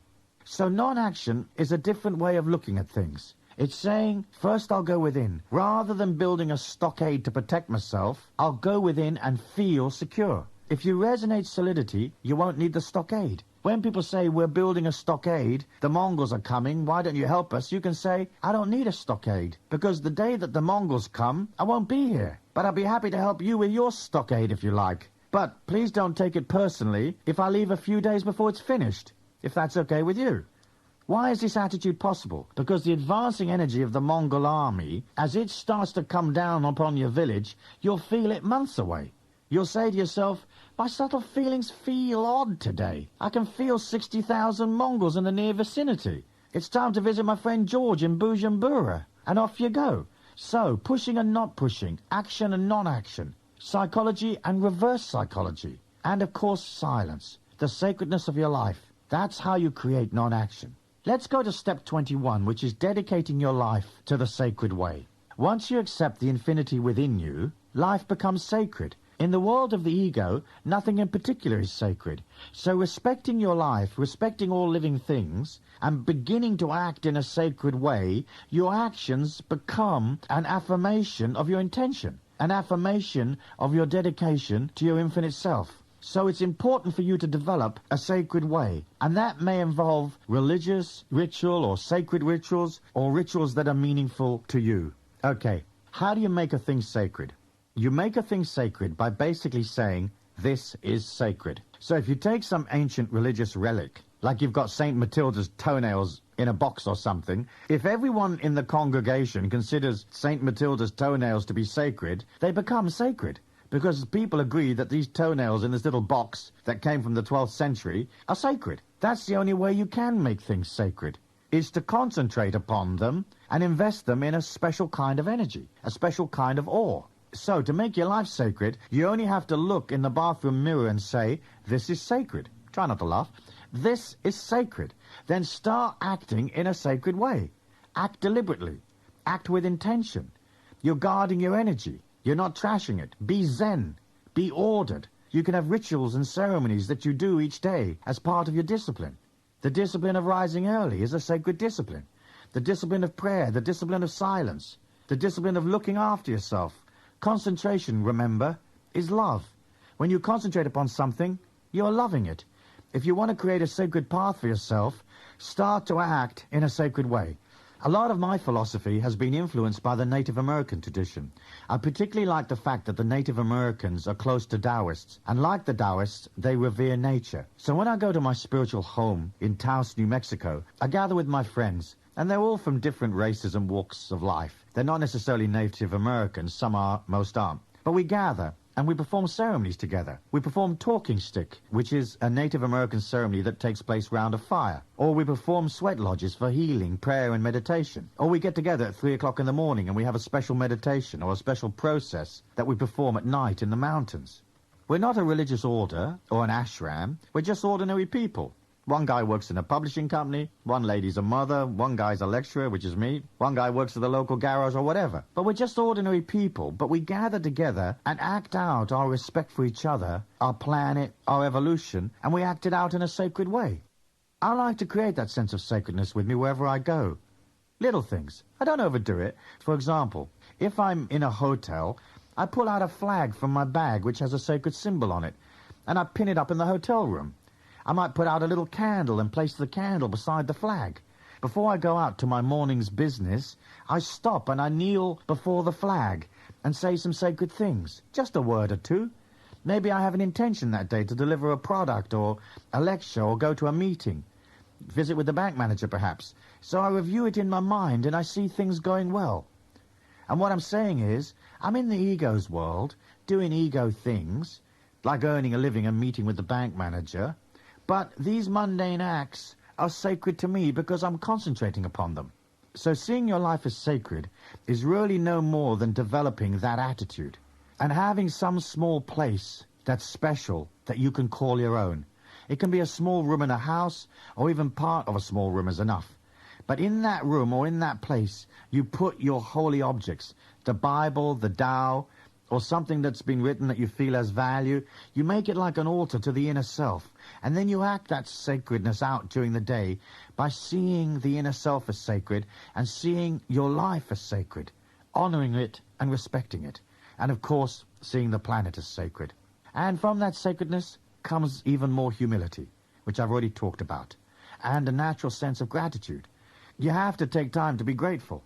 Gratitude is not only a beautiful and humble thing, but it is a part of that affirmation that says, I'm in control, I'm eternal, I'm not in a rush. This is a beautiful journey with all its ups and downs, it is still beautiful, and I'm grateful. In aligning to the sacred way, you embrace the infinite self. Develop sacredness in everything you do. That means concentrate on the things you do. Washing the car can become sacred if you make washing the car into a prayer. If you just roll out with some soap and water, washing the car can be a drag. But if you make it sacred, here's the bucket, here's the brush, here are the soap suds, here are the rags, and they're all lined up in little rows. And you pause for a moment to notice the way you've laid everything out. And there's the car. And you concentrate and you infuse this car washing session with a sense of sacredness. This is how I'm experiencing or expressing my humanity for the next 20 minutes. So washing the car becomes a sacred prayer where you acknowledge and accept yourself and the God force and the beauty of this human journey. So, turn your life from mundane and meaningless into sacred and special, and accept the sacred way as a part of your life. Step 22 is understanding that inspiration and creativity come from within. As a part of the journey on Earth, you're going to have to handle your survival stuff. You have to cook the food, wash your body, pay the mortgage, so on. But beyond all of that, and beyond your involvement with your friends and family and your responsibilities and whatever, the one purpose for you in this lifetime is for you to express and create. The hardest thing in the world to do is to think things up. To think up of a new idea, to think up a poem, to think up a painting, to compose a song. But when you get deep inside of you, you touch into the total creativity that there's ever been. I think in neuro-linguistic programming, they call it modeling, where you think about or notice what successful people do, and then you do the same thing. That, in the external sense, would be modeling. I suppose it's a good idea, except there is a danger that you wind up as boring as everybody else. In my lectures, I sometimes ask people to think of an idea that's never been thought of before. There's a long silence. Try it. It's quite hard, but the infinite self is ram-jam full of stuff that no one's thought of before. Also, all the energy of the very greatest creators of the past and present is still there. It hasn't disappeared. The creative splendor of this earth plane is infinite. It doesn't waste away. So whereas Mozart is now dead and buried, the inspiration that was Mozart is still alive. So, if you're into classical music, you can pull upon the memory of Mozart and use that inspiration to improve your music and make it more original. All of Mozart's compositions, his memory, is still in the collective unconscious, which is infinite and eternal. It's in the perpetual global memory of our people, and you can call upon it and tap it. Just ask. Once you understand that creativity is infinite, you can see that creativity is putting the ego to one side and allowing subtle ideas and feelings to flow from within, to hear the song in your feelings, to feel and see the painting before it's finished, to see this thing that you're carving finished and complete and pull it out from within you. You know, when you see paintings in a modern gallery, they're very intellectual, aren't they? They're often quite busy and neurotic, and you look at them and they don't necessarily please you. Often they repulse you. Then you see a simple painting of a child sitting in the dirt on a railway track, and it's very beautiful because you can see the simplicity, the pathos. You can see the emotion, you can see the feeling. In the end, your mission in this life is to create and express yourself. Creativity is not necessarily painting, music, art, or books. It can be carpentry, bricklaying, nurturing children, education, healing, whatever. But you're here to create. The best way to create is to discipline yourself. You need order and silence, and you have to be in touch with your subtle feelings. Then the creativity comes up from within. Most of what people create is fairly boring, isn't it? So they think it through and they say, well, this guy painted the tree green and to the left, so I'll paint it greeny brown and put it on the right. And people look at it and think, there's a greeny brown tree on the right. Yawn, yawn. Real creativity is an inner thing. Go past your resistance. Go past the natural laziness of the mind and get settled and get ready. And it's amazing how prolific and original you can become. The mind will slow you down. It will have excuses. It will want you to be disorganized. But your feelings, your infinity, is ordered. And it's all there, completed and ready. All you've got to do is pull it out. It flows endlessly. It's original. So put your thinking aside and call upon your subtle feelings to show you an originality, a new idea, or even an old idea that you express in a new and refreshing way. If you want to create, get the tools around you that you need. Lay out your paintbrushes. Get them in order. Lay them in a sacred way. Bless them if you like. Give thanks for your paintbrushes. Give thanks for colour. Give thanks for your sight that shows you the reds and the greens and the blues. Put your paintbrushes in a special place. If you say, I'm going to paint at 8 o'clock because my word is law, then go and sit and settle and centre within and feel the painting complete and finished. Up from your feelings will come a painting that is unusual, strange, different, and complete. All you've got to do is rub the brush on the canvas a few times, and there it is. People will love to buy it, or it'll just give them pleasure, because it's different. So creativity is awkward. It's uncomfortable. Rollo May wrote a great book called The Courage to Create, in which he said that you have to go beyond your natural inhibition. Let's face it, the personality has normal inhibitions about creativity because the personality hates to be evaluated. So the personality wants to paint something complicated and have everybody adore it, praise it. The personality is keen on things like its expression. You know, this is my art, this is my statement. I'm not going to change for anybody. I'm going to do my slightly green tree over there on the right. This is me, and everybody has to stand up and salute. There are loads of writers, artists, painters and creators that, in my view, are full of it. When you listen to that stuff about my art, my poetry, my film, it always makes you want to throw up because it's so ridiculous. All creativity comes from the God force. You can't own it. It belongs to everybody. So my art, my film, it's just pompous. The fact is, when you get inside yourself, you won't be inhibited anymore. You won't feel like my art, my statue. You'll just want to create. People are going to like it or they're not going to like it. But if you have to sell your creativity, then you might have to adjust. There's loads of artists out there suffering from an eating disorder called too much ego, too little God force. Sometimes you have to adjust if you want to eat. So creativity will depend very much on, do you have to sell your creativity or can you just create for the pleasure of creating? If you have to sell it, adjust it to what the market wants. I have certainly found that I've had to do that over the years, because if I really wrote the books that I wanted to write, that were deep inside of me, people wouldn't understand them. So I've had to adjust my books by putting them into a language that people can comprehend. And that's just a matter of merchandising. One day, when I've got some time, I'll write some books that tell the story of these inner perceptions, these inner worlds. And if people don't understand them, it won't matter, because they'll have all the other books to read in the meantime. That's just one of the compromises I've decided to make. Anyway, creativity is one of the main reasons for being on the earth plane. Think in terms of what will I create, and start making yourself create things. Take time out to create something. It doesn't matter if nobody will ever see it. Just practice expressing yourself. Because when you create, sooner or later, it's going to be very likely that you're going to have something brand new and fresh and different to sell. You've painted something, you've carved something, you've written a program on a computer, you've created some music. There it is. Creativity is money in the bank. You can become prolifically creative once you get the mind out of the way. So get organized, be creative, silence the mind, and realize that as you create, you are inside an eternal prayer. Feel out what it is you want to do, see it complete, and then express it in the external world where people can admire it or buy it. Be courageous. Try it out. It doesn't matter if you have to do 10, 15, 20 paintings that are absolutely ghastly and you trash the lot. Just as long as you create, and eventually you'll create one that's beautiful that you can keep or sell. So creativity is a discipline, and it's a marvelous way of expressing yourself and the God force within you. Seek it out, try things out, don't be scared. Practice, train, go on courses if needs be, and move yourself towards some kind of creative expression. You'll be amazed what you can do. Step 23 is always maintain freshness. Watch nature and align to nature.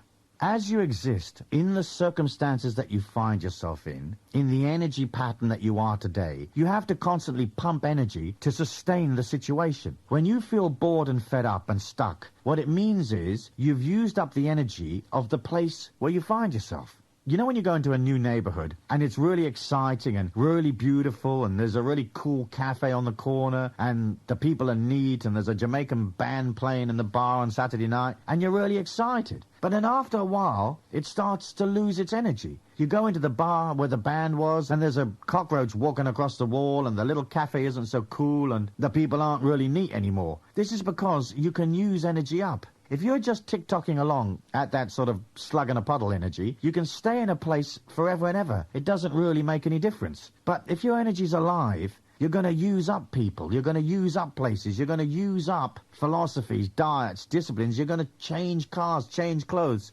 Keep staying fresh. And when you see the energy around you dying and stagnating, move, change, or enliven it in some way. Paint it a different color. Move to a new neighborhood. Act differently. Watch nature, because nature's your teacher. It moves and flows and moves again. There's an incredible beauty out there, and it's there to teach you. its silence, its beauty, its humility. Stay aligned to that. Stay aligned to the ebb and flow. Stay aligned to the seasons and understand that winter is not the time for starting a new project. Winter is the time to turn inwards, to think, create, and get ready. Now the spring is coming. Now you can pull energy from the flowers, the rushing streams, the buds that come out. Now is the time to start a new project, the springtime. Move and put your energy into the spring. And now comes the summer, which is the time for the harvest. It's the time to collect the bills that are unpaid, to sign the contracts, to complete the stuff you began in the spring. And then on to the fall. When it comes to the time of the autumn or the fall, take time to think in terms of, hey, what kind of crud did I collect this year? What needs to fall away? And so as you watch the leaves fall, feel that same process going on inside your heart. Yeah, I can release these things. I don't need to hold on to that. This stuff is finished with. This stuff is stagnant. These relationships are over. The things you're finished with, pass them on to someone else. Some of the things may be valuable and you may want to sell them. If not, just give them away. Everything's on rental from the God Force, and you can give it to somebody else. Say, here, I finished with this coat, you have it. So by watching nature and aligning to nature, you can align to that infinity within you. Nature doesn't have a concept of death. That is why the world of the animals is so pristine and beautiful. An animal can experience momentary fear as it gets itself into a situation in which it is vulnerable, but the cow in the field isn't sitting there thinking about its insurance policy, thinking about dying. The cow is just being. It is. It's alive. It's munching grass. It's walking around. It's standing under a shady tree. That's the eternity of the cow. And that is the eternity of the raven, the eternity of the little crawly things on the earth. They are free of ego, so they don't have a concept of dying. Therefore, they're free of agony. From nature, we learn serenity. We learn security. We learn stability. As you stay aligned to nature as much as possible, you learn from it. You may want to try the discipline that I tried, which was rising at 4 a.m. every morning and walking in silence in the forest. If you don't have time to do that for 3 years and you don't fancy it, do it for a week. But by noticing and staying with the natural rhythms of this plane, the sunrise and the sunset, if you're up before dawn, you're ready. You're in a quiet energy. The rest of the world isn't up. Their ego and their mind haven't polluted the psychic atmosphere around you. You're ready for the day. I'm eternal, immortal. Here comes the sun. I'm ready. And as you watch and learn, you constantly police your energy. You see what is fresh. You see what needs changing, what needs to be reinvigorated. You can see if a friendship starts to fall apart. And you'll know that it's probably because you haven't put any energy into it. So call that person, invite them out, meet them for coffee. Put energy into the places where it's getting sluggish. Anything you finish with, release it and let it go. There's a little rule that a friend of mine who's a teacher lives by. And her rule is that anything that you haven't used or handled in the last 6 months that you're not going to use immediately in the next few weeks, get rid of it. Give it away. What the rule says is you will only surround yourself with things that are alive with energy, that you touch and animate and maintain. Things that you're using. Everything else, you're going to liberate yourself of the weight of it. It's quite a nice little rule. This way you remain simple. You stay with nature. Look at the birds. They don't carry anything around. They don't have garages full of stuff. They're simple, and they know. They wake up in the morning, and they're not thinking, how am I going to make it today? They just fly around and peck. A peck here and a peck there. Everything's provided for them. Understand there's an enormous abundance everywhere. Keep your life uncluttered and simple, and that abundance flows to you. It's an uncomplicated process. Constantly move away from clutter towards simplicity, and it's there that you will experience the infinite self. Come with me to the next session, and I'll show you some concepts that will liberate you from 90% of the anguish in this world. Thank you.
Step 24. Fear not death, accept it. Live life. From the ego's opinions come its considerations and needs. From its considerations and needs come all the contradictions of life. Because it has considerations and needs, the ego can be contradicted. Contradictions create anguish and emotional upset. Perhaps by now you've had a chance to read the booklet that comes with this program, Weight Loss for the Mind. In that booklet, I discuss how you can, by changing your expectancy, having less opinions, by working on your emotions and desires, you can eliminate 90% of all the anguish in your life. Of course, the central anguish we all have to eliminate is the fear of death. When you see people walking down the street, they are perpetually concerned about death. Most people have 1 or 2 death thoughts every hour of their waking life. It's not actually physical death necessarily, the act of leaving the earth plane, but as I said before, it's the death of things that scares them. Death of a relationship, death of a rhythm, that sort of stuff. As you begin to embrace this infinity within you, you can get out of most of the anguish of life by being free inside yourself, accepting flow, accepting that today you're here and tomorrow you're not necessarily here. One of the meditations that I'd like you to do as a part of expanding your awareness is to imagine yourself floating up through the atmosphere, into the stratosphere and beyond. And then look back at the Earth. Now in your mind's eye, move the Earth forward to some future date. Look at the planet and take a moment to see how the planet would be in, say, 200 years' time. Observe the planet with you not there. It's a powerful exercise. As you observe the planet continuing, evolving, children are born, events are happening, societies are rising and falling, love, mayhem, whatever. It's all happening and you are not present. As you observe the world with you not present, you can see the state of the planet's evolution when you aren't here. You come to an acceptance of the fact that being here and not being here isn't any different. You have contributed to the world mind. You contributed to the emotion. Hopefully you contributed in a positive way to the spirituality of all our people. You are a memory, and you are an eternal memory, so you will be eternally remembered. Not necessarily by the people who are alive 200 years from now, but in the Akashic record, in the totality of our human evolution. The collective unconscious. Your place is there. It's sacred, holy, spiritual. It's a part of all things. So by meditating from above, you can get to the point where you realize, one day I will not be here, and that's okay. So by not being fearful of death, you can make death a friend. In your meditation, you can go down deep inside yourself and visualize death as this grim little gremlin or dwarf that's rather bothersome, constantly running around and causing you trouble. Make death a friend. Get death to walk up to you. Get death to walk with you in life. That way you can put it to one side and accept it without any resistance.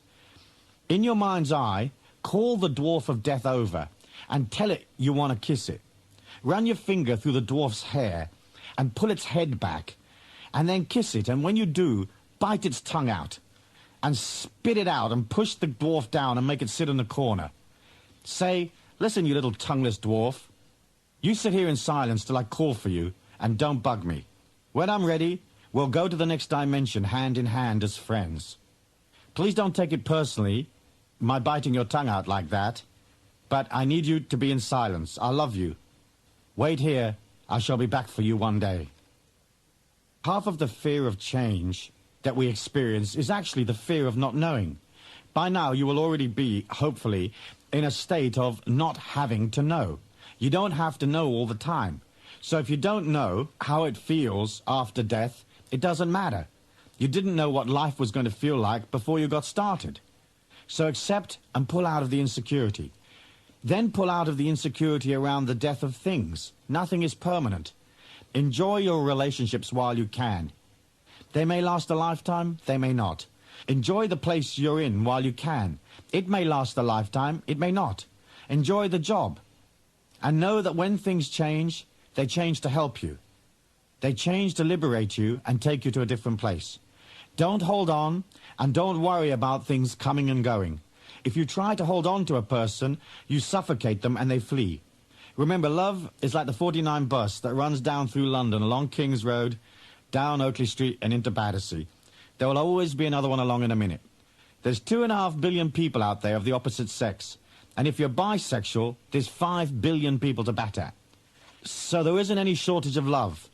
You can find another partner. Remember, the person that you're with isn't absolutely, totally the only one out there, especially if your energy's going up. If you have the energy of a slug in a puddle, I'm sorry, because it might be tough for you. But people are attracted to energy because energy is life. Energy is the only real currency, the only real security. When you create energy, you create life for yourself. And in creating energy, you heighten other people's security. It makes them feel safer.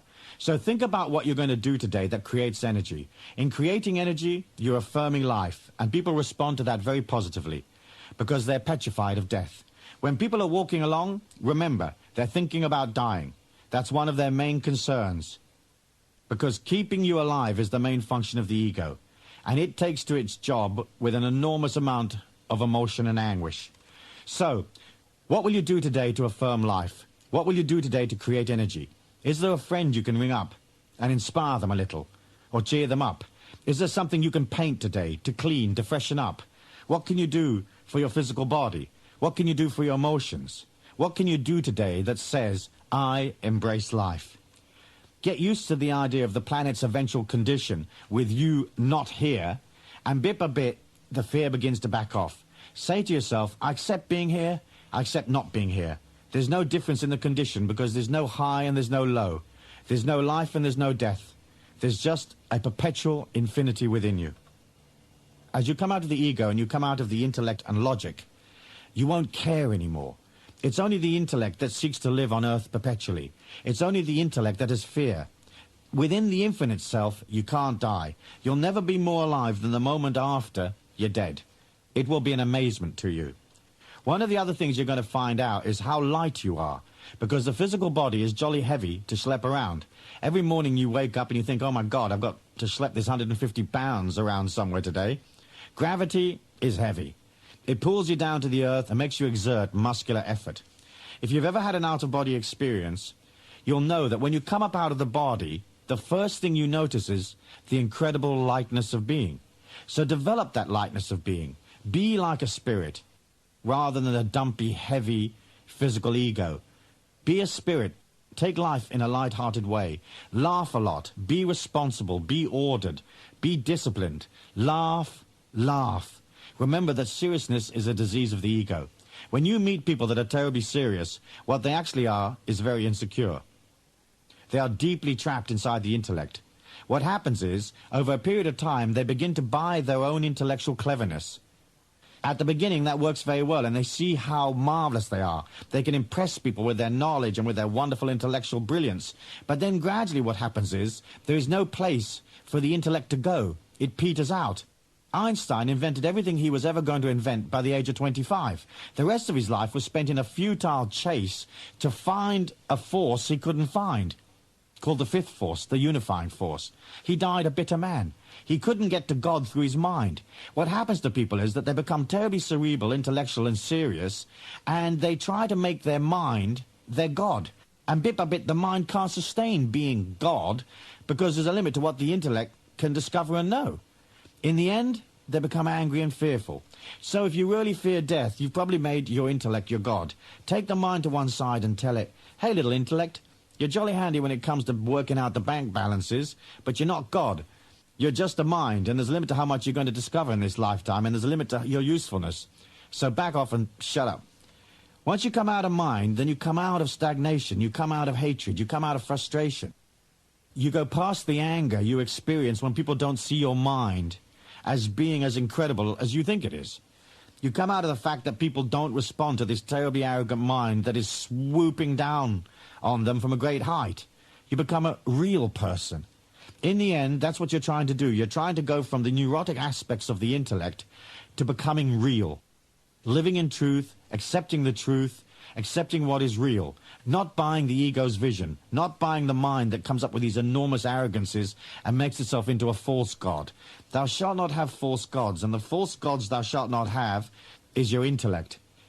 Embrace spirit. Embrace the infinity within you. It's beyond coming and going, beyond life and death. Step 25. Avoid becoming a guru. As your energy starts to climb and as you begin to release the crud from your life and move towards the infinite self, you're going to become a teacher. You may not stand up on a podium and teach, and you may not necessarily write books that teach or record audio programs, but you will be a teacher because you will teach by example, by energy. You teach others because you know the Tao. You know doing and not doing. When you become a teacher, I want you to be careful that you teach from humility, that you teach as a magnanimous person, not from ego. I've been in the sphere of the human potential movement for many years, and I've probably met 75 to 80% of all the most famous gurus, writers, motivationists, psychologists, and whatnot. If they're on the seminar circuit, and they're well known for the books, at some point, I will have probably met them. Some of them are incredibly beautiful. They're human, they have weaknesses, they fail and they rise, and they're genuine. But a small percentage that are in the field are utterly, utterly grim, pompous, manipulating, hypocritical. And in normal circumstances, it takes all of your detachment and resilience not to throw up. I mean, I'm talking up Chuck City. Why? They raise their energy, people are drawn to them, then they use that power base to sustain themselves. They become money grabbers, they become egotistical, full of themselves, or they think that their philosophy is the only philosophy that exists. There is no one philosophy. Philosophy is common to everybody.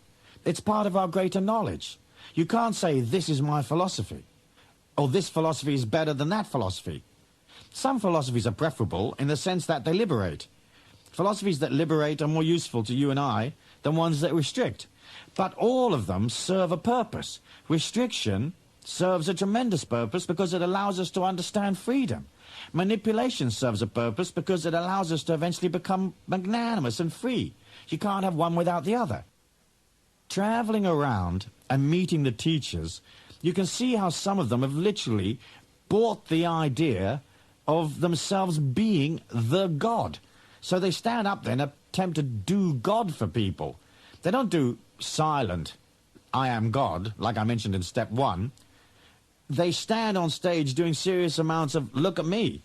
And they couch it all with a fake humility and cheesy grins and phony displays of love. And deep down, they're oscillating extremes of yuck. So, as you become a teacher, be careful with your energy. Because you don't want to raise your energy and then come to the end of your life and look back and see how you manipulated people, how you used your knowledge to frighten people, to scare people, to maneuver them. Avoid becoming a guru. That's what this all comes down to. Don't become a guru, because if you're a saintly person, if you're a powerful person, the last thing you need is a bunch of people kissing your feet. You've got to be seriously imbalanced and seriously out to lunch to go for that. I appreciate in the Hindu philosophy they revere gurus, and I respect the ways of the Hindu, but for Western people, forget it. It isn't our game, sitting in an ashram kissing some character on the foot. No way. Teach from energy. The greatest teaching you can ever present is your example. It's you as you. Be strong. When people say it's awful, it's terrible, everything is falling apart, you say, no, it's not.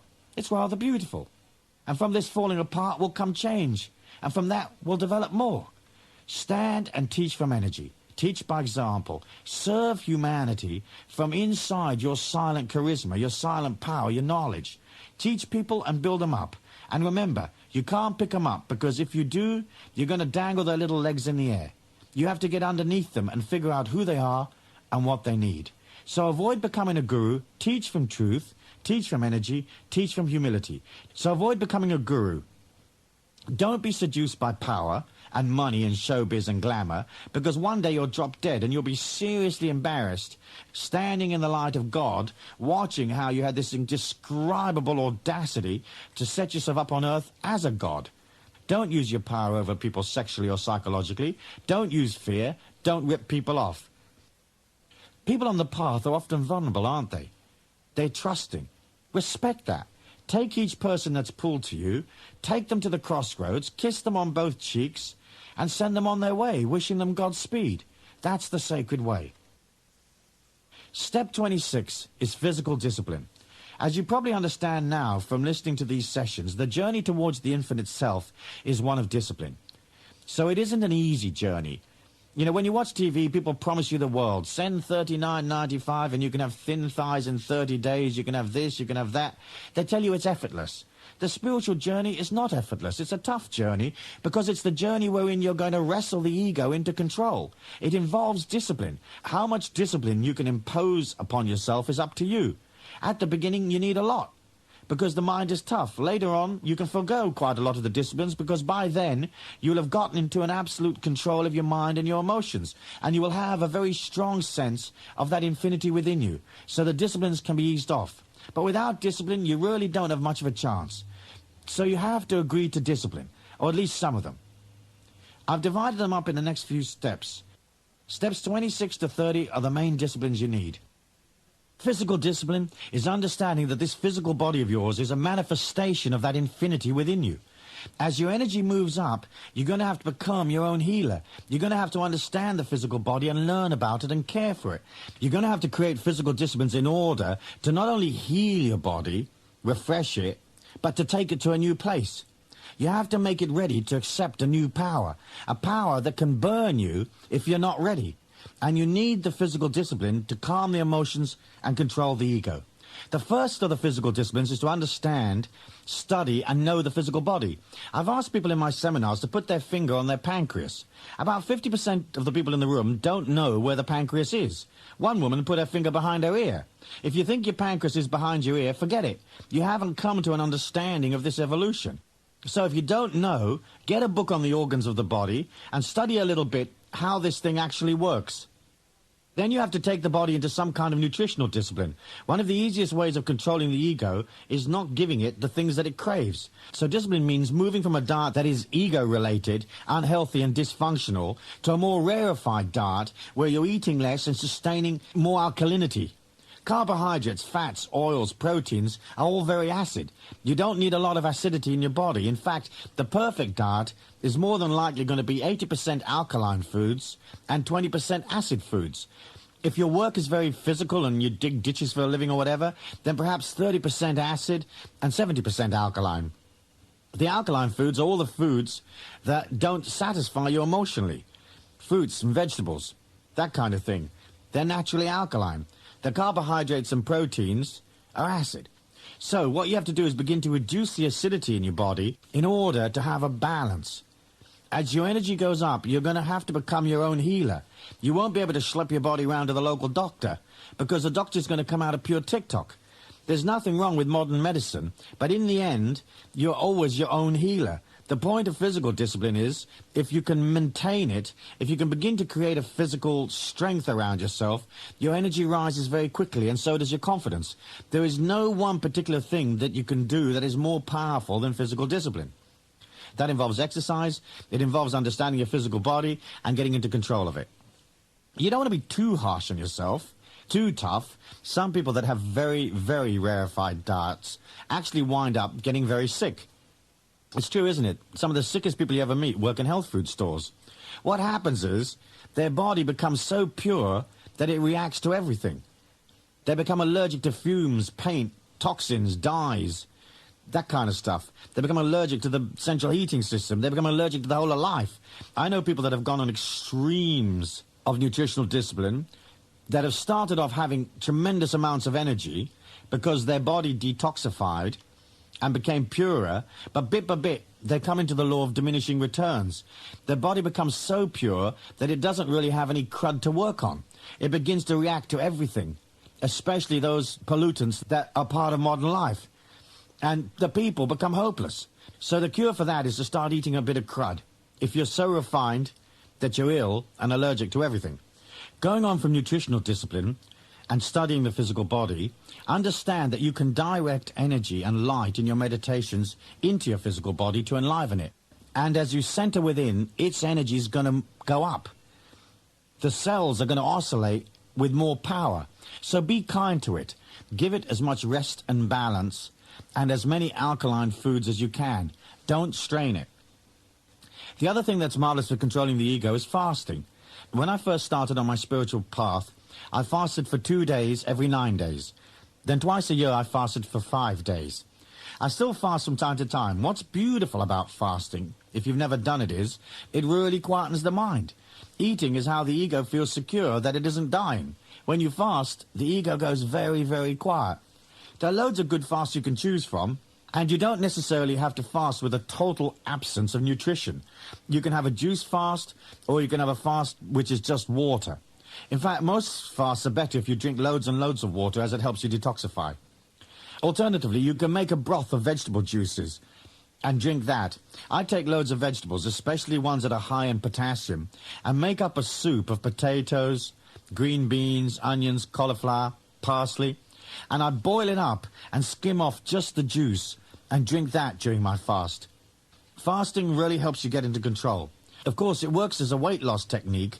However, it doesn't help you with perpetual weight loss, because although you might be losing a pound a day while you're fasting, when you start eating again, it's really easy to put the weight back on. But it certainly allows your whole digestive system to relax and release. If your digestion is slightly out of control, fasting is a great way of bringing it back. So try it. If you've never fasted before, try a one-day fast. And say to yourself in a sacred way, I'm going to fast on Saturday. It's good to pick a weekend or a time when you're not working, because you've got time off to concentrate upon yourself, to walk in nature, to remain silent. You could do a one-day fast, leave it for a week or two, and then do a two-day fast.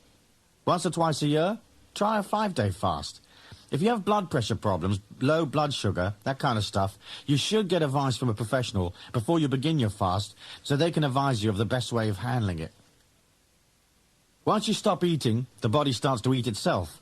And what it eats first is the crud. So if your body feels imbalanced, the simplest way to heal it is to fast. And while the body is busy eating crud, the mind is also quiet, so you can get in touch with what your body really needs. You'll know which vitamins and minerals you're missing, where the toxicity is. You'll be able to seek out the treatment that you need. Obviously, don't use fasting instead of proper medical advice if you have a problem. Use